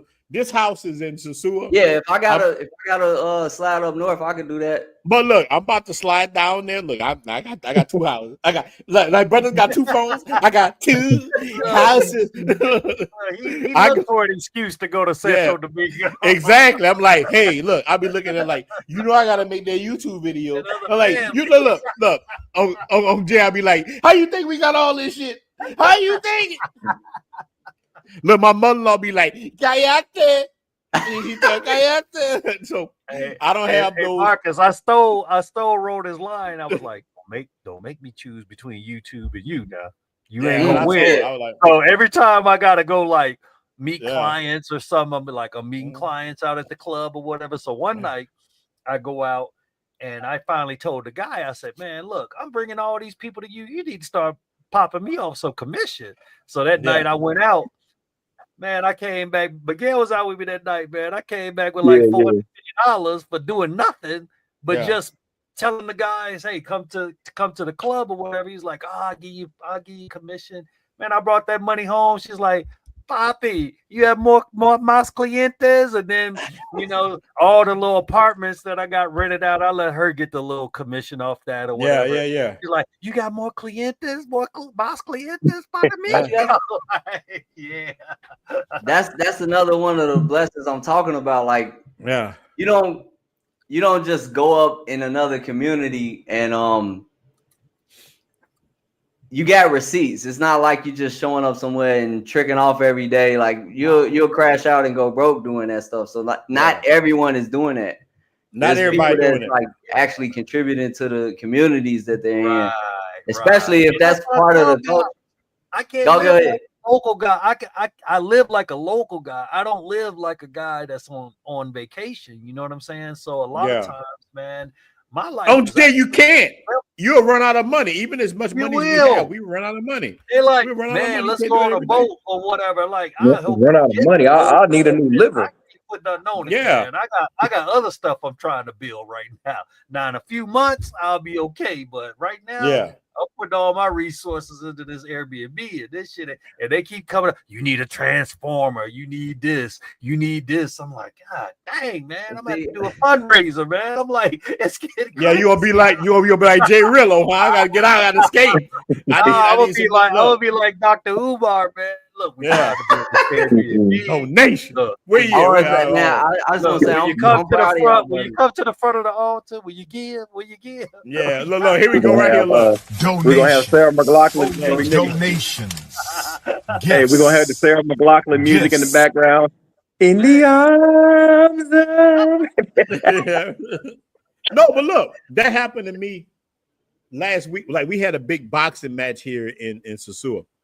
Right. It was not the power cutting off, but brother, Sosua is dangerous.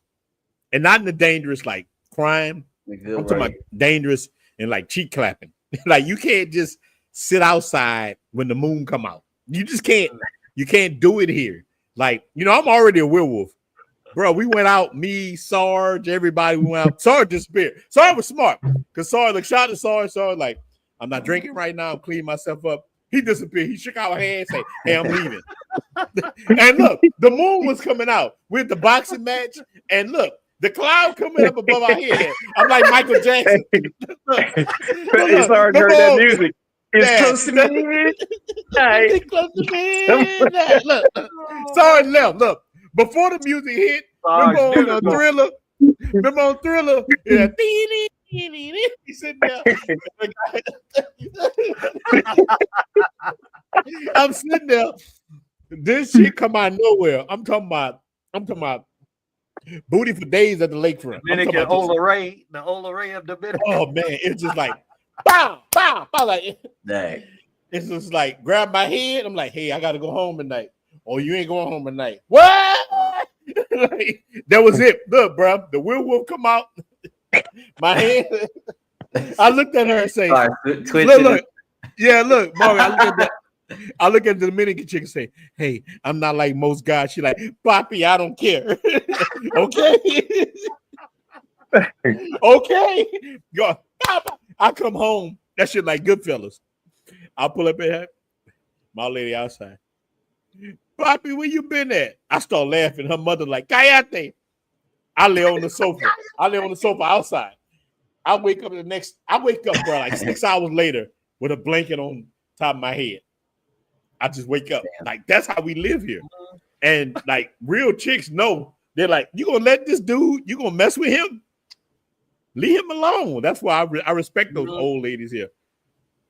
It's dangerous here. They'll stick up because they like, you're not gonna fumble the bag. Shit, you fumble that bag. Look, my little stepson, man, here he be like, man, look, mama, don't mess this up now. We living good. Shit. look, they're like good time, but we're moving on now. Colombian edition, like, to a deluxe apartment. I got a question for y'all, man. So, since you guys started traveling, would you say women has changed since like being like maybe early manhood, like 20s versus now? I didn't even hear you. Go say it. I don't know if everybody did y'all hear him, Jay? Nah, broke up. You broke up. Yeah, broke up. Can y'all hear me? Yeah. We hear you now. Okay. I said, so has you guys' taste changed like over the years since you started traveling versus what you used to bust down back in the day, man? Like, I had some nice ones, some 7s, 8, 9, but I had some dogs now, I had a couple of that I could throw back if I could, you know what I'm saying? But I think now, man, like after the military and traveling and everything, I just look at the world differently, bro. Like certain shit just don't turn me on the same. And chicks that I used to think like for instance, my man put it in the chat when I said it, the chick that was in the Michael Jackson video, man, I used to think she was the finest thing walking, man. Ray, man. And now I be looking at like, man, I used to think that she was all, you know what I'm saying? And when I see guys like drooling over some of the famous IG chicks, I be like, she ain't even really all that. Like, I'm sorry, but I didn't look at Lori Harvey the same way that a lot of guys looked at her. Like, I didn't. You had already started moving around. That's what is the hype? What is the hype about? Yeah. But man, they were acting like she is the best thing since sliced bread. I'm like, it's way more finer chicks than her. I think Jay, you in Colombia and Venezuela are next door. Jay, you got to realize, like, they are next door. Look, the most beautiful woman I have ever seen in my life was a Venezuelan. Right. I have never, and I'm the Colombians, boy, like not Brazilians, but Dominicans, Mexicans, but let me tell you, Colombians are beautiful. They're fucking gorgeous. And I know you see Venezuelans every day. That's trouble. So if you put look, That's true. this would make that brother. What the brother went at the brother who was the pro black guy. If he see a Venezuelan, Andre. Yeah, right. that brother will burn his Malcolm X shirt. Let me tell you something, Dang. man. Them Venezuelan women are so gorgeous, and Colombians and like even here. Look, I was in the store last night, OJ, and I didn't want to come home. I'm buying groceries. Right. And one black dude started talking to me. I'm like, I know, bro. I know. This ain't Pedro Casante with the mangoes. I'm talking about No. this ain't the B team. This is like real women who work here. I'm like, I know, man. Like, brother, you know you free, right? I talking to him like that. Like, you know you free. You know you're free. You know you free, right? He looking at me like I was gonna get in good trouble. I'm like, brother, you free right over here. He like, yeah, you. He was acting like a slave that escaped to the north and had to go back to the south. But I understood it. I'm like, I know, man. But over here, you're free. He had that He's like, Dr. Umar voice in his head. Yeah. Hey, Look. that's the funniest thing, bro. Good job, my Yeah, brother. he look. We must be focused, fellas.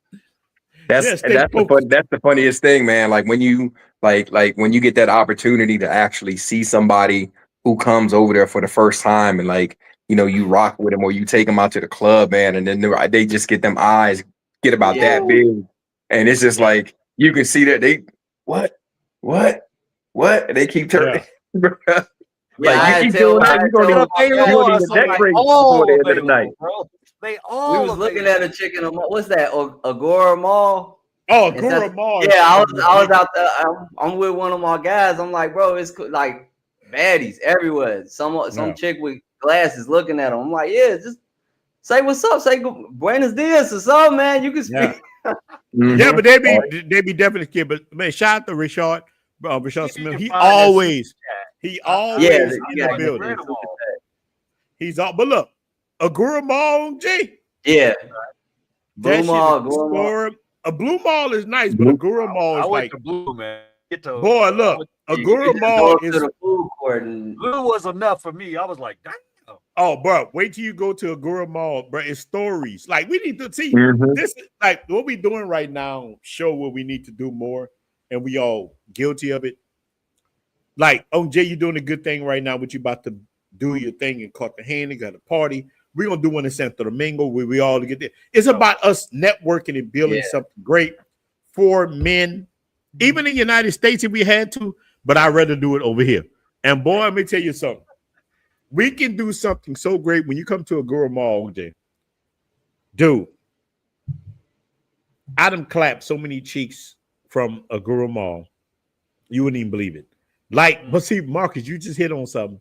Just say something to them. yeah. All you got to do is talk to You ain't in them. the Matrix no more. It ain't. It's You ain't in the Matrix. In Yeah. the Matrix, Big Shirley and them mad. We sitting there like, I don't even look, but it's gonna sound miserable. Brothers be shell shocked though. Yeah, They- bro. they- Like, yeah. damn, In they the don't United realize. States, bro, when you You know, try to I do done been there a few you gotta times, man. add Look, I still freeze up sometimes. I ain't gonna lie. I've been down there a few times. Or I done, don't like all the Espanol and flew out the. I'm like, dang, what do I say?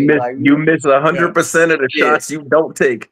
I want to answer Unc Jay's question though. He asked like, has traveling changed my taste in women? I would say definitely. I mean, I've been spoiled. I've been fortunate, but I kind of agree with Andre. Shout out to Andre from Love Crossing Borders. Like, I still Not that, bro. search for that adjustable 6. I'm not looking for no perfect 10. Now, if it's just a night of fun, then yeah. Like, I want the Lori Harveys, the baddies. I want the baddest chick I can find. If it's just for a night, but yeah, I'm not opposed to the adjustable. I'm looking. I'm spoiled. Traveling has spoiled me with personality. So I'm looking at the no, but personality. look, Marcus. Let me say this, and you answer this. Most of the chicks here, look, Lori Harvey is beautiful, but if most of the chicks we deal with put on makeup, I'm talking about the average chick here. Right. I'm not talking about no model, because I know chicks over here that's Dominican, Colombian, whatever, will make Lori Harvey go sit her ass down somewhere. I'm talking about the girl so next look, door type. yeah. So even the woman I live with, if I put on makeup, like my old lady, beautiful. If she put on makeup, she'll make her sit down. I want to Finer. say this. I want to say I might get in trouble for That's saying real this. talk. So like, No, talk real. well, no, I ain't gonna get in trouble with y'all. I got a little buddy in Santo Domingo, and we've been kicking it for 2 years. We cool. Okay. I'm not gonna say this bay or nothing like that, but like we real close. Yeah. We cool. And I guys in the Wait, hold on. Her name not Diana, is it? No, it ain't Okay. Diana. Okay, It ain't Diana. I'm gonna get but- mad like, who Marcus? I can't mess with you. No, I Like, say I Diana. might get A woman in the friend zone, Marcus. Man. No, y'all. If we link up in DR, like y'all will meet her, but she locked in. You know what I'm saying? Like I know I'm gonna hang out with her whenever I'm out there. But my bros in the States, my bros back at home, man, I must have posted. I went down there for her birthday, and I had dudes calling me. They not even texting or WhatsApp. They calling me. Who is that? Dude, who is that? And I'm like, oh, this is my friend. Like this my mi amiga. Like we cool. Yeah. Dude, where you get her from? And I felt bad because like I love her to death, but I'm looking, I'm like, oh, huh?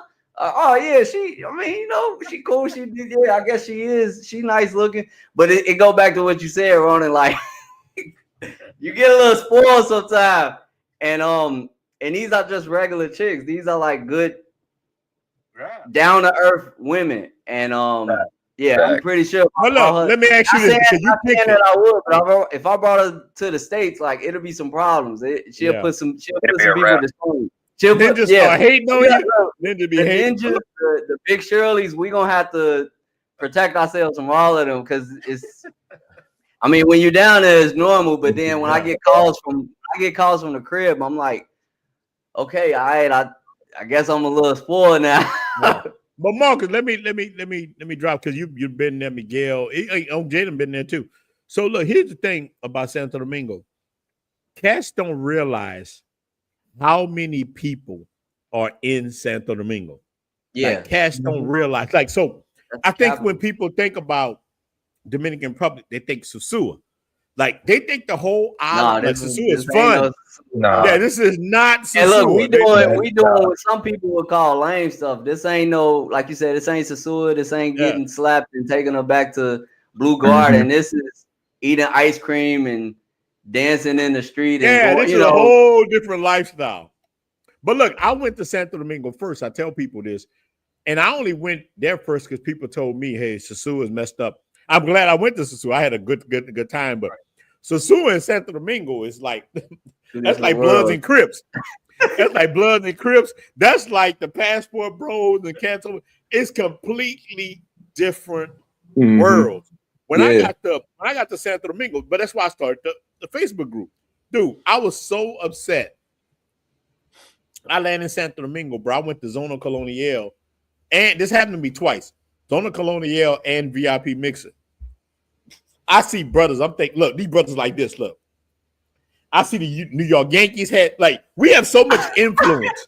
Yeah, bro, we have like look. Now there's something. Now look to the guys to our pro black guys. Here's where just the pro black thing.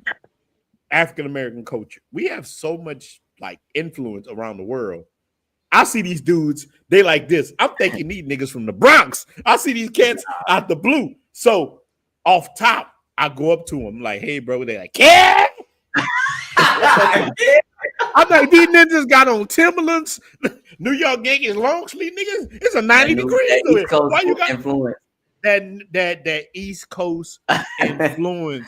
Because a lot of Dominicans lived on the East Coast. Like, I'm gonna tell you, y'all East Coast cats have a lot of influence on the island. Shout out to the East Coast, New York. So I see these cats like this. I know exactly what you're talking about, bro. Like just like Johnny said, Black American culture is so powerful, and it happened to me twice, not once. I was in a place called what's this place name in Zona Colonia? It's a restaurant. Like it's like the station at the end is a restaurant. I see these cats. Then I'm in VIP Mixer, bro. I'm telling you, it's my first time ever going to VIP Mixer. I'm a little scared because I'm by myself. I don't see anybody. I see that motherfucker Yankees pretty head out the blue. I'm like, you hear that? Ding, ding, ding, ding. Oh, New York Yankees. I go to the corner. All these cats look like black to me. I run over there. And the same thing happened to me. I'm like, hey, bro, what's up, man? I'm from Blase.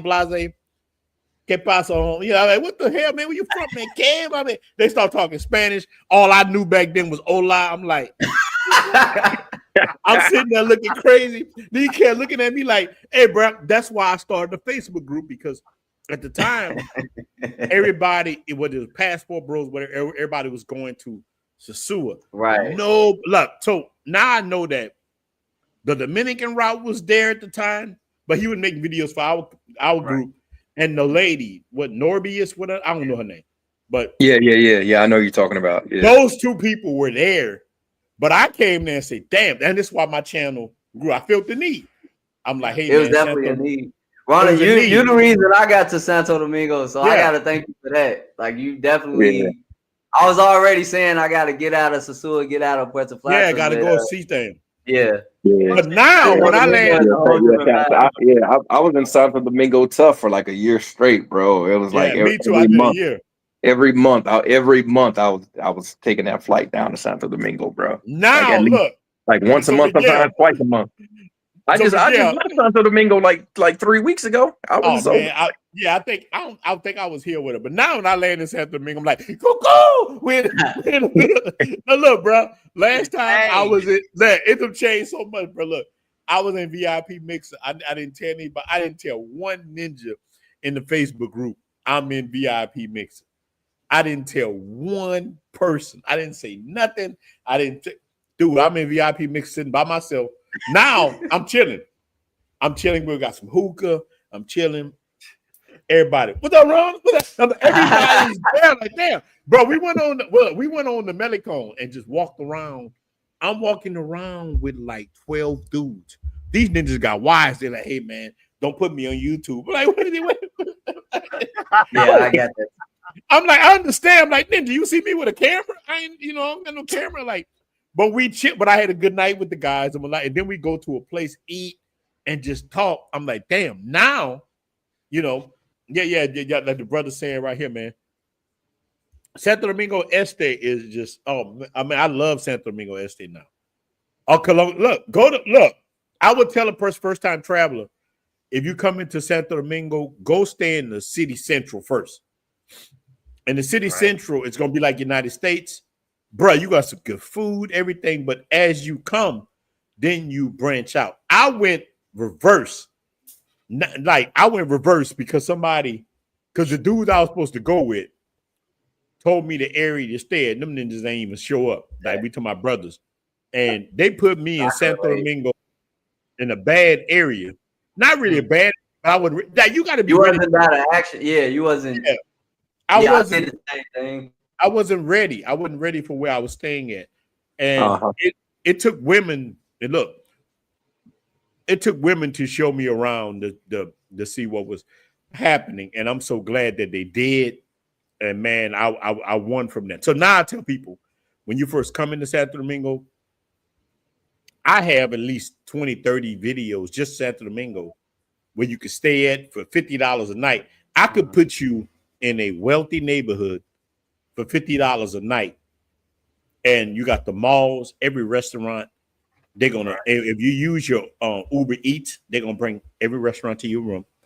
Like, you done won. A dude told me this at Flip Flop last week. A guy, I don't know who this guy was. He's sitting there. He said, "Man, look, you've helped me so much."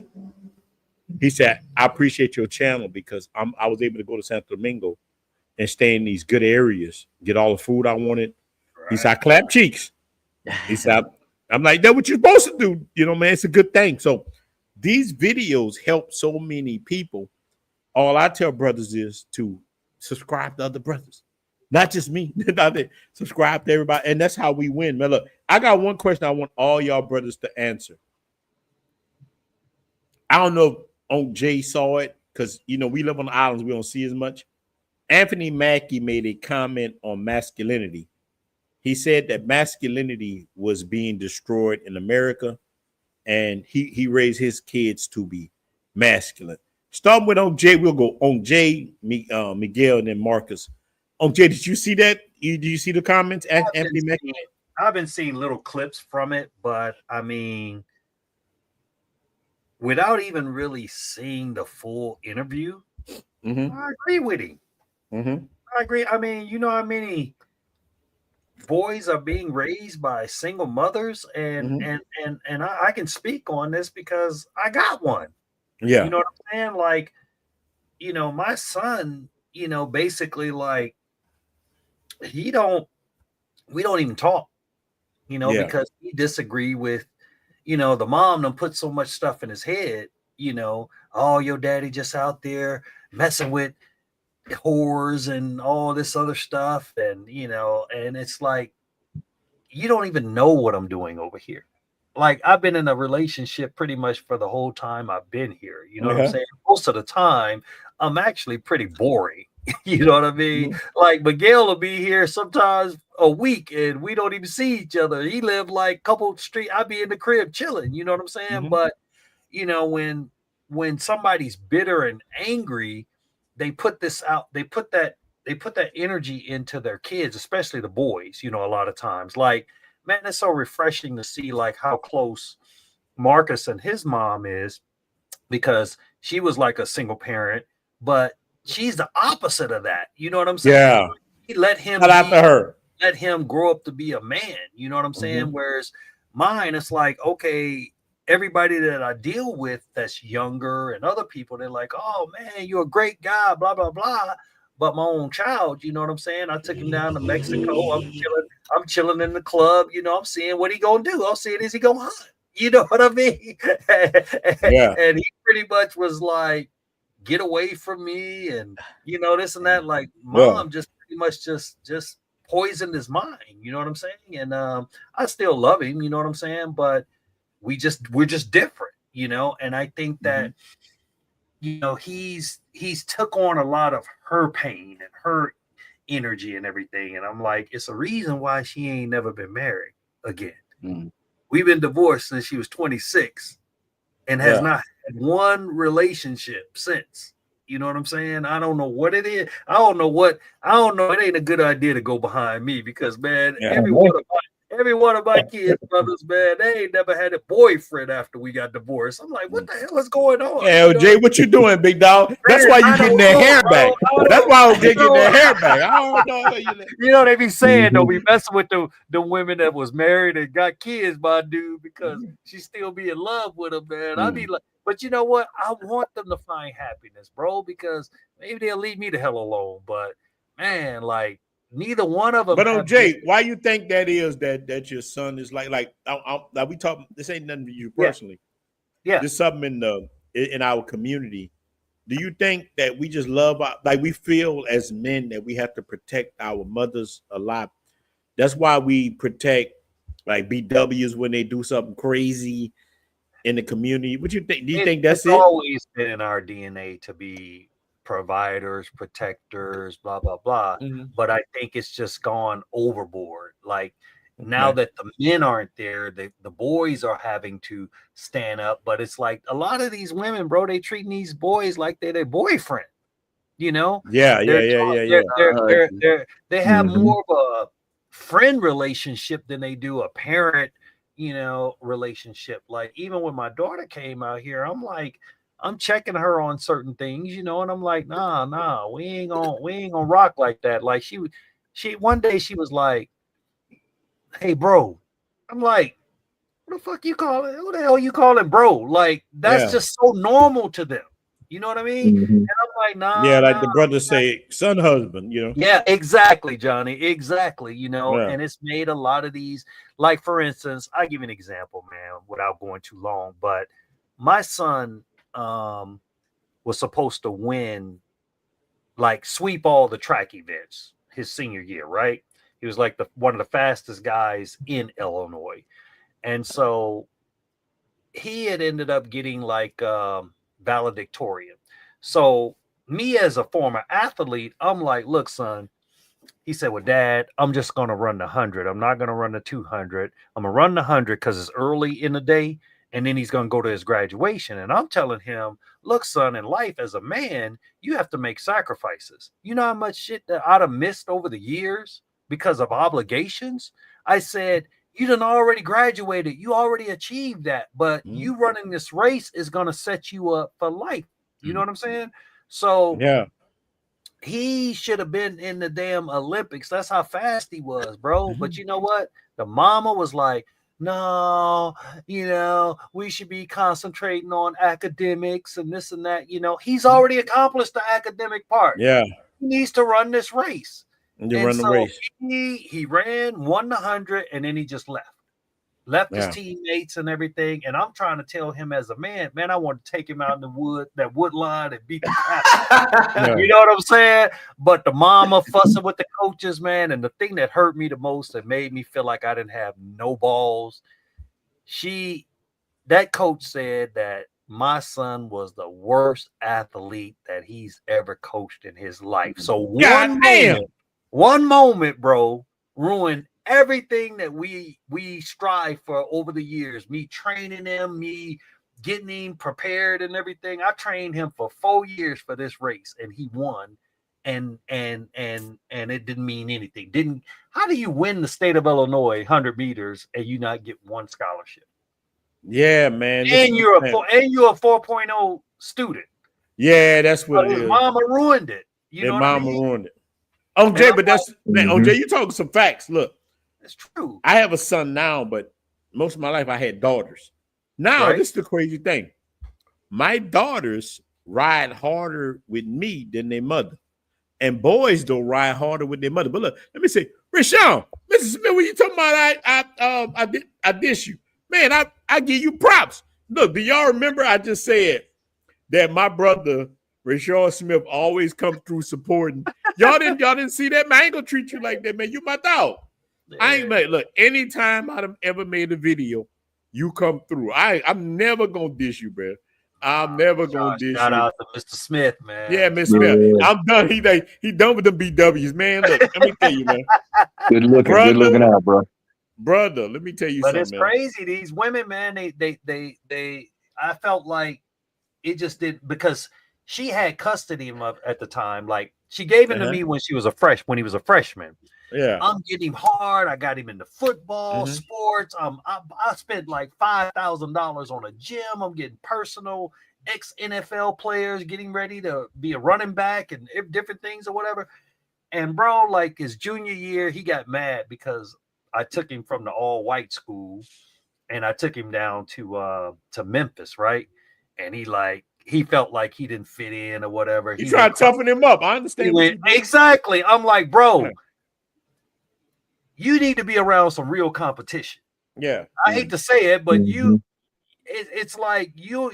Wait, didn't they do that on Creed? Didn't they do that on Creed too? Yeah, I'm like, bro, you at this white school, bro. You the fastest, okay? You the strongest. I need to take you down here with some corn-fed brothers. You know what I'm saying? Let's out here getting it. Illinois, we produce basketball players. We don't produce football players. You know what I mean? So I'm like, let's go. He went crying to his mom, man. Dude, I was at work. Man. I was at work, and she picked him up in the middle of the night and took him back. His last year of school. And I'm just like, really? And it ain't been right since, man. I'm just like, it is what it is, bro. But I've been trying to toughen him up, man. But sometimes they just don't want it, But no, see, look, OJ, I had the opposite. I had a dad like you. My dad did stuff to me. My dad was like, he never gave me no money. He made me work for it. He made me everything I got to get it out the mud. My dad, to the day he died. My dad died last year. Many of you guys know that. Right. My dad never gave me a penny, anything. From my first job, he gave me a look. Many of you guys heard this story. I'm thinking this ninja going to give me some Jordans.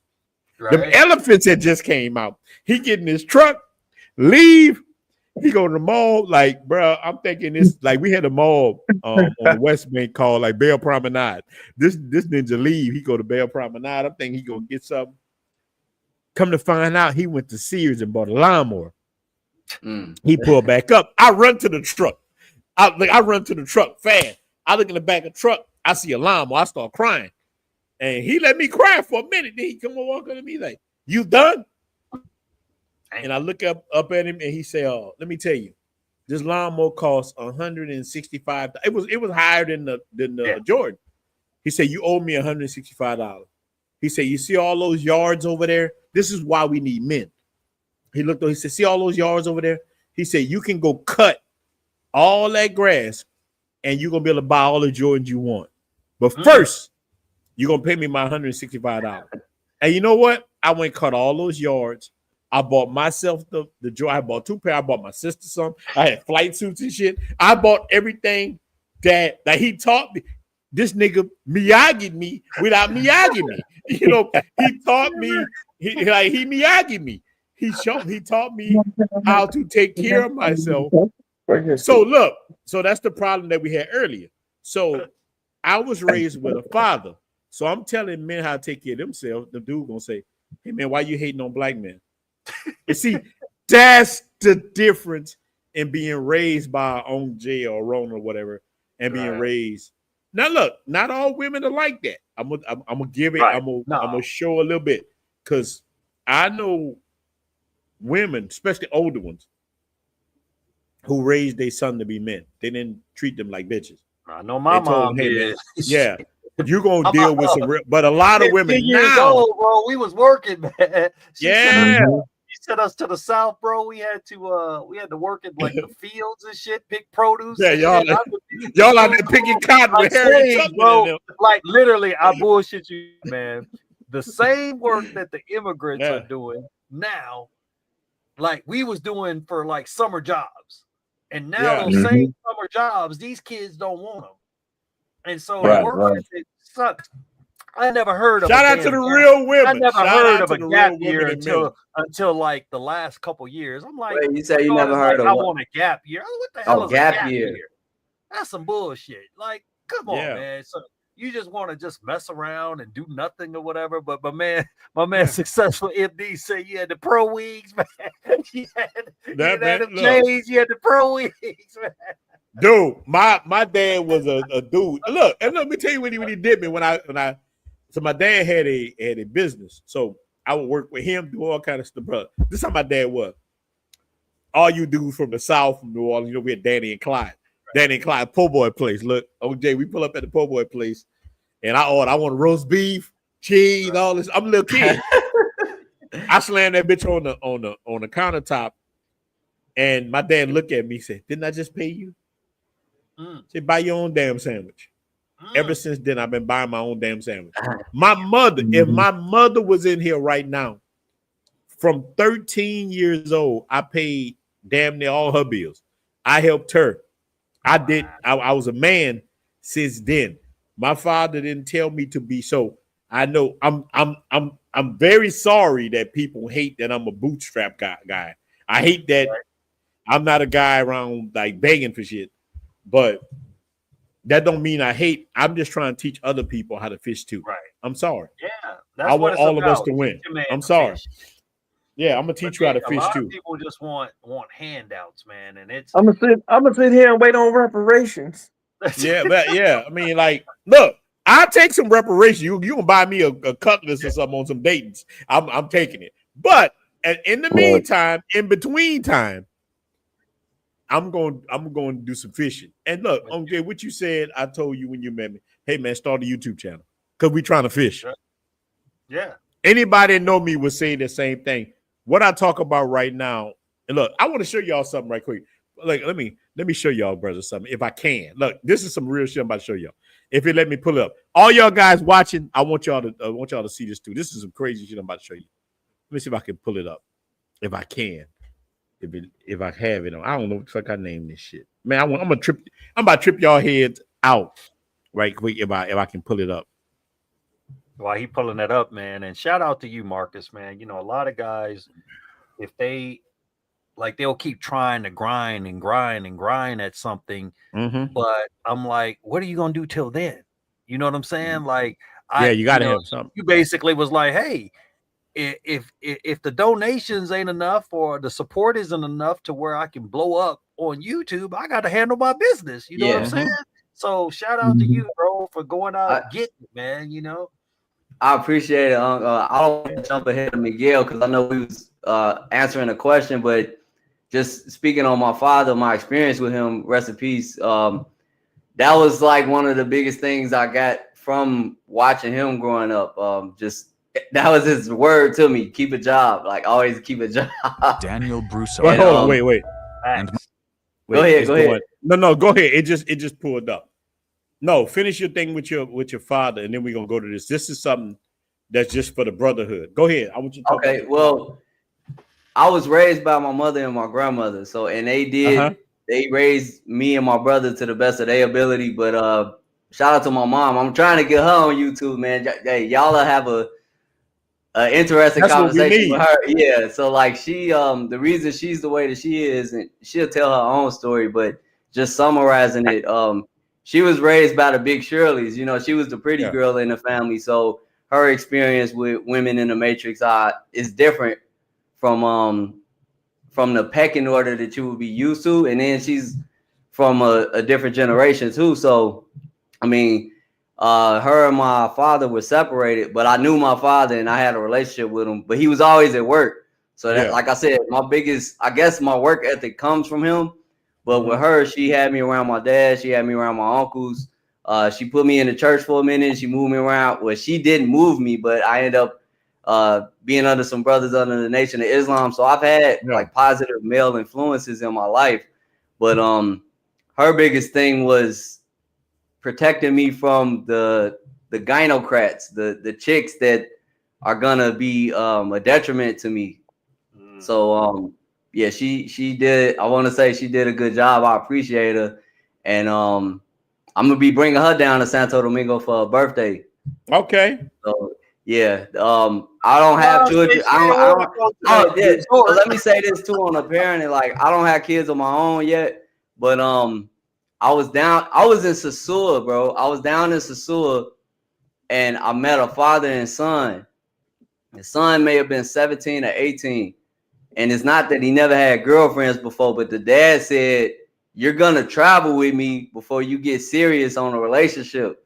Yeah, that's real. That was very impactful to me because, you know, the son, he can't really party all the time, but at the same time, like just being in that atmosphere, being able to go to restaurants, being able to kick it at flip-flops and stuff, like that son is going to go home with a different mentality. Now, he may settle down. He may settle down at home. He may start traveling, but I wish I had a male role model to say, get your passport and you're going to go see some other places with me so that, you know, if you at home, you don't have to be stuck in this bubble. So like that really inspired me. And it's shout out to the that's you now. That's you right now. Oh yeah. And I'm appreciative. That's you right now.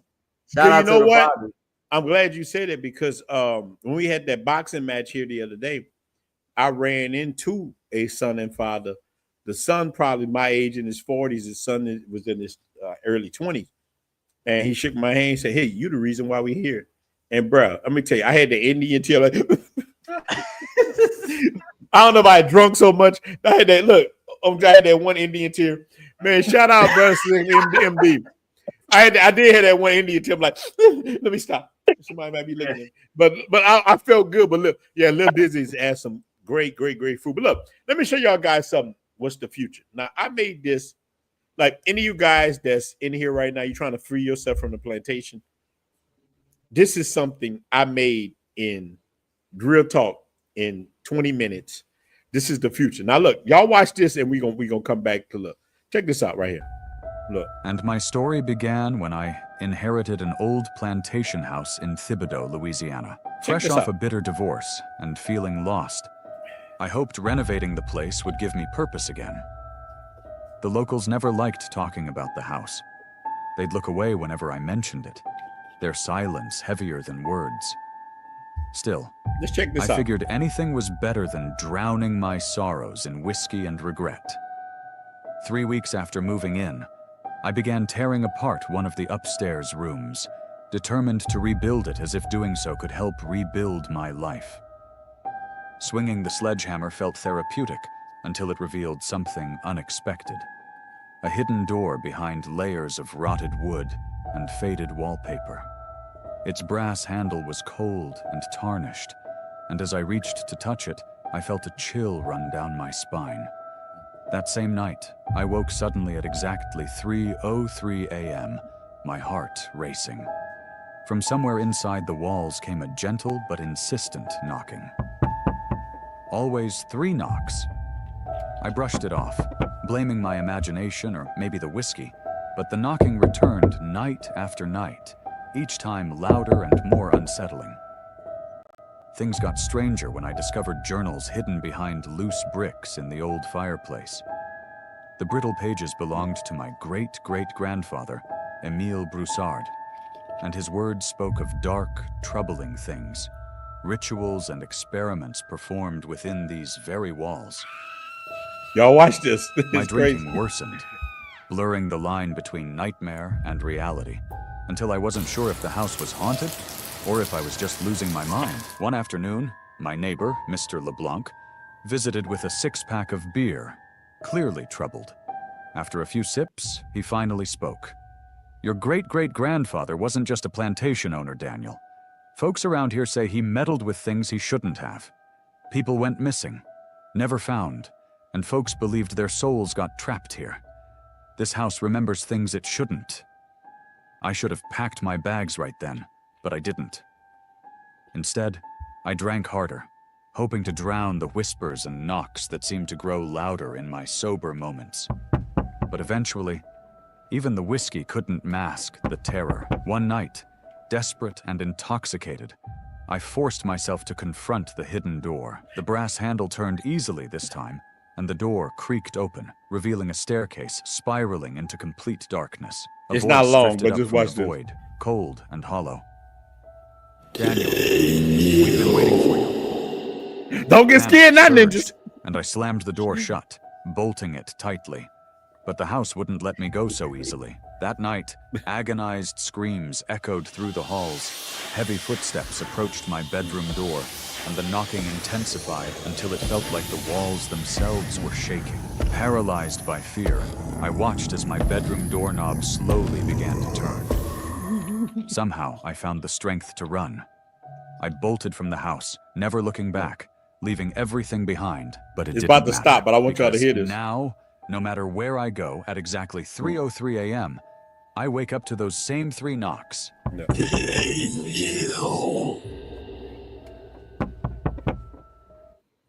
Now look, I showed you this for a reason.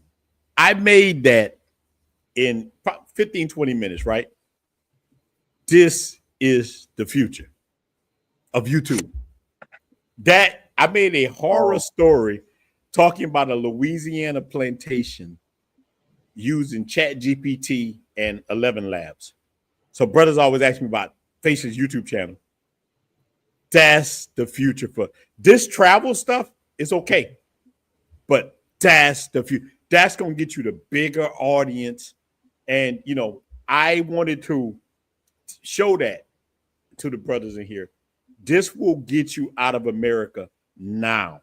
Now look, I showed y'all that to. I'm gonna put that out soon on my other channel. It's a horror thing, and I'm gonna show y'all the difference. I did this for a reason. I'm gonna show y'all the difference. Anybody who watch me, I will show cats how to do this, how you can make a living. You will make nothing but money because you're appealing to a broader audience. Wow. White, black, whatever. And we'll get rich like this. This is the future. I'm telling you guys, this is the key. Like, look, so in that story, dude inherited a plantation house. He started hearing knocking and shit. His granddaddy was messing with slaves, and that's why at the end he lay in the bed. Some brother, Daniel, they coming for your ass. We ain't letting you get away with that shit. So that's the thing that I want y'all to realize. Not only horror, we can make stories about anything using AI. So that's why I wanted to put that off there before we leave. I want to talk about because we always want to give people something. Right. Give what we give you knowledge. That was just some extra stuff. We're not takers over here. We givers. We're not begging you to be able to stay in Colombia 3 more days, man. Give me some money. We're not doing that. We're going to give you something extra. So what do y'all think about this kind of lifestyle? We can pull it off. Like Miguel about to come You about to retire? That's a whole nother avenue. Hey, I'm retired, and Yeah. yeah, I'm about to hop. Man, look, I'm about to hop on this so serious. Like I said, I have so much content, man, from like traveling the past 4 years. A lot of it's not YouTube ready, not Yeah, but YouTube get it safe. ready. It's not YouTube safe. But Yeah. I'm about to start. Yeah, I'm about to start over, man, from scratch. And I'm about to start getting some content, bro. Just straight content, man. Cartagena. Cause look, I ain't got no job and I ain't got shit to do. Oh yeah, So you like us now. Well, like especially me and Jay. I ain't got no job. I do what I want. I mean, I love it. I wanna say shout out to you, and I'm saying to everybody in the chat, like, remember this moment, because Ronin is like ahead of the curve right now.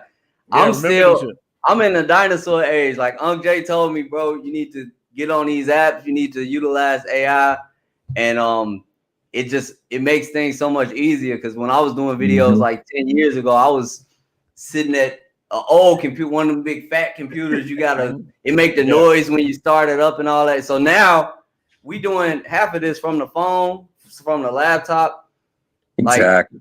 Like, Bro, we around the world. Think about Yeah. this. You in Chicago, he's in Colombia, I'm in Dominican Republic. My brother here, aren't you in Florida? We around the world. Yeah, So yeah. when I'm you in talk Florida about right now. helping brothers, when you talk about like helping the black community, I mean, this is an opportunity, and it's already here. It's not even gonna come. It's already here. So Yeah. it will be wise to take use of it. So I got to get up on it. Brother, we all brothers. Even with the That's what we need to be doing on April 5th. My bad, but like April 5th, I won't be out marching in the street. I'm gonna be trying to trying to make some AI stories now. Yeah. Like even Chat GPT, man, it can make you like YouTube thumbnails. It can give you like everything. You can say, okay, I need a title for, like I did the video I put out today about me whitewater rafting or whatever. It came up with the title like I forgot, it was like why did I get in this boat or something? I saw that, yeah. Why did I You know, black man versus whitewater raft. I watched it. It was good. It was good. And it helped me out with that, and it gave me the whole description or whatever. So it's like, you know, like I was telling you, bro, if you were bad with editing, if you were good with editing, rather, back in the dinosaur ages, bro, if you just learn a couple of these apps, bro, you're gonna find that it's gonna take less of your time. It's about to be lit. I'm seeing that now. You see, I've been more consistent with it now, so it'll get better over time. Yeah, and, you're doing good, bro. Now, I'm not saying this to knock brothers that pursue an education. I want to finish school someday myself, but had I went to college, I did go to community college, like straight out of high school after getting a GED. But I would have went to school for digital multimedia, and I'm pretty sure somewhere there's a job market for that. But can you imagine, like, if I would have finished school to do the same editing I was doing 10 years ago, like without the AI, my skills to an extent would be obsolete, because you can do all that on the phone. Yeah, I was just about to say that. Yeah. Yeah, but you about to bust them open. Listen, if you got is right now, it's all about the hustle. Like the old timers now on YouTube gonna drift away.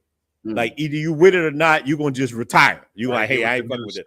Man. Yeah, you gonna get away. No, I'm telling you, gonna retire because it's real right now. And look, Chat GPT got a update. Look, I'm an AI guy. I listen to AI so hard. Chat GPT got one of the biggest AI upgrades yesterday. So the brother was saying he's trying to figure out which right now is the best AI generator. Let me tell you, man, Sora is owned by Chat GPT, OpenAI. Go look at that, my brother. Boy, and you're a member of my channel, so I definitely support you. And you can reach out to me because you're a member of my channel. Any guy a member of my channel, I will look out for you. Brother, you reach out to me, I'll show you everything you need to do, my brother. Right now on Jay, it just got an update. They can create things you wouldn't even believe. It can create anything. The world now is done. If you're a person that's stuck to the old ways, You can tell Chat GPT, man. Look, let me. I gotta show you one more thing. Can I show y'all one more thing? I'm tripping. I was playing around and made this on Jay. Let me show you. Go ahead, I bro. don't go to the clubs no more, so I'm good. Let me show you one more thing. Let me see if it's on here. I want to see if I can find it. What the hell I did with it? This shit it tripped me the hell out. Like you could just make stuff. I hope I downloaded it. On that, well, I be drunk. I don't know what I be calling shit. I don't know to the next day. But I couldn't believe it. But I know y'all saw the samurai thing versus the hyena. You see that? Look, I'm gonna show you this one. Look at me right there. samurai fighting the hyenas. You know what the hyena. So look, I just told. Listen. I told Chat GPT to make that. My name Ronin. I said, make the Ronin fighting the hyena. That shit made that in 2 seconds. Right. Wow. It was made that fast. And that wasn't even what I'm just showing y'all the stuff you can do. So yeah. You can make anything. I just showed you a whole story. A whole freaking horror story in like 5 minutes. It's like 3 minutes is a bam like that. I have talking about trip your head out. I have made over 150 of those horror stories. I got 100. I don't even open the YouTube channel up. The brother asked what you like Tupac, man. Yeah, I'm like Tupac. So because this shit will make us rich. This is the way to make us rich. I'm not trying to exploit brothers. I'm trying to free you for real. I ain't bullshitting. Right. I'm about us getting free for real. Dudes want to sit there. I'm about to come to your school. Yeah, look. But look, I'm just saying, Miguel, Ronin's AI Academy. Look, I'm gonna teach cats how to make these things. Look, every person listening to me need a couple of channels. You need a regular, like whether you do a travel channel, and this is not real travel channels like what I'm showing you. That we have, like people making travel channels right now that's getting 100,000 views using AI. They're not showing no women. They're not showing shit. Yeah, that's what I was talking about. You don't have to show no women. The AI is doing it. Yeah, the AI is doing it. So look, you need a travel channel. You need a music channel. I can show you dudes how you make a smooth jazz channel, have a dude playing the piano with a ninja on the trumpet behind him, and it should just go on. It go on for like 3 hours, and people watch it when they wake up in the morning. Yeah, turn this shit on. You're gonna get paid for those 3 hours every day, and that should just keep going. And you make these collections of music. So you need a travel channel, a music channel, a story channel, a history channel, a manosphere channel, a dating channel, and you let AI do it. Look, man, you got 5 channels, right? Bringing in $2,000 or $3,000 a month. Ninja, you winning. You ain't gotta do shit. You gotta leave the house. I mean, that's what we need to be doing. So that's what these things are about. To me, I like clapping cheeks. I think it's fun, but I'd rather make money. Because when I got my money, I can go clap cheeks. Exactly. And the cheeks gonna be there. The cheeks gonna be there. So look, man, we're gonna close the stream. Look, man, I'm sorry. So many people like, man, you gonna let me on? I'm sorry. Like this shit was so powerful. We almost been on 5 hours talking. Isn't this crazy? Hey, Ron, I'm retired now, man. I'm gonna burn your phone up. I'm telling you, man, don't worry. Look. Like I say, I'm your brother. Don't you know? Look, I don't work no big gal. I don't work nowhere. Look. Just because you called me, I be drunk and I be asleep. I might not wake up till. OJ, I think I see some waves, big dog. If OJ put their hands, I think I saw some waves. I'm making it. Don't call it a comeback, baby. But look, OJ, we need to do a video. They had dreadlocks, man. Who knows, bro? But... Now look, we need to do a whole video about that, man. But look, man, let me tell y'all, man, we almost been on. Man, look, it's 4 hours, and look, this is that mean that this is special when we could talk so long. And I gotta get this ratatouille ass beard right. Oh, yeah, man. Look, because I got the struggle bit. This don't connect, man. This all I'm gonna get. So I had to holler at them if they can give me the Rick Ross. Give me the Ear transplant. Look, they do that, but look, on Jay might have to hook up. On Jay, you need to talk to the look as an influencer. This is another way of making money. As an influencer, they give you a QR code or something shit. Like, hey, I'm gonna send people to you. Yeah. Oh, You yeah, talk. Look already. Look. Yeah, being an affiliate. Wait. Let me give you an example. On this video, so I see my back end. 1,400 people on my channel have already watched this. All right, so let's just think. Let's do business. So that means you're exposed, not even on your channel, whatever. Right. On my channel, 1,400 people saw this. So imagine if 100 people say, I'm going to get my hair done there. Mm-hmm. If you got a code, and nothing wrong with you benefiting from that, because if your shit look good, you need to be on them, say, hey, man, I'm a big influencer, and they need to pay you for that shit. I don't care if you selling socks. Mutual benefit. Yeah, it's a mutual benefit. Mm-hmm. You hooking us up. Benefiting. Yeah. And you can't tell me it's not a positive image or a positive impact for brothers or whoever is like, hey, I got this referral from Unc Jay. Mm-hmm, mm-hmm. Yeah. Because you know what? Like I said, I'm meeting Dennis, like the other guy earlier, Lee. He was like, bro, I need a dentist, man. And she hooked him up, bro, and got him some implants and stuff, bro, and hooked him up, man. You know, like my girl. Yeah, shout out to Lee, man. Shout out to Lee. Yeah, like $3,500, bro. A whole mouthful of veneers. Yeah, that's a good deal. Same job. I will be hollering at y'all about that. Probably would have been like $20K. You know what I'm saying? Like, dude, I got on Jay. I got veneers. I paid $4,000 for my top, and it was just I had gold teeth. People say you was a pookie. I wasn't pookie. I had gold like these veneers at my top. I had 6 gold teeth at the top and 2 at the bottom. New Orleans people, you from New Orleans, you know, big dog, you know what I'm saying? So, but I paid more than that for I got 6 at the top, 2 at the bottom. I mean, like, so she got a whole mouth done. She got the whole mouth done. Yeah, that's a good deal. I did 24 crowns, bro, and the best you could get for $8,000, the whole mouth. Man, that's a good man. So I'm like, hey, I'm always trying to. But the living like LeBron. Look, I don't have that sound with the little boy, LeBron James. I don't have that shit. Let me get that. But living like LeBron James over there, man. Hey, man, look, it's you can do a lot overseas, man, and I'm just trying to put out here like we are doing other things other than just the obvious. You know what I mean? Yeah, just clapping. For me, any type of thing that I get, I'm not no gatekeeper. You know what I'm saying? Mm-hmm. Like, I'm gonna share it with the brothers or whatever, whether it's embarrassing. You know, hell, this shit may not take, man, because like one guy was like, "No, Jay, you done got that spray in." I was like, "Bro, I wouldn't. Nah, this ain't no spray in. I wouldn't do the pain, man. I wouldn't look. I was on. So you had.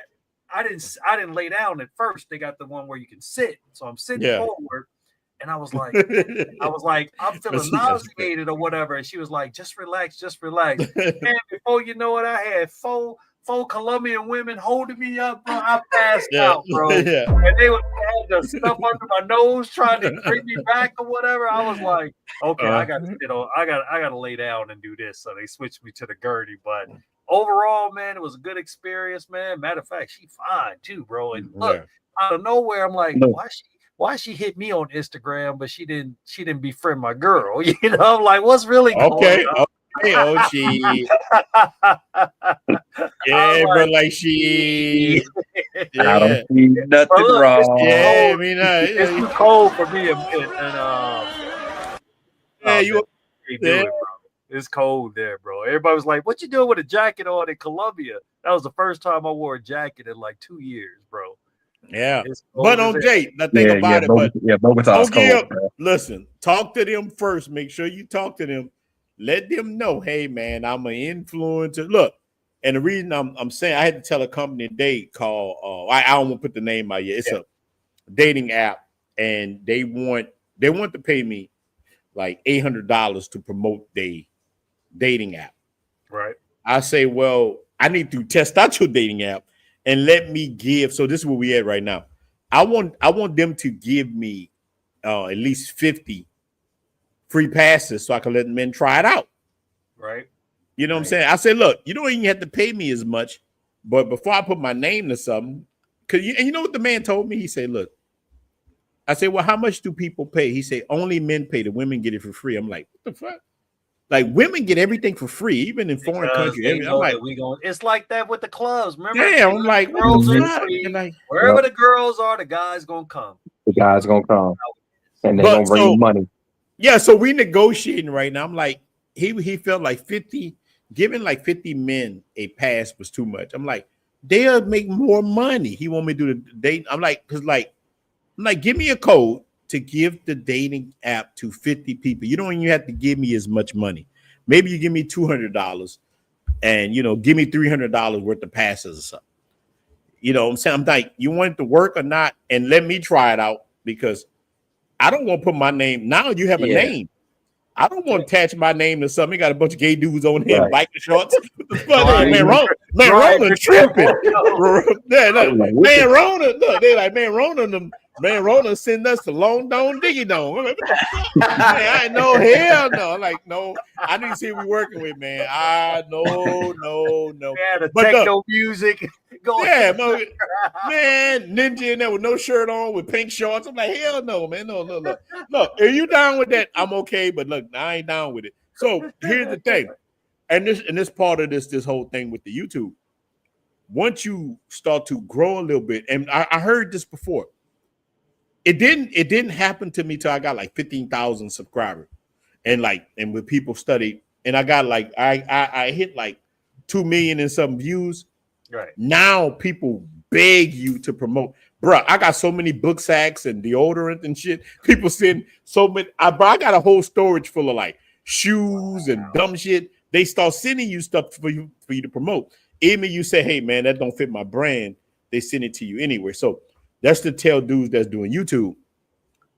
If you listen to what I'm telling you with the AI, this little stuff in this travel space, this little small little black travel space, they ain't hitting no shit. It's gonna, boy, I'm gonna tell you, listen to me, you're gonna blow up. But man, we're gonna stop it right here. Man, look, I didn't even ask y'all cats half of the questions I got written down, but we'll do it another time. Oh yeah. We back at it, man. I love that we was on here like this, man.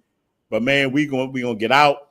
Make sure you brothers shout y'all channels out. Let the brothers know. I know some of y'all planning on your channels, man.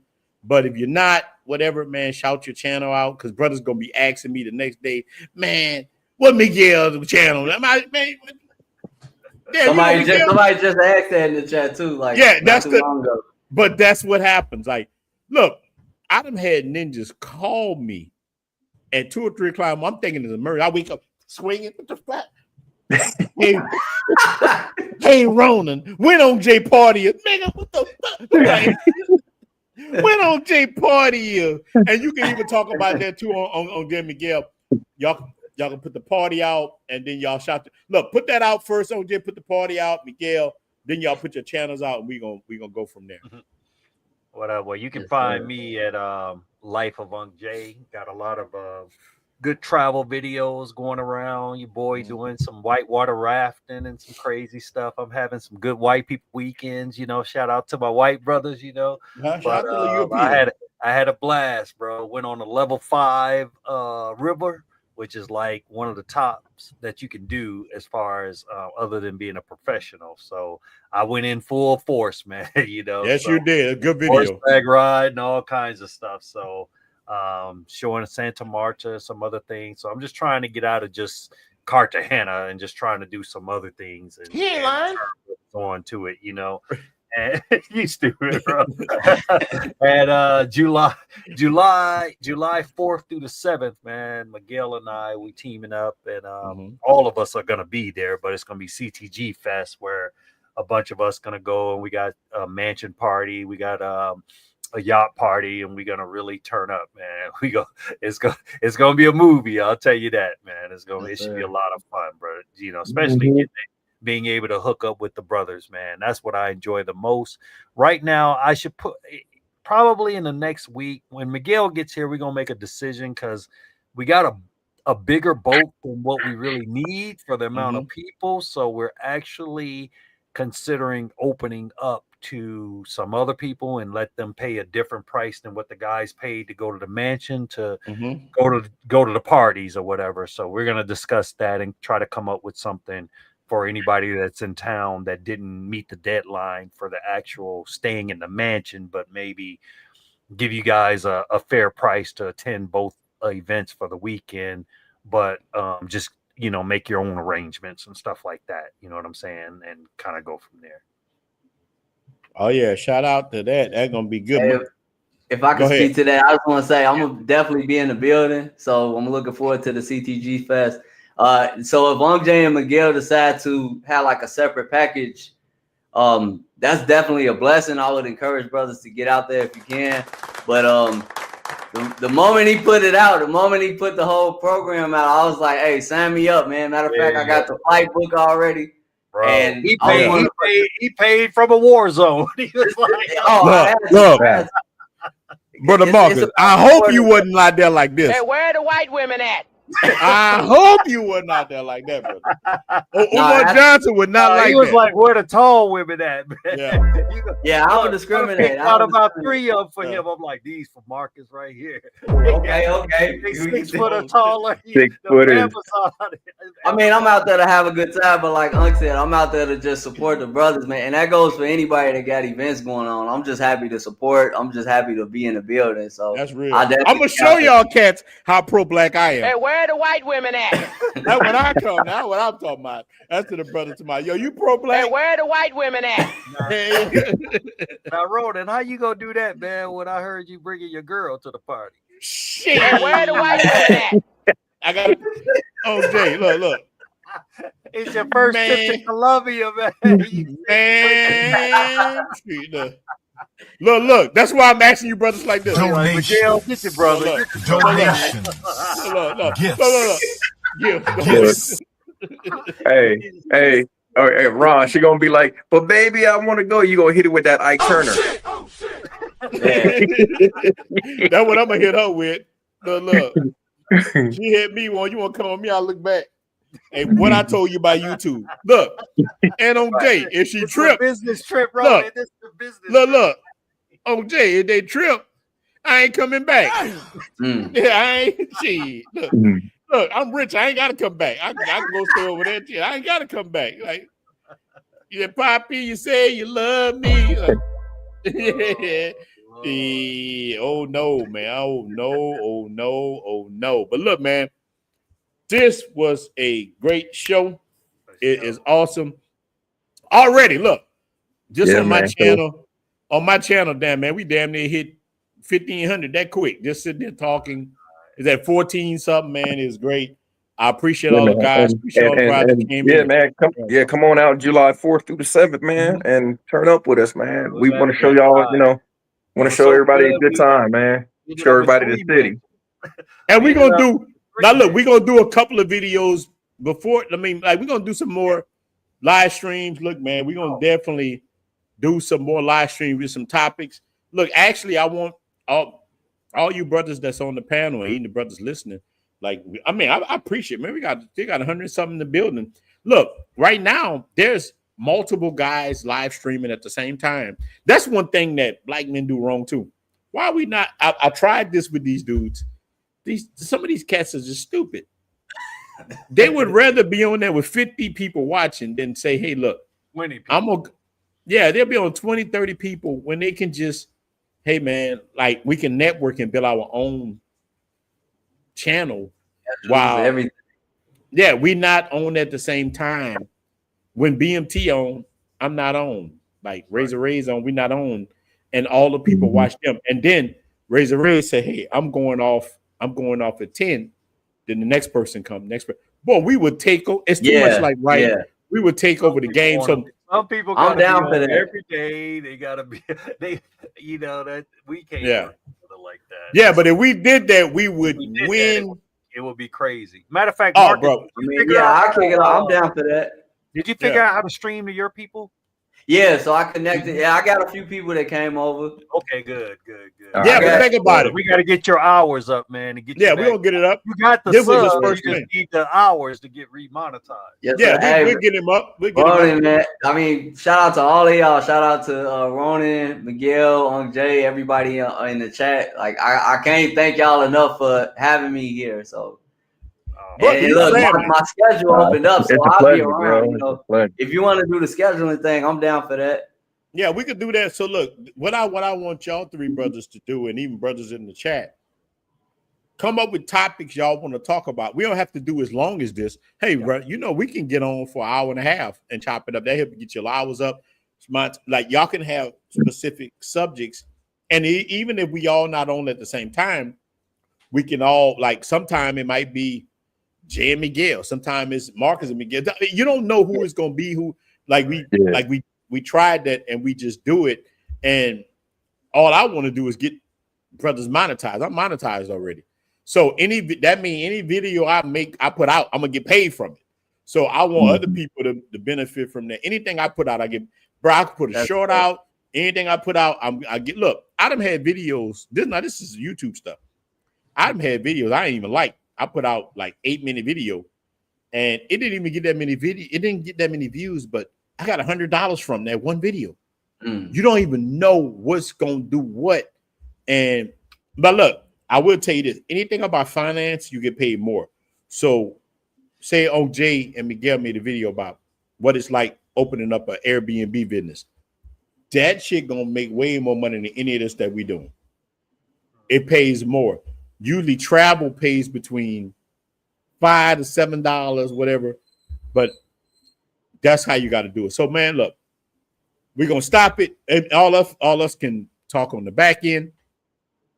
Shout out to all you guys, man, that's still in. Man, we got a lot of people still here this late. Hey man, Hey man, if anybody on the Underground Railroad tomorrow with me, man, I'm taking that flight out of Fort Lauderdale on Spirit Airlines, touching down in Cartagena. Yeah, I'll be on the Underground Railroad in about 10 hours, bro. Okay. Yeah. Well, you need to go get some rest, man. Look, because I can't. I don't ever sleep the night before, bro. I'll be too excited. It's like Christmas. Yeah, it's like Christmas, bro.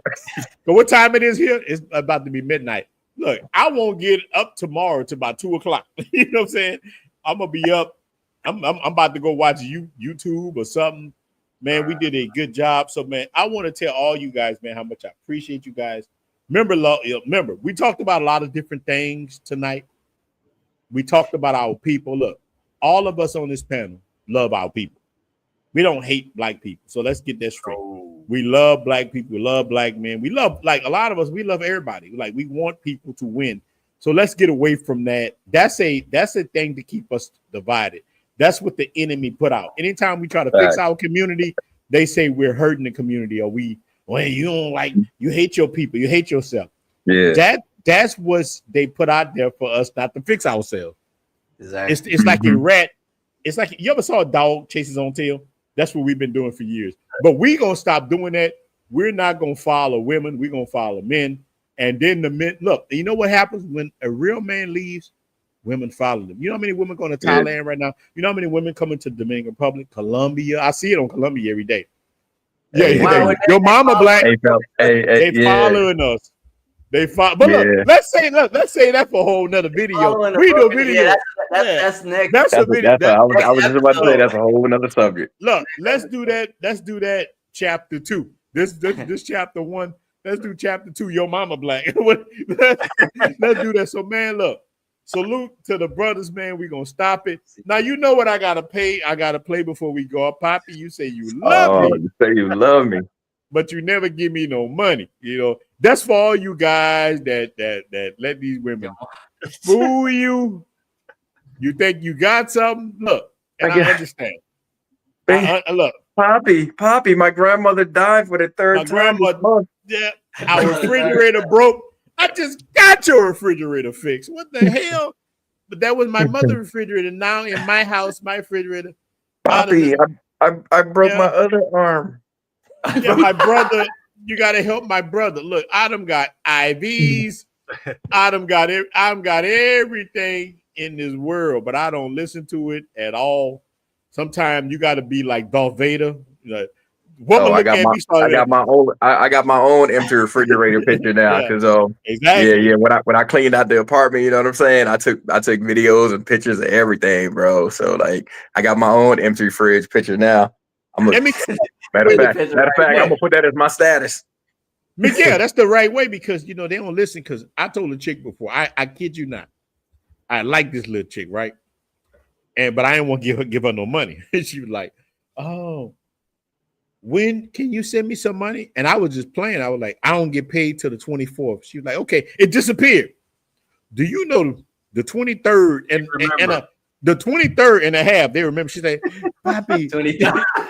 The 23rd and a half. She like, "Papi, you gonna send me the money or what?" Then you just get paid. Like, yeah, she put a reminder on her phone. yeah. Bro. I forgot. Again, I forgot all about it. But that makes sense with this song, man. So I'm telling you guys, do not listen to this. Like this is the theme song for Trickeration Nation. That's why I'm telling you, man. So look, we are out. Shout out to all you guys, man. I appreciate you guys, man. Here we go. That's the Trickeration. There it is. Yeah. That is it, man. I'm gonna let that roll off, man. All right, gentlemen. All right.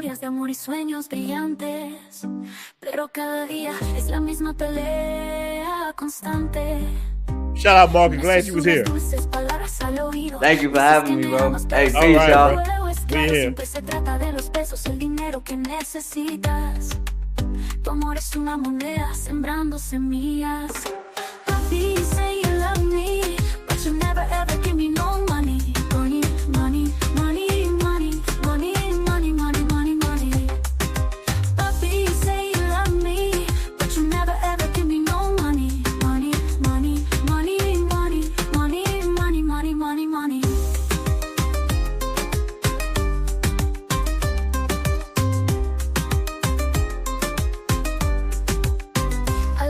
De la luna, bailamos al ritmo de la bachata.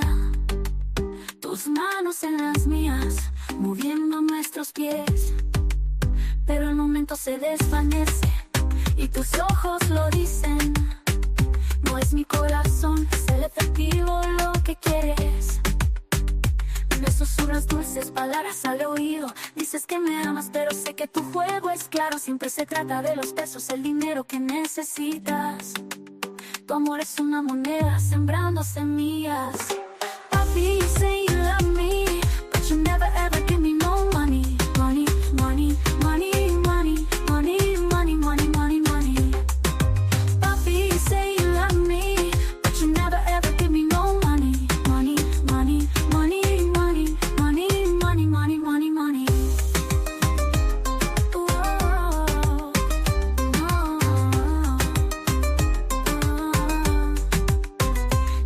Corazón, mi alma, mi tiempo. Pero para ti el amor es solo un signo de pesos. Ahora veo a través del brillo y el encanto. No ser engañado, no caer en tu trampa. Papi, you say you love me, but you never ever give me no money. Money, money, money, money, money, money, money, money, money. You say you love me, but you never ever give me no money. Money, money, money, money, money, money, money, money, money. Así que aquí hasta Dios me estoy alejando. No más juegos, no hay más que decir. Dices que te amas, pero es claro como el día. El amor sin dinero simplemente se desvanece.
these New York rappers.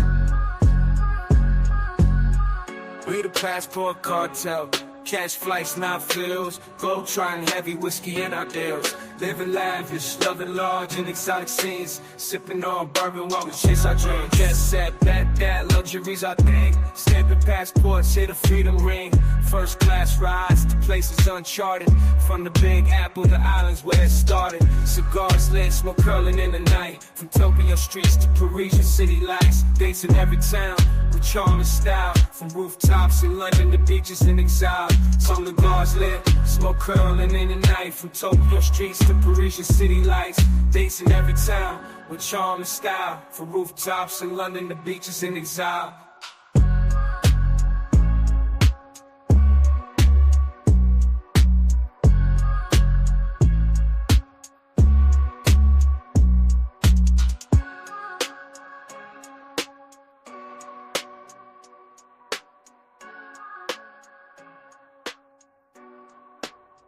Yeah, we the passport cartel. Man, y'all niggas still here.